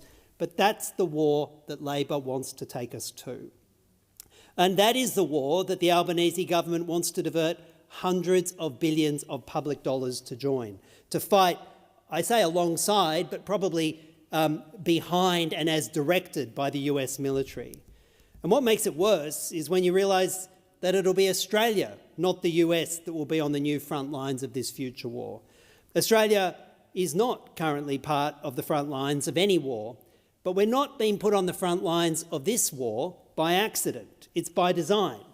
And to its eternal shame, it's a design that's approved by and largely paid for by our own government. Because for the past decade, the US has begun to accept that many of its existing forward military bases in the region, from Japan south, are incredibly vulnerable to military attack if the US initiated a war in the Pacific. And that has led the US to look for a sucker somewhere south, to seek more and larger bases in Australia that, while still in the Asia-Pacific, are less vulnerable to being destroyed in the first 24 to 48 hours of a conflict. And what does that expansion look like? Well, it looks like AUKUS. It looks like an $8 billion US nuclear submarine attack base being built by Australian taxpayers at HMAS Stirling in Garden Island off Perth, right next to an expanded $25 billion defence precinct. It now being 7:30, I now propose that the Senate adjourn, and I will go to Senator Ciccone. Thank you very much, Acting Deputy President. And what an exciting day it certainly has been here in Canberra. But more importantly, in my home state of Victoria, it's been an equally, if not more exciting day, being Melbourne Cup Day, the race that stops the nation. And it's hard not to ignore another race that has seemed to have stopped, and that is the Coalition's race to net zero, which has slowed to a canter. At Flemington Racecourse, at least, the horses gallop in the same direction. But over in the Coalition's paddock, the Nationals have bolted, the Liberals are horsing around, and the poor opposition leader is left jockering for position, trying to convince everyone that all this chaos is all part of her cunning plan. The Nationals dumped their net zero target over the weekend, as you may have seen in the media, And apparently climate policy is now proven to be so hard for them that they've only ditched their saddle and trotted home. But really, the only zero that they're committed to now is zero unity and zero credibility. Meanwhile, the Liberals have pulled up in the mountain yard, trying to ride two horses at once. One that's called climate action and the other called party division, while holding their form guide upside down, unsure whether to stick with the Nationals or back another horse altogether. Now, the Greens, God bless them, would replace the horses with solar-powered scooters, ban the betting, and then argue over which lane is the most sustainable. But at least they know which way they are headed. And then there are those who are connected to the Nup to the Cup crew, the only people in Australia who can look at the public in the eye and be against a public holiday that is filled with community spirit and actually say, no thank you, we don't want that. They'd cancel the race, close the gates and put thousands of people out of work. For them, it's less about animal welfare, Deputy President, and more about being out of touch and the belief that only they get to decide what is acceptable. Somehow Australians simply enjoying a bit of sport and sunshine, and let's be honest, a bet or two, has become their greatest offence. While the others have lost their reins and keep arguing that over there in the stables of who's wearing the silks, Federal Labor's actually getting on with the race. We're backing clean energy, secure jobs and a fair go for every single person right across the country. So today, as the barriers fly open and the others still flogging a dead horse to find their pace, let's back the only team that is on track, and that is Federal Labor. And happy Melbourne Cup Day, everyone. Giddy up. Senator Little. Well, last December, the Northern Territory Liquor Commission granted a liquor licence for the Wadeye Community Club, the first in that community for more than 30 years. With a population of over 2,000 people, Wadeye is one of Australia's largest remote Aboriginal communities with a long history of sadly episodic alcohol-fuelled violence and disorder. The decision has been made despite significant warning signs. The community club is on track to open soon. What I want to know is what, if anything, the Albanese Labor government has done to ensure that Wadeye does not descend into chaos when the club starts opening. There's been significant investment of taxpayer money in Wadeye. Important questions I invite the Albanese government to answer. Did the government make a submission to the inquiry or just stand by and let it slide, like it did with the lifting of alcohol restrictions in 2022? Has the Albanese government provided a single cent of Commonwealth money, including in-kind support, towards the community club, given investment in Wadeye? What has the Albanese government done to protect Commonwealth investment in programs in Wadeye to ensure Closing the Gap outcomes don't lurch even further backwards in the Northern Territory? Or has it once again looked the other way?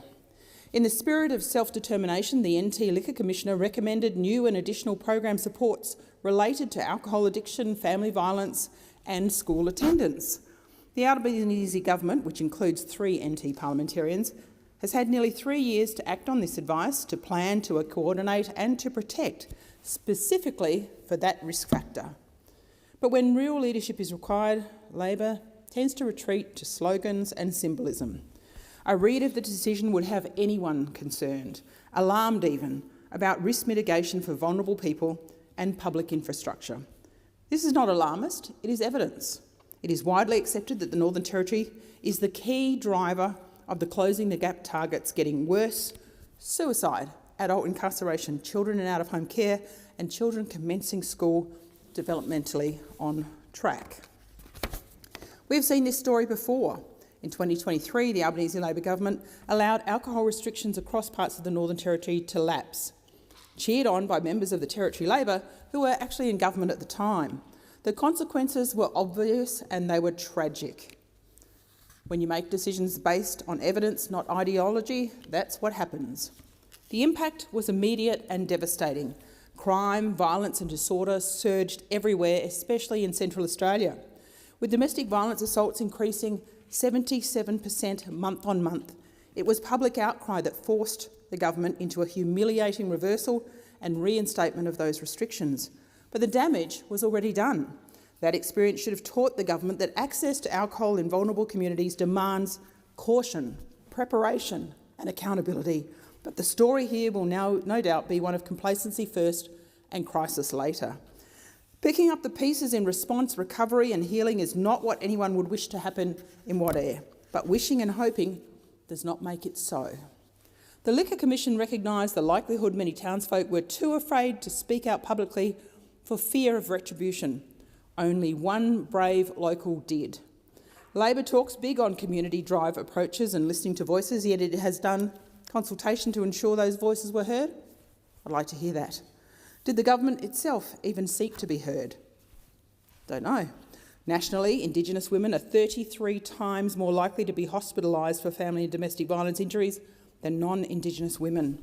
We learned from the end of the cashless debit card in those communities that wanted it, that it was women and children impacted most. They are the ones who see violence in the homes, miss school, fail to thrive, come to the attention of police, and grow up believing that chaos and fear are normal parts of life. You can't just simply shrug and say, this is a territory matter, because taxpayers make significant investments in Wadair. Imagine what that $450 million spent on the Voice referendum could have done. There was $350 million spent in Central Australia, which was spent on repairing the destruction rather than on prevention and early intervention. Make no mistake, Labor makes a mess because it is distracted by ideology and announcements over action. For Wadair, despite legitimate concerns, I hope the Community Club is successful because the safety and well-being of the community and its people depend on it. Self-determination does not mean leaving communities to fend for themselves. Safety of the most vulnerable is crucial, not mopping it up afterwards. But no wishing and hoping will do that. Thank you. Thank you, Senator Little. Senator Steele-John. Thank you, Acting Chair. I want to talk about the government's bulk billing changes that have come into effect over the weekend. Now, back in February, the Health Minister told Australians that their new incentive would mean some 4,800 clinics would be fully bulk billing and that more people would pay no out-of-pocket cost. So, are we expecting huge changes to the availability of bulk billing now that the new incentive has been launched? Looks like probably not. Under the new scheme, GPs and their practices can choose to be fully bulk billing in order to get an incentive payment. But many GP practices have stated that they won't be able to sign up. Pre the 1st of November, roughly 6,500 GP clinics nationwide. Out of that number, about 1,600 were fully bulk billing clinics. According to the government's own data released on Monday, just 622 of Australia's 4,720 metropolitan practices plan to change from mixed billing to bulk billing once the changes are in place. This means that only 13% of metro GP clinics will offer fully bulk billed services to their patients as a result of this change. So for anyone in a metro area heading to see their GP for an appointment anytime soon, odds are you will still pay out of pocket. The government has said that this plan will fix the system, but in reality, in its current form, it is barely making a dent. For most people, especially in our suburbs and in our cities, this means that you will still be paying some $80 or more to see a GP. People are putting off care, waiting until they're sicker or ending up in hospital because they can't afford basic checkups. The expanded incentives scale down for metro areas, meaning that the majority of Australians, those living in cities and large towns, you may not see much of a difference at all for quite some time. Now let's be clear. The overwhelming majority of doctors want to bulk bill. They want to care for people without worrying about cost, but they can't keep their doors open on rebates that don't even cover basic costs. The RACGP has been sounding the alarm for months. GPs are spending longer with patients dealing with more complex conditions and health issues, but Medicare rebates haven't kept up. The expanded incentives don't go far enough to change that. The incentive offers for longer consults simply not enough to make them viable. The Greens have been calling for higher rebates for longer appointments so that people managing complex and ongoing health issues can access bulk billed care. I want to live in a country where no one ever hesitates to go to the doctor because they are worried about money, and where doctors are able to bulk bill everyone. But the reality is a lot of GPs and medical admin staff have probably been having some really tough conversations with their patients since the 1st of November, trying to explain complex billing systems and the intricacies of Medicare bulk billing in the hopes that their patients will understand that their inability to make the switch is not so much a choice, but genuinely the only way that some clinics can stay afloat. We need a funding model that actually reflects the costs and complexities of care in 2025. And we need to make sure GP clinics around the country can afford to bulk bill every patient. The Greens have been saying this for years. Healthcare is a human right, not a privilege. I'm glad the government agrees in principle that all should be able to see a GP without cost, but this plan doesn't deliver it. It is time for Labor to get on with real reform. Senator Mulholland. Acting Deputy President, with Halloween now done and the Melbourne Cup race run, it's time to look forward to Christmas. It is 7 weeks till Christmas. Many people will start winding down in December, but this is exactly the time when retail and distribution staff start ramping up. And it's our retail, distribution and transport workers who keep our supermarket shelves stocked and our country moving. Last month, I visited the Woolworths Distribution Centre at Larapinta, alongside SDA State Secretary Justin Power, and I can tell you the scale of the operation there is truly extraordinary. With a workforce of more than 2,150 people across 115,000 square metres of warehouse space, it is one of Australia's largest distribution centres with good union jobs, thanks to unions who have fought hard to deliver impressive EBA results at that site. And what a site it is. The minute-by-minute logistical precision required to get every truck order right is incredible. When I was there, a fully stocked truck was leaving the dock every 4 minutes to one of the 284 Woolworths stores in the network. That's stores that stretch from Coffs Harbour in the south to Roma in the west and all the way up to Weipa, more than 3,000 kilometres north. Remarkably, the team's packing accuracy this year sits at around 99.4% accuracy, with 98% of deliveries on time.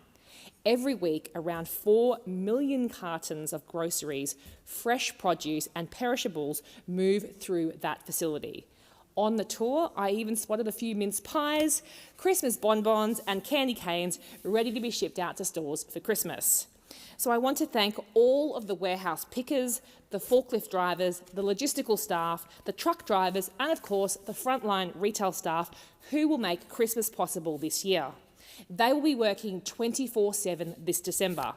That's why this Christmas I want to ask everyone to be patient and respectful of our retail and distribution workers. Whether it's the person stacking the shelves, scanning your groceries or driving the truck that brought them there, they all play a part in making sure we have a special time with our families at Christmas. So this festive season, let's remember, respect the workers that make Christmas happen, and remember, nobody deserves a serve. Last night, I was also proud to host the inaugural Parliamentary Friends of Tourism event for the 8th Parliament with Tourism Minister Don Farrell and Prime Minister Anthony Albanese as our special guests. It was a time to toast the industry's resilience, their creativity and their sheer determination. The post-COVID years have been tough times for tourism, with market fluctuations, geopolitical shifts, reduced airline capacity and other complications keeping our industry on its toes. This is why the Albanese government has been backing Tourism Australia's global campaign to bring international tourists back to Australia. And it also activates new markets where we will see growth potential this year. The Come and Say G'day campaign builds on the success of a similar strategy launched in 2022. The current second chapter is a new $130 million effort that will run for 2 years. It features Ruby the Roo, who made a guest appearance last night. Ruby has a warm, welcoming and playful personality that embodies the spirit of Australia. And best yet, the character is voiced by our very own Rose Byrne. Ruby appears alongside a host of other international celebrities, including Robert Irwin, who each share their own, including Nigella Lawson and also Sarah Tendulkar, who all share their own personalised G'day experience, be it food or luxury and adventure. The campaign is going well, with positive indicators including increased global interest in Australian holidays and a 10% rise in flight searches compared to 2019. So in this way, the Come and Say G'day campaign is an investment in our broader economy. Tourism isn't just about where Australians live, it's about how Brand Australia lives in the hearts and minds of people around the world. And as Australians, we are all ambassadors for Brand Australia. We all have a duty to ensure visitors have the time of their lives here. And I also believe we have a duty as ambassadors to explore more of this country to properly appreciate how lucky we are to call this place home. So make it your Christmas gift to give yourself and your family somewhere to discover this year in Australia. Senator Whitten. Thank you, Acting Deputy President. Recently I had the privilege of visiting the Subiaco Men's Shed in Western Australia, and I want to take a few minutes to talk today about what I saw, what I heard, and more importantly, what I felt. Because the Men's Shed is not just a place where men get together and build things out of wood, it's a place where men come together to rebuild themselves. The Subiaco Men's Shed is part of a wider network of sheds across the country.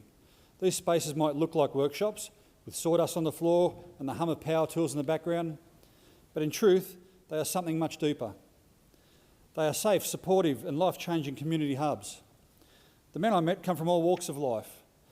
The sheds have members aged from 18 years old apprentices to veterans, to retirees who've hung up their work boots, but not their desire to contribute. What unites them is their shared need for connection, meaning and mental well-being. We talk a lot in this place about mental health, and rightly so. We pass legislation, we fund services, we launch initiatives, but sometimes the most effective solutions are the simplest ones: a place to go, something to do, and someone to talk to. That is exactly what the Subiaco Men's Shed offers. There's no appointment needed, no judgment, just community. And in a time when so many men, particularly older men, are at risk of isolation, depression and feeling a loss of purpose, that kind of space can be a life-saving place. I spoke with one gentleman who told me quite openly that after retiring, he didn't know what to do with himself. His sense of identity, his routine, his social circle, all gone in a flash. It was the shed that gave him structure, that gave him mateship again, that gave him purpose again, and, after going through some pretty dark days, saved his life. This is not an isolated story. It's a story repeated in communities across the country. And let me be clear, this is not a hobby club. This is a grassroots, evidence-backed mental health initiative, one that happens to involve woodwork, yes, but is grounded in well-being, connection and service. In fact, many men's shed actively contribute to their local communities, restoring park benches, making toys for children's hospitals, fixing bikes, mentoring youth. They give back while they heal. That is the beauty of it. But like so many grassroots programs, the Subiaco Men's Shed and others like it rely on ongoing support. They need funding for tools, for rent, for insurance. They need recognition for what they do is not a nice to have, but a vital part of the health and social fabric of the community. So today I urge this Parliament, let us not underestimate the power of connection. Let us continue to support initiatives that reach people where they are, not in sterile office or waiting rooms, but in places that feel like home. Let us recognise that wellbeing is not only clinical, but also social, emotional and deeply human. The Subiaco Men's Shed reminded me that sometimes the best therapy is found not in talking about problems, but in working shoulder to shoulder, creating something, laughing and being seen, having a purpose. Let's keep backing that. Let's keep backing them. Thank you. Senator Polley. To speak about the state of the Liberal and National parties, once serious political movements in this country, but now hopelessly dysfunctional. The coalition are in crisis, there's chaos, there's dysfunction, there's internal warfare, and now the no-alition. Australians deserve a credible opposition, one capable of serious policy debate, one willing to put the nation's interests ahead of their own internal feuds. But what we have instead are two parties locked in an endless cycle of dysfunction, division, denial, and it goes on and on and on. This week, we had 30 of them trying to get up to the media because they all just wanted to put their own story and their own spin on what's happening internally. The modern Liberal Party, once the party of Menzies, has become unrecognisable, lurching from the centre-right to the far-right and then back again, depending on who has the knife that particular week. And the Nationals, once a very proud claim to stand for rural and regional Australia, has become little more than a grouping for cultural wars and conspiracy theories. Together, they can't agree on the climate change, they can't agree on a climate policy, they can't agree on an energy policy. They couldn't agree when they were in government for almost 10 years, a housing policy. They did absolutely nothing. They don't have the political will to actually develop and do the work that's necessary to develop good policy. So what do? They go from one crisis to another. You have, Scott Morrison was the saviour of the Liberal universe when he was in Parliament as the Prime Minister, but now they don't know whether to condemn him or to support him. And then you've got the national circus of Mr Joyce, and then Mr McCormick, and then Mr Joyce again, and now we've got Mr Littleproud, and he will do whatever he has to do to make himself relevant. So the question is, are we going to see another split? Will there be a split? Will there be a divorce? No one really knows. And then what we've got is Mr Joyce. Is he staying with the Nationals? Is he staying with the coalition? Is he going after Pauline Hanson's role? Who knows? But what this demonstrates to the Australian people is how dysfunctional those people on the other side and in the other place really are. When they were in government for almost 10 years, they denied climate change. All they ever did was drive down wages. They didn't build any houses, and yet they come in here. They didn't have a housing policy. They come in here and lecture us. And let's not forget, during all those years, they had 22 energy policies. How many of those did they deliver? None, not one. And then they had the great saviour, the 23rd policy. We will do something that will cost the Australian taxpayer billions and billions of dollars to go nuclear. And what did they do? They couldn't even tell anyone how much it was going to cost. They couldn't tell the Australian people where they were going to locate these. I mean, this was just another fantasy. It was just a thought bubble without any costings, except they couldn't cost it. They couldn't tell people where they were going to put them, and there was no timeline at all. They didn't have a plan. That was a distraction from the fact that they had no credibility. They had nothing to say on the energy policy for over a decade. And their record, as I said, on the economy, they like to pretend that they actually own the right to be the strongest government when they're in power to manage the economy. Well, let's not forget, under the coalition, debt skyrocketed. Wages flatlined and productivity is slumped. The Liberals and Nationals spent a decade promising a budget repair and instead delivered the biggest structural deficit since global financial crisis. That's their legacy. They cut TAFE and training. They neglected manufacturing, closed down the car industry, left so many other manufacturing jobs go off overseas. They were terrible government who didn't do anything for the Australian workers. We know when it comes to Medicare and health, they're the wreckers, they're not the builders, and still we have opened all these urgent care clinics that are a resounding success. I was on Sunday at a fantastic medical centre that already bulk bills. That's going to be expanded from the 8-9 doctors who work 7 days a week delivering for Northern Tasmania. These people have done nothing to restore the Australian people's confidence in them because they have no policy, they have no division and they have no future in government. Thank you, Senator Polley. Senator Collins. Thank you, Acting Deputy President. Today, Senator Pocock moved a matter of public importance, acknowledging, and I quote, Australian gas is for Australian households and businesses, and that the government should legislate to redirect uncontracted export gas into the domestic market and bring down the price of gas and electricity for Australian industry and households, end quote. I wholeheartedly agree with Senator Pocock that Australians need access to more gas. The purpose of every senator in this place is to improve the lives of the Australian people first, and Australians are doing it tough right now.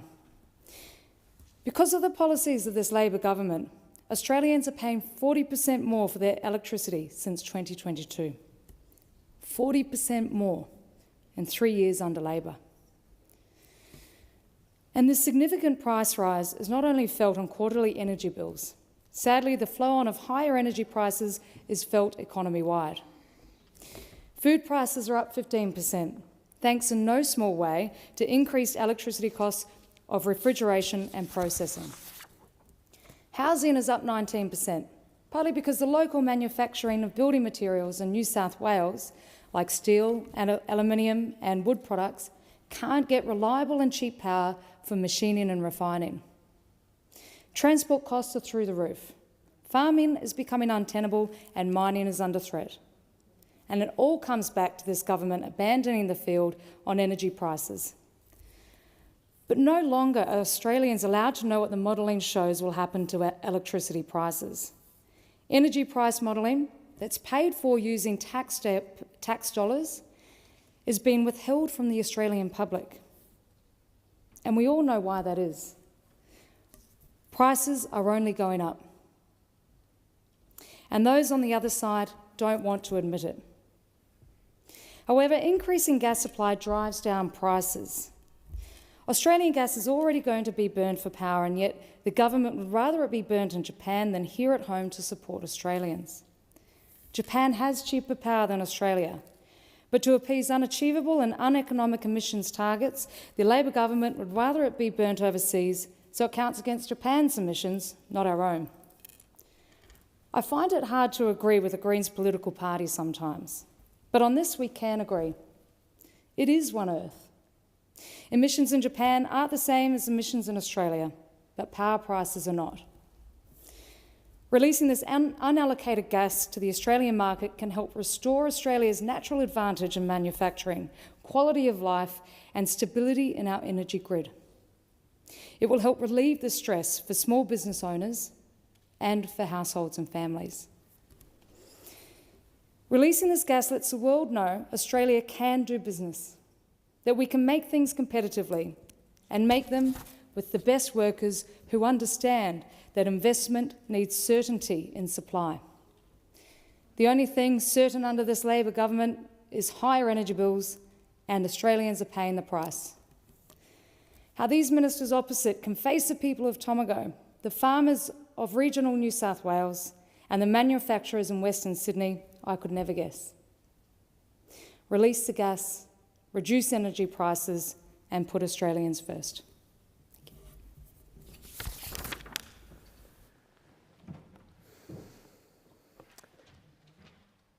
Senator Blythe. Australians are good stewards of this land. We care deeply about our environment, our farms, our coastlines and our communities.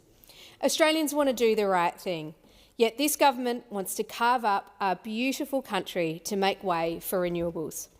95% of Australia's emission reductions have not come from technology or innovation, but from land use restrictions. This is not stewardship, it is saying one thing and doing another. The Australian people deserve better. We're constantly being told that the wind and the sun cost nothing. But for the grown-ups in the room, nothing is ever for free.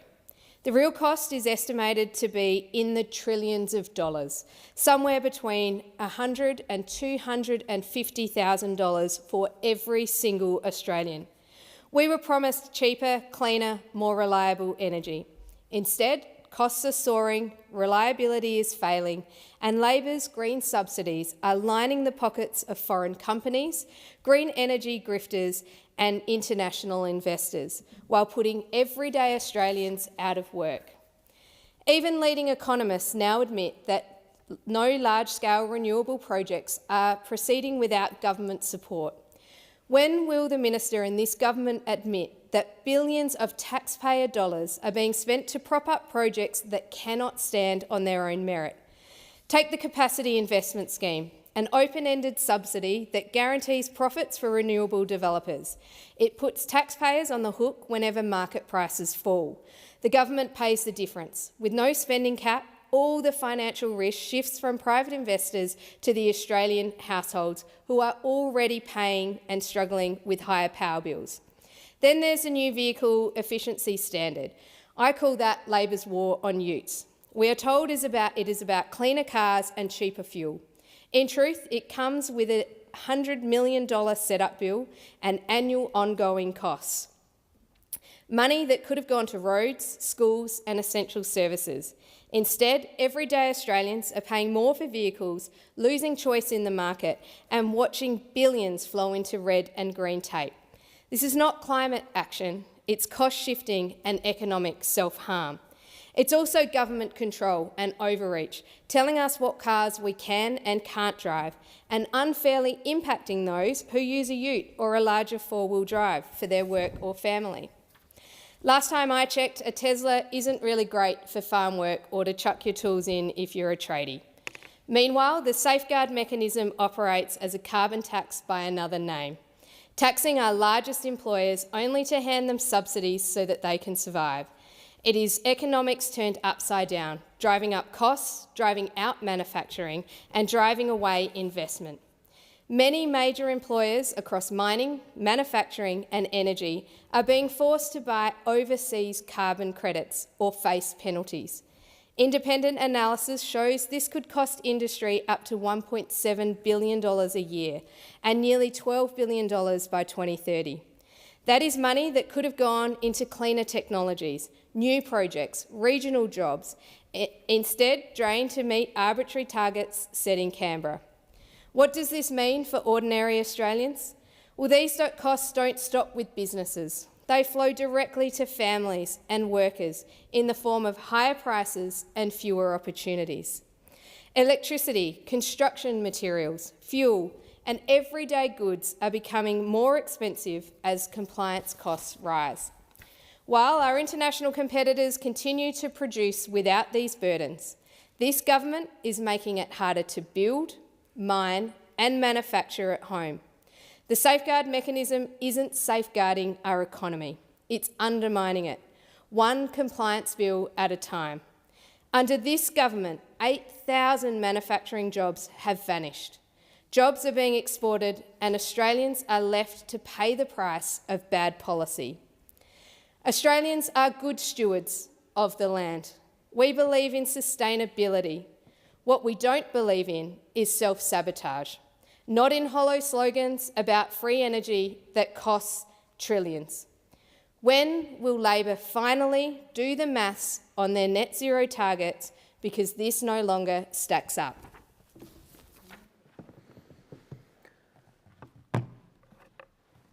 Senator Roberts.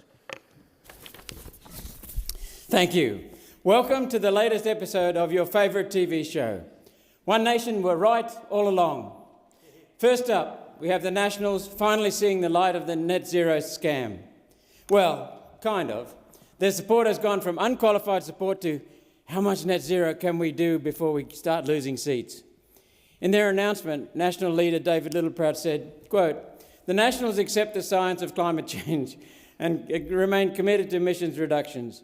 The current aggressive pursuit of net zero is unfairly damaging to regional Australia and economically unsustainable for the country." He's waking up. "We need a slower pace aligned with the OECD average." End of quote. That's a clever sleight of hand. The OECD reduction has stalled for 5 years. Their cumulative reduction is currently 14%. Australia's is 24%. And the latest data will show us at 28%, double the OECD. Tying Australia to the OECD will buy the Nationals an election or two before having to restart reductions. Remember though, they still believe in net zero and in the need to cut carbon dioxide production. I welcome the Nationals realising the damage net zero is doing and wish them more courage to walk away from the scam entirely. In contrast, One Nation strongly opposes net zero, and we would abolish all federal government net zero mandates, programs and boondoggles. We would shut down all the schemes and departments promoting this scam, saving the taxpayers $30 billion every year. This is not the only cost, of course. Parasitic billionaires and corporations sucking on taxpayer subsidies, electricity consumer subsidies and others in private industry are taking advantage of this scam to build industrial solar and wind, transmission lines, big batteries and other paraphernalia of net zero. This cost will be as high as $1.9 trillion through to 2050. Remembering industrial solar and wind only last 15 years, meaning everything that has been built so far will not be in use in 2050 and will have to be built again and again. The government's Bollywood version of the cost of net zero does not take into account this massive expense. Nor do they consider the environmental cost of the destruction of native forests for wind turbines, access roads and transmission lines, nor the cost of dumping these monstrosities into landfill every 15 years, nor from the runoff of toxic metals from damaged solar panels. It's hilarious if it wasn't so sad. Electricity is an input cost right across the economy. Everything you buy, from physical goods in stores to services and financial products, all go up as the electricity bills of the companies providing those services go up. Everyday Australians are poorer because of net zero, and so is Australia's beautiful natural environment. The government used to say renewables were cheaper, so prices would come down eventually. However, after 20 years of the transition, the last 3 at breakneck pace, electricity bills are not coming down. They're rising rapidly. Some of those who are wealthy enough and have an actual house to install solar panels and an expensive wall battery are reporting slightly reduced electricity bills. It's the very few Australians with the money to spend $25,000 on a solar array and wall battery on a home they own, thumbing their noses at the millions that do not have a house and $25,000 to add solar and a battery. Net zero is becoming a case of have and have-nots. Those who can't afford their own electricity generation are left to buy electricity at prices that have increased at twice the rate of inflation since the net zero benchmark year of 2005, a trend that continues with the 9% increase in electricity prices in 2025. And One Nation are right in our opposition to mass migration. Today we learn the majority of Australians agree with us. Right again! A poll out yesterday in the Australian shows almost 2/3 of Australians want a reduction in the migration rate. 94% of One Nation supporters supported reduced migration, which has been a feature of One Nation policy now for 30 years. Ever since Liberal Nationals coalition under John Howard doubled migration and started mass migration. Significantly, 78% of coalition voters want a reduction in immigration and 71% of smaller parties and independents, which does include the Teals, so that's very interesting. What caught my eye with the poll is the two parties who have been pushing infinity immigration are doing so against the wishes of their supporters. 10% of Labor supporters want more migrants, while 49% want fewer. While 27% of Greens voters want more immigration, 32% want less. Immigration is now one of the biggest election issues in the New South Wales state election, which is not surprising given the rental crisis in the Greater Sydney area, thanks to the Albanese immigration invasion. It's interesting to see there is no gender divide on immigration. Opposition to high immigration is spread evenly between men and women. It's a betrayal of the very concept of democracy for this government to continue its globalist agenda to flood Australia with these very high levels of mass immigration against the wishes of the Australian people. Liberal Labor governments are importing too many new arrivals from cultures that do not readily assimilate and bring with them a religion, Islam, that seeks to carve out a slice of this country to introduce their own system of law, divisive. At the same time, the government is inhumanly ignoring the tragedy of the slaughter of Christians in Nigeria, Sudan and in South Africa. I asked the Minister representing the Minister for Home Affairs yesterday in question time how many Christian refugees we've brought in from these trouble spots, and the answer was telling: 0. And I asked who's benefiting from Australia's humanitarian intake. His answer is the top 5 countries for refugee visas, 15,000 in all, are all Islamic countries. This is nothing more than selective discrimination against Christians. In the past, Australians would have considered this sedition. One Nation still does. Third, One Nation is correct about the standard of living. For years I've been warning the Australian people that the net zero agenda, combined with mass immigration, is destroying business investment and our productive capacity, reducing living standards. Sky News is reporting today just how bad things have become. 1 in 7 Australians now lives below the poverty line. 1 in 6 children below the poverty line. That's 3.7 million people struggling to pay for food, power and rent in a nation bursting with resources. All the result of Liberal Labor uniparty policies: mass migration, net zero, housing, over-regulation. In what was once the richest country in the world per capita, we now have the worst poverty in my lifetime.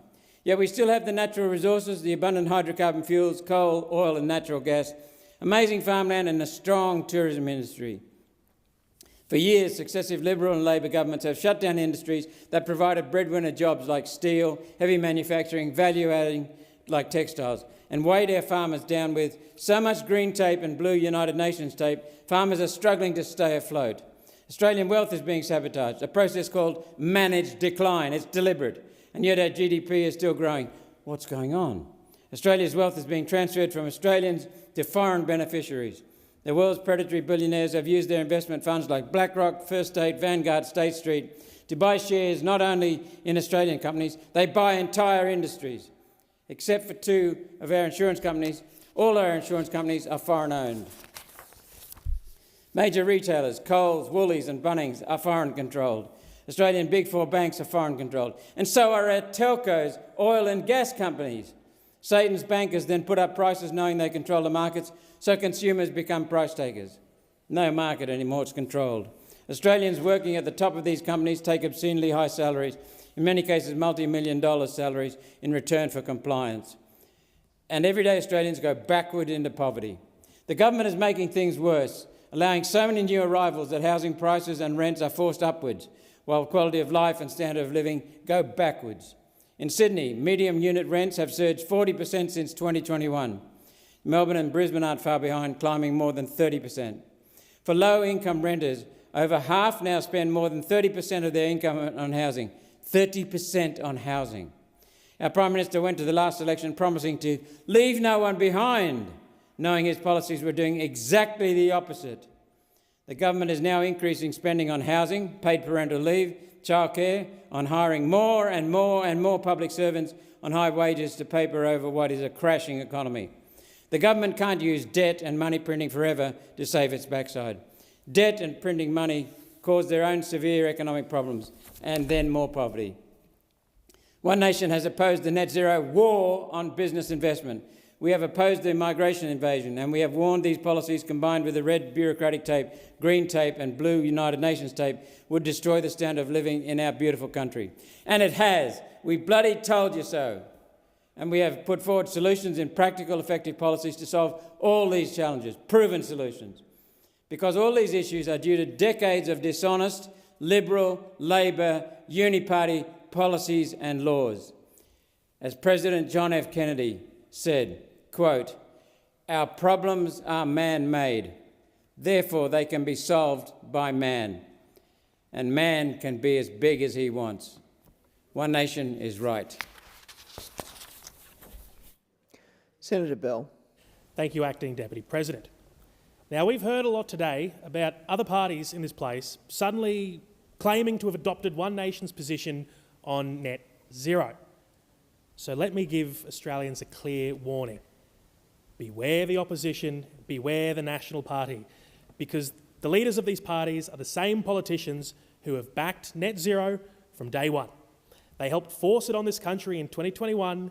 Now they're claiming suddenly they don't. And I believe this is because they see that Australians are turning to One Nation. This isn't leadership, it's panic. And because unless the Liberals and Nationals are willing to stand up and actually stop destructive net zero projects in places like Lumbra in New South Wales, their words mean nothing. They're not changing course, they're simply chasing votes. Over the weekend, the leader of the Nationals, David Littleproud, said, "Regional Australia is being torn apart by net zero. Let's do this in a fairer way." Well, he's half right. Regional Australia is being torn apart. But where I disagree is that there is a fair way to tear it apart. And that's the danger. When we let weak leaders get away with lip service policies while the agenda rolls on underneath, while they say they're scrapping net zero, the damage continues uninterrupted. Make no mistake, net zero is still happening, the projects are still being approved, and our communities are still being bulldozed. For years, One Nation has been the only party telling the truth. And now now the Nationals want to pretend they've seen the light. They haven't. They're not leading, they're following, because One Nation is rising and because Australians are sick of being lied to. Net zero is a disaster. It's wrecking our energy grid, killing our jobs, shutting down industries, driving up power bills and tearing our regional communities apart. And again, it was the Liberals and Nationals who helped sign us up to this mess, hand in hand with Labor, back in 2021. And now they want you to believe they've changed course. They haven't. And again, one of the big new ideas they talk about is they want to tie our emissions to the OECD average. Sounds clever, but it's a con. Most OECD countries already have net zero locked in for 2050. Many are pushing to get there even sooner. So matching the average just means we're still doing net zero, we're still headed in that same direction. Listening to the Nationals, you'd think they actually agree with Labor's plan to drive us off the cliff. They just want to get there a few Ks slower. Either they don't understand what they're saying or they think you won't understand what they're saying. One Nation will not play that game. We stand for cheap, reliable baseload energy from coal and gas. We stand for Australian jobs, Australian industry and Australian families. We will not sacrifice the bush to please the UN or climate billionaires or teals in the city. So next time you hear a politician say they're standing up for regional Australia, ask them, are they actually standing up for the people of towns like Lumbra? Are they ask them, are they standing up for towns like that across the country? Or are they standing with foreign investors and Labor and the Greens and their relentless, heartless net zero agenda? Because unless they're prepared to stop what is happening to our towns and our farmlands, they're not actually standing up to or standing for anything. They are just trying to sound like One Nation without having the courage to be like One Nation. And Australians can see right through it. One Nation is leading this fight. We are putting Australia's first, as we always have, and we will always continue to do. Now, it is no secret Australians are doing it tough.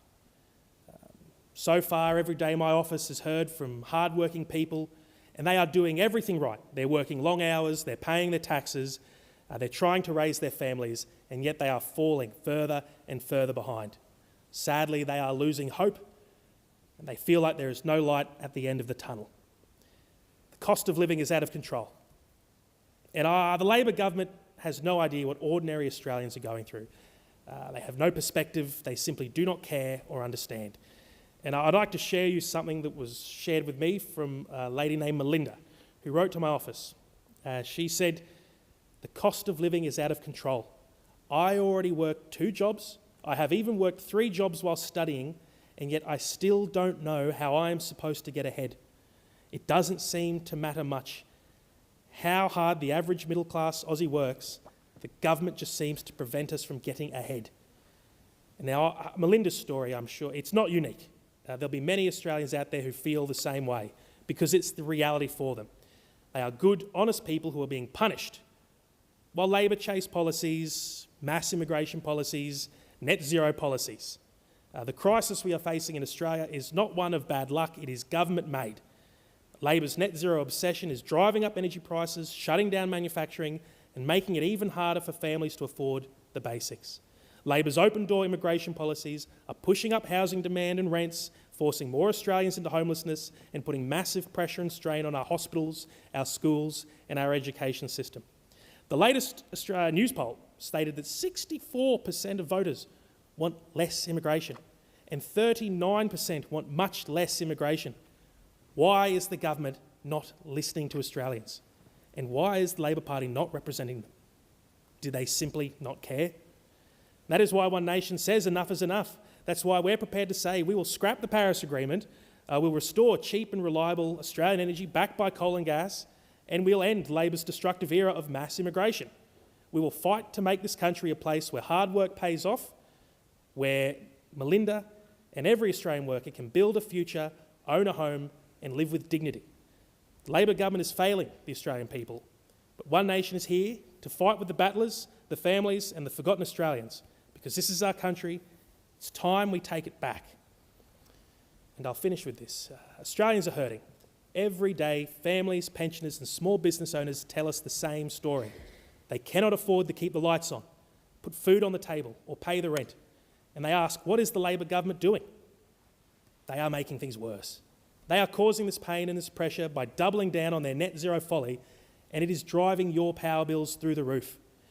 And I'll share with you another story from Julie from New South Wales, who told my office, I'm a pensioner and I'm very concerned about electricity prices and the cost of living in general. The Paris Accord net zero targets are unachievable and misguided. Solar energy is an expensive white elephant. We need more coal and gas-fired power plants. We must drop the Paris Accord. We must bring back affordable energy in manufacturing. Smart lady. Julia's right. This is common sense and the Labor Party should be listening. Labor's obsession with net zero and renewables has gutted our manufacturing, killed off cheap energy and left ordinary Australians footing the bill. Labor talk about saving the planet, but what about saving Australians like Julie? So One Nation is here to stand up for people like Julie, where the government is failing them. We will scrap net zero. We would happily rip up the Paris Agreement, and we would instead invest in reliable, cheap and affordable coal and gas, and we'd even hold discussions to explore nuclear energy, because we believe it is our responsibility to put Australian jobs and families first. The truth is simple. Net zero is destroying this nation. It must be stopped. And under the leadership of Senator Hanson, One Nation has led this fight to scrap net zero. And that is what One Nation has always done. Led the way and saved the day. The tide is turning. We are winning this battle. And with your help, we can take this nation back.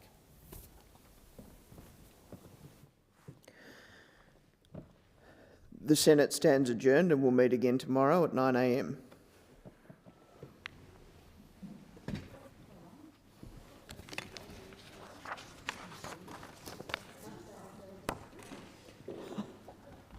Come.